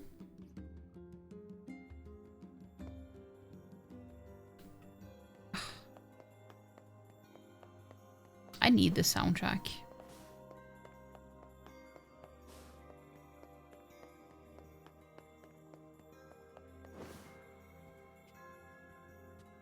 Let's go check in here. What is the purpose of this place? So it doesn't show the ones that I've already collected in the first playthrough. Beats me. Maybe it's Popola's hobby corner. Yeah, so this is it doesn't have all of them anymore.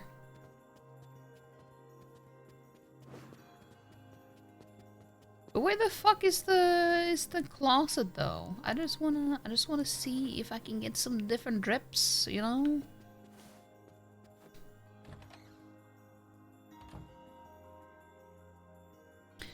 Meant to ask, do you have a turntable? When you said that, I was like, are you talking about like a whole DJ table? Because that's what I associate with a turntable. You mean like a record player? I actually don't, but I should. I've been meaning to get one, but then I'm like, I don't know what I should. Like, what would be a good one? But I have been meaning to. I've been meaning to get one. But I also want one that looks nice, you know? Not just one that plays, but I also want one that looks kind of decorative in a way. I mean, not necessarily decorative, but not one that is ugly at least. Because it's not really something you just put away. You a Deej? I'm a Deej? I'm a DGen, but I'm not a DJ. Popola? Oh, hello. Look, I want to apologize for yes. Stop, you didn't do anything wrong. Yeah, but neither did you. You're just trying to protect the villagers, and I jumped down your throat for it.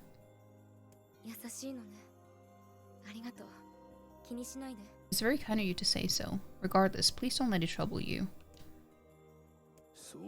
I believe there was something you wished to discuss with us? Oh, right. Yes, about that. You know about the lost shrine, yeah, right? The temple where I was first discovered. That's it. Well, it seems that the Shadow Lord's lair is connected to it somehow. Oh. It was right under our pages the whole time. But the bridge that leads there is unusable. So take a boat. A boat? Yes, the canal's finally been repaired. It took a lot longer than expected, what with the shades and all. I also asked them to provide a boat at the path to the Lost Shrine's back entrance. The ferryman will let you use it free of charge.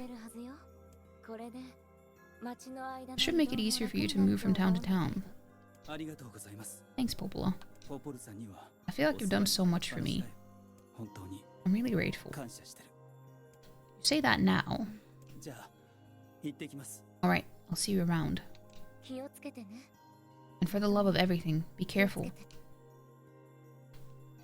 Unfortunately, the nicer they look, the more they cost by factor of a lot. Yeah, but I mean, I don't mean like a fancy looking one necessarily, just one that isn't just... I don't know.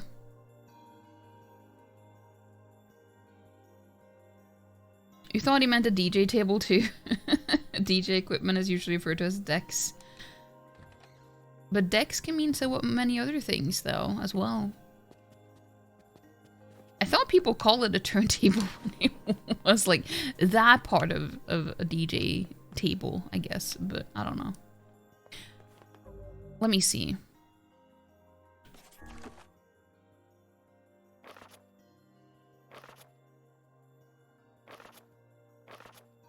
Dude, I just want to figure out where I can change clothes and stuff, because I have no idea.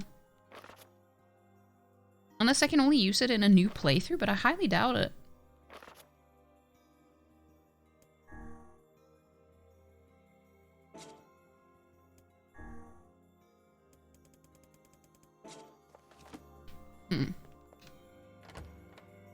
Raves without you? I would never.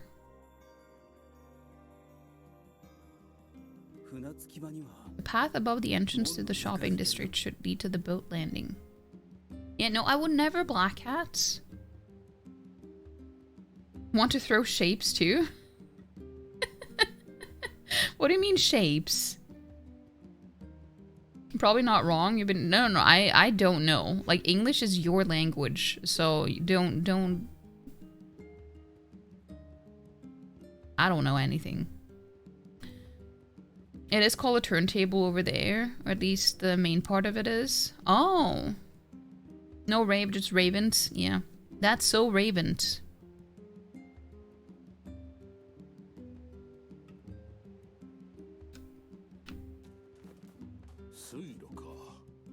Oh, excellent to know the canal is finished. Hopefully this puts our days of running all over behind us. All over behind us?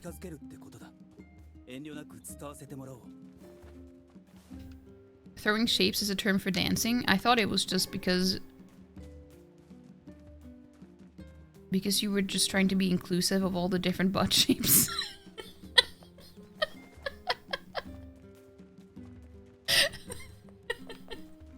I was like, I couldn't really think of anything else it would mean.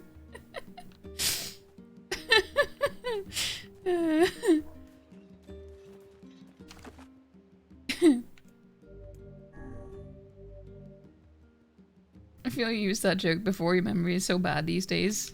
You might have. I don't know. You wish that was the reason.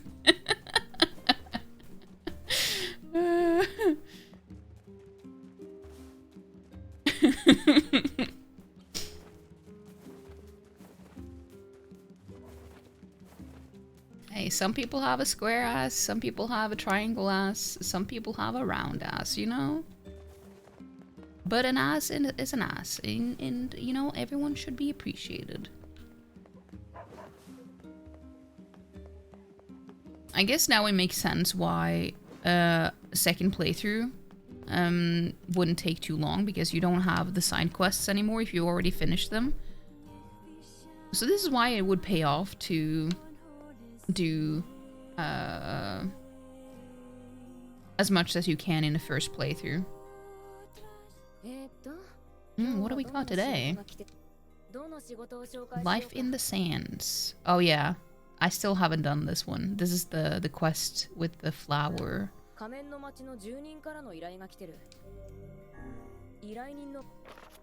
Which Saeed said was a pain in the ass and a quest he had never done.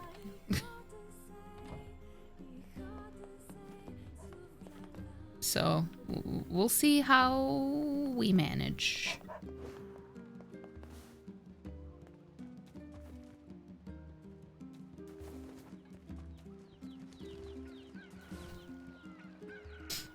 That's why you had the same thought, as we never would have known that was another word for a record player, because you only heard record players called, well, record players, yeah, same.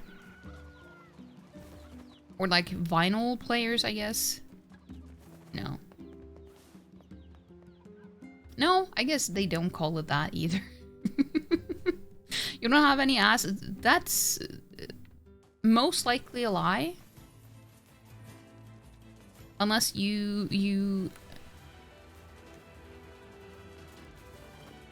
someone chopped it off or something, which would be very unfortunate. But yeah, I thought we would end up playing as Kainé in this one. I don't know why they talked about Kainé at the beginning if we weren't going to be playing as her instead. I mean, not that I'm complaining, but it's just that's what I thought. You throw your very thin rectangle. Is the ass you're working with?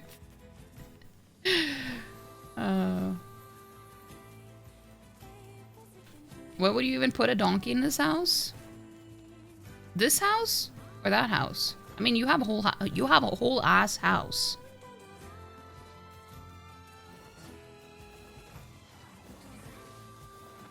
And you're only one person and one cat. I'm sure there would be room for an ass in there.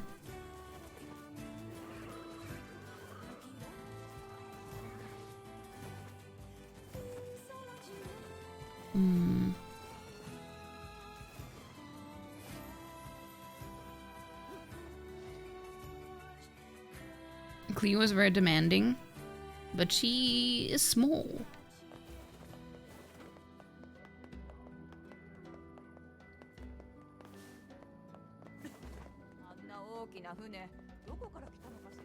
Oh yeah, I need to buy some flower seeds.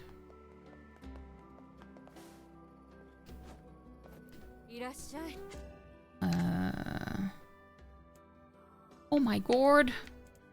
Yeah, I need some red ones. I have 203,000. Damn, that's a lot of money.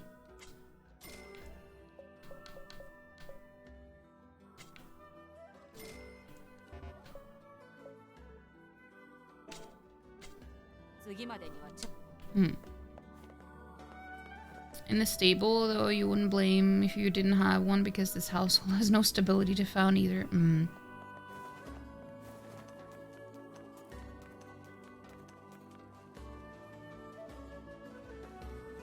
I did see that there was one achievement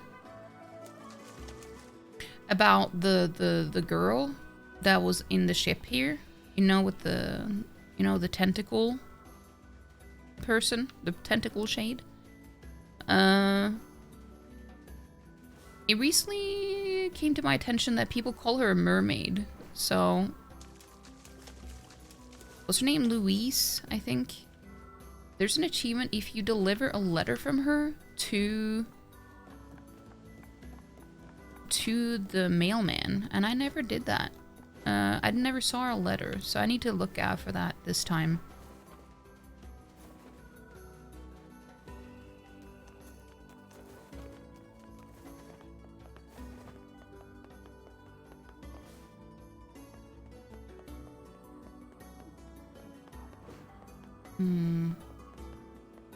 I guess I also could do the fishing quests as well now. That's probably something that I would do off stream if I ever decide to. I mean, it's like I want to, but then I was like, I keep forgetting because I'm not used to playing playing it off stream. I have never played it off stream, so I don't know. I keep forgetting that that is an option. Hey, look who it is. Remember me? That red bag. Buy my pages. You're the slovenly half of that couple who refused to stop arguing. Hey, it's been a while. It's been a while. Sure has. Been in charge of this canal since we last talked. Apparently I did a pretty good job with it, because they decided to make me the permanent ferryman. Oh yeah, huh? Congrats. Thanks. Still, it's not all puppies and unicorns. The old ball and chain is always harping on me about how much I work. Must help the mermaid. Anyway, if you got a place to be, just let me know and I'll take you there. I'm not going anywhere right now.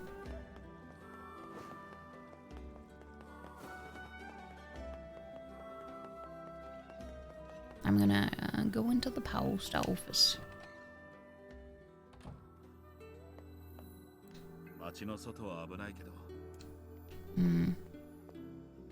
Yeah, we need to look for that this time.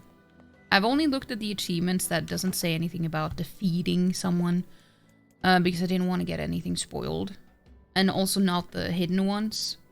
But that was apparently one of them. But yeah, I don't know.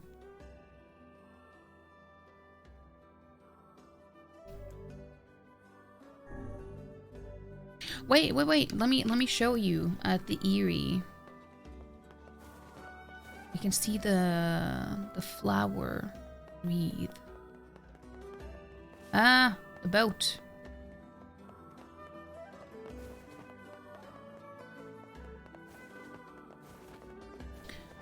Save yourself a penny for the ferryman, but we get to sail for free.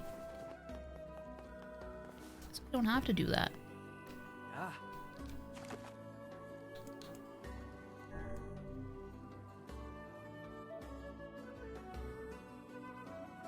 I didn't want to make it obvious which song it was about.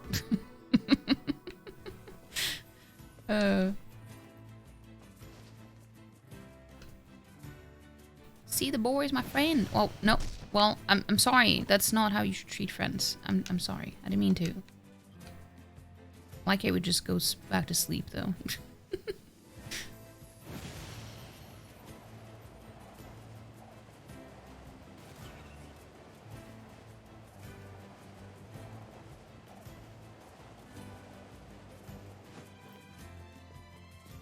Really can't stand the type of people that call their spouse partner their ball and chain. Like, why are you together then? Yeah. I don't like it either. See, this is where Kainé...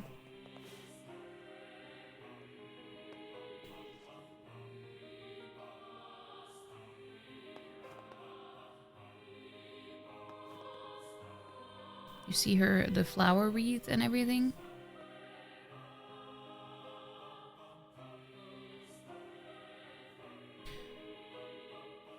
It's proper boomer humor, yeah.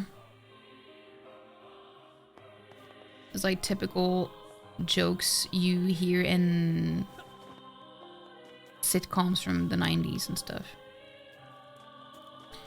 The folks at weddings that pipe up about you get less for murder.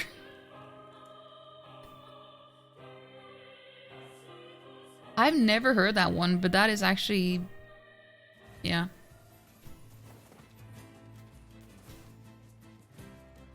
Well, you chose it. Maybe it wouldn't be an issue if you just learned how to do your own laundry.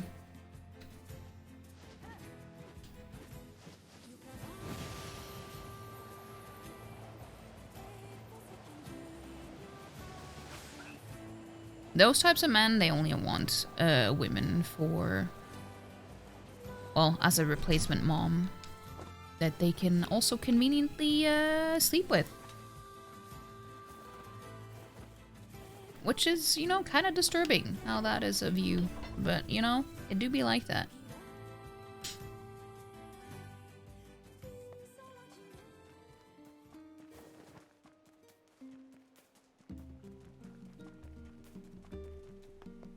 I don't know why I'm supposed to be able to change clothes, though. I need to figure out this. Like, I don't know.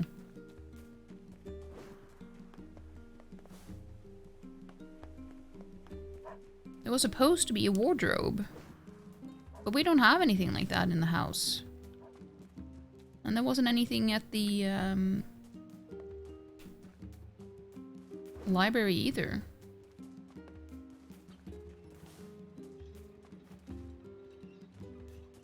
Only kinda? Well, I'm trying to...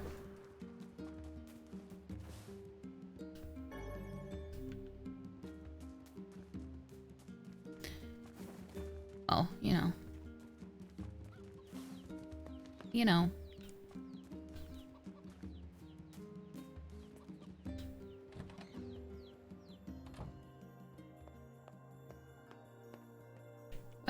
out of the way.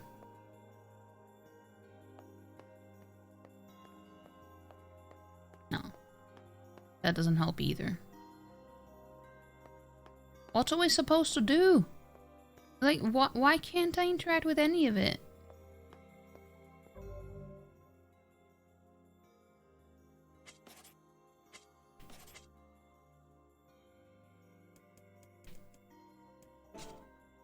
Let me see.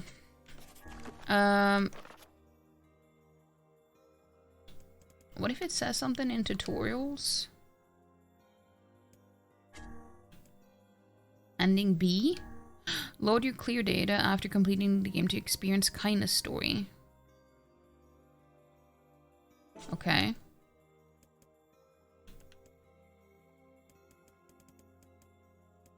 So it mentions that.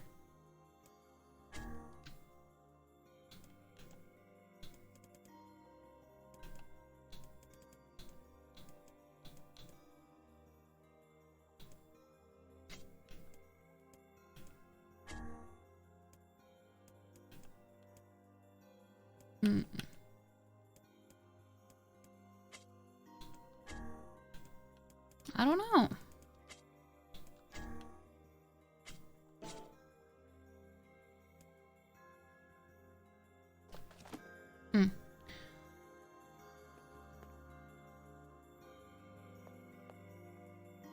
If you had $1 for every time you were working in retail at a gas station and would ask if they wanted a bag and was told, no, I got one at home, you would be filthy rich. I've never heard that one either. That's disgusting. It was great making them feel awkward because you would never laugh and just stare at them deadpan until they were visibly uncomfortable and would quietly take their shit and leave. As they should be, honestly.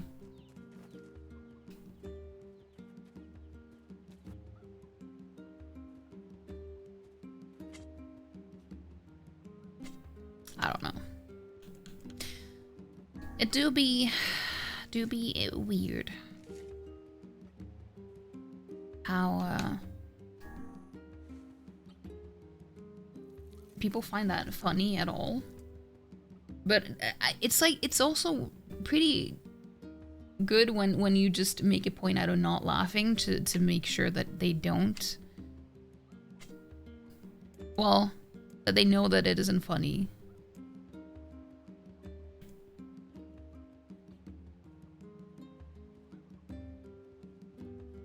Okay, I'm gonna plant the indigo one here.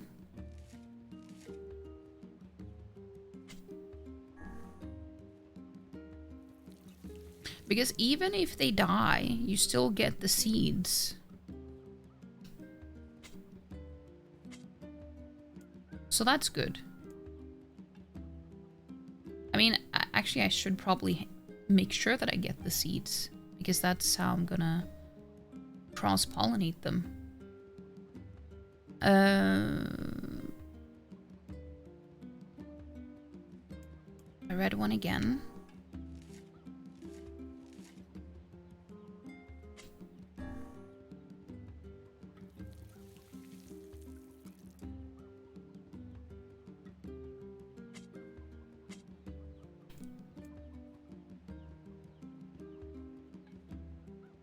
I'm gonna go with gold because we have already gotten indigo by mixing red and blue.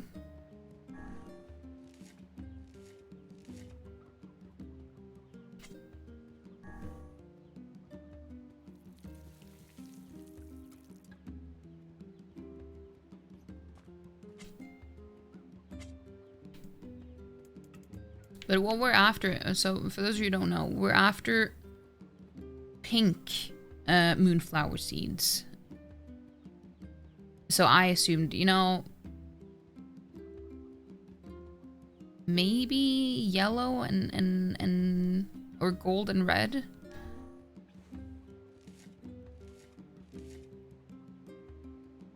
But it might not work that way. We might have to do several different types of pollinations here.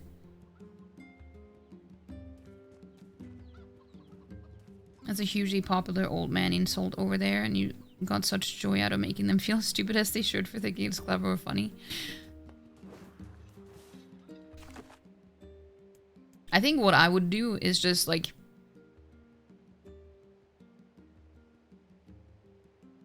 make an awkward face and just make it clear that, you know, yeah, you just said that. Because I'm not good at just staring at people without making any expressions. I'm too awkward for that. I'm too awkward for that. Yeah, I think this is where we're gonna end though. Today. I did think that it would be slightly shorter today, but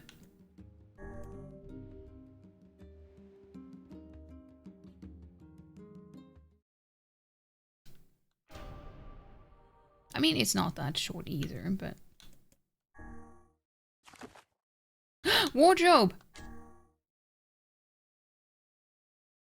Wait, but how can I want to see.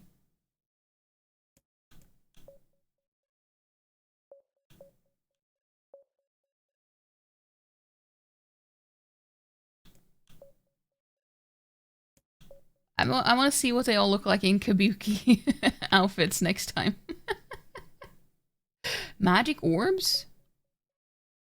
Magic orbs? I can turn them into a meal?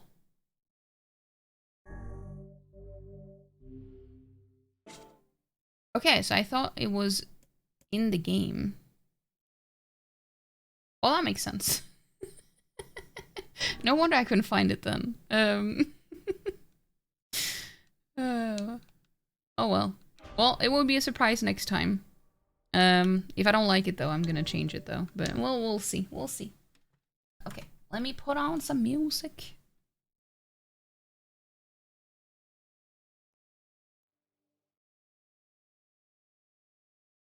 What? I press play?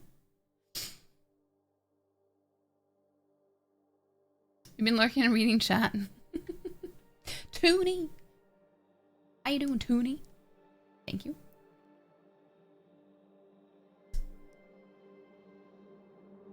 Yeah, I'm looking forward to seeing what it looks like next time though. Or I'm probably gonna open the game to check on the flowers, so I'll see then, I guess. I'll see then, I guess.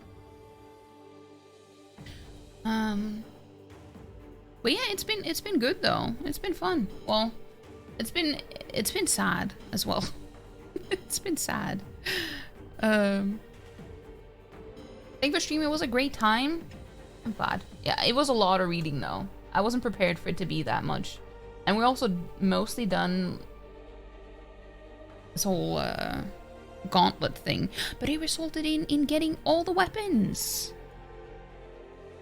So it was worth doing. It was worth doing.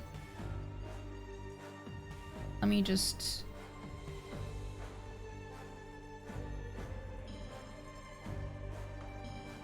move things around. The poor boars got a beating this round. Yeah, I didn't have any choice though.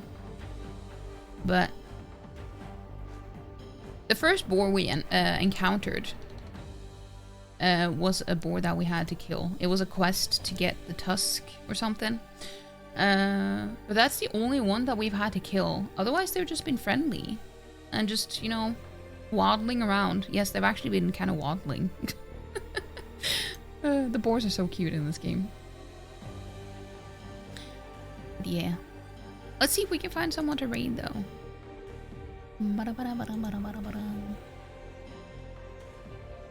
And also tomorrow, don't forget, tomorrow we will be watching Dawn to Dawn. Episode, is it 6 now? I think it is 6. Let me check. Yeah, it will be the 6th episode. So it will be right in the middle of the season because they will have 12 episodes. So that means we will be halfway. But yeah, for those who don't know, we watch each episode of Dawn to Dawn as it comes out on Thursday, 2 hours after it's released on Netflix. At least here. I don't know if it's the same everywhere, but so it's at 8 p.m. my time that we watch it in Discord. 8 p.m. CET. So if you want to join, you should join. And if you haven't watched it yet, you might be able to catch up before then if you have enough time. We'll see, we'll see. But also, let me be completely honest here. I don't really feel like raiding today. I don't really feel like raiding today. I don't know if I want to. It just hit me like, you know what? I actually don't have the energy for it. I think we're just gonna skip on the raid. But yeah, so here is the Discord, and here are my socials. You can find all the important things like YouTube, VODs channel there, and I was gonna say Twitter. You can find that one too, but I would recommend following on Blue Sky instead, because I use that more now. And you know, Instagram, all that stuff, and then and here's my schedule,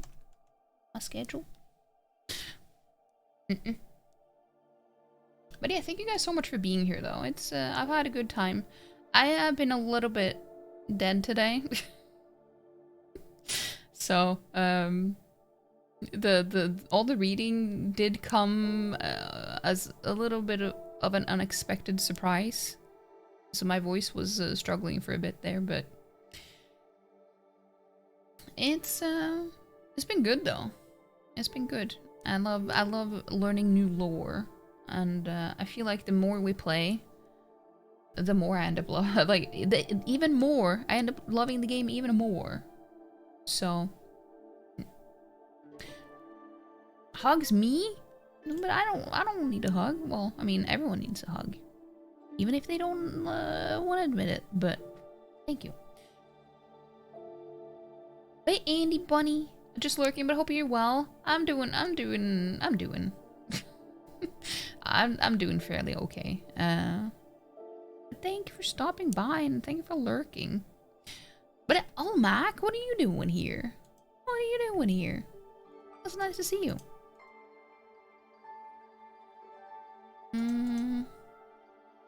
But yeah, I think we're just gonna wrap up.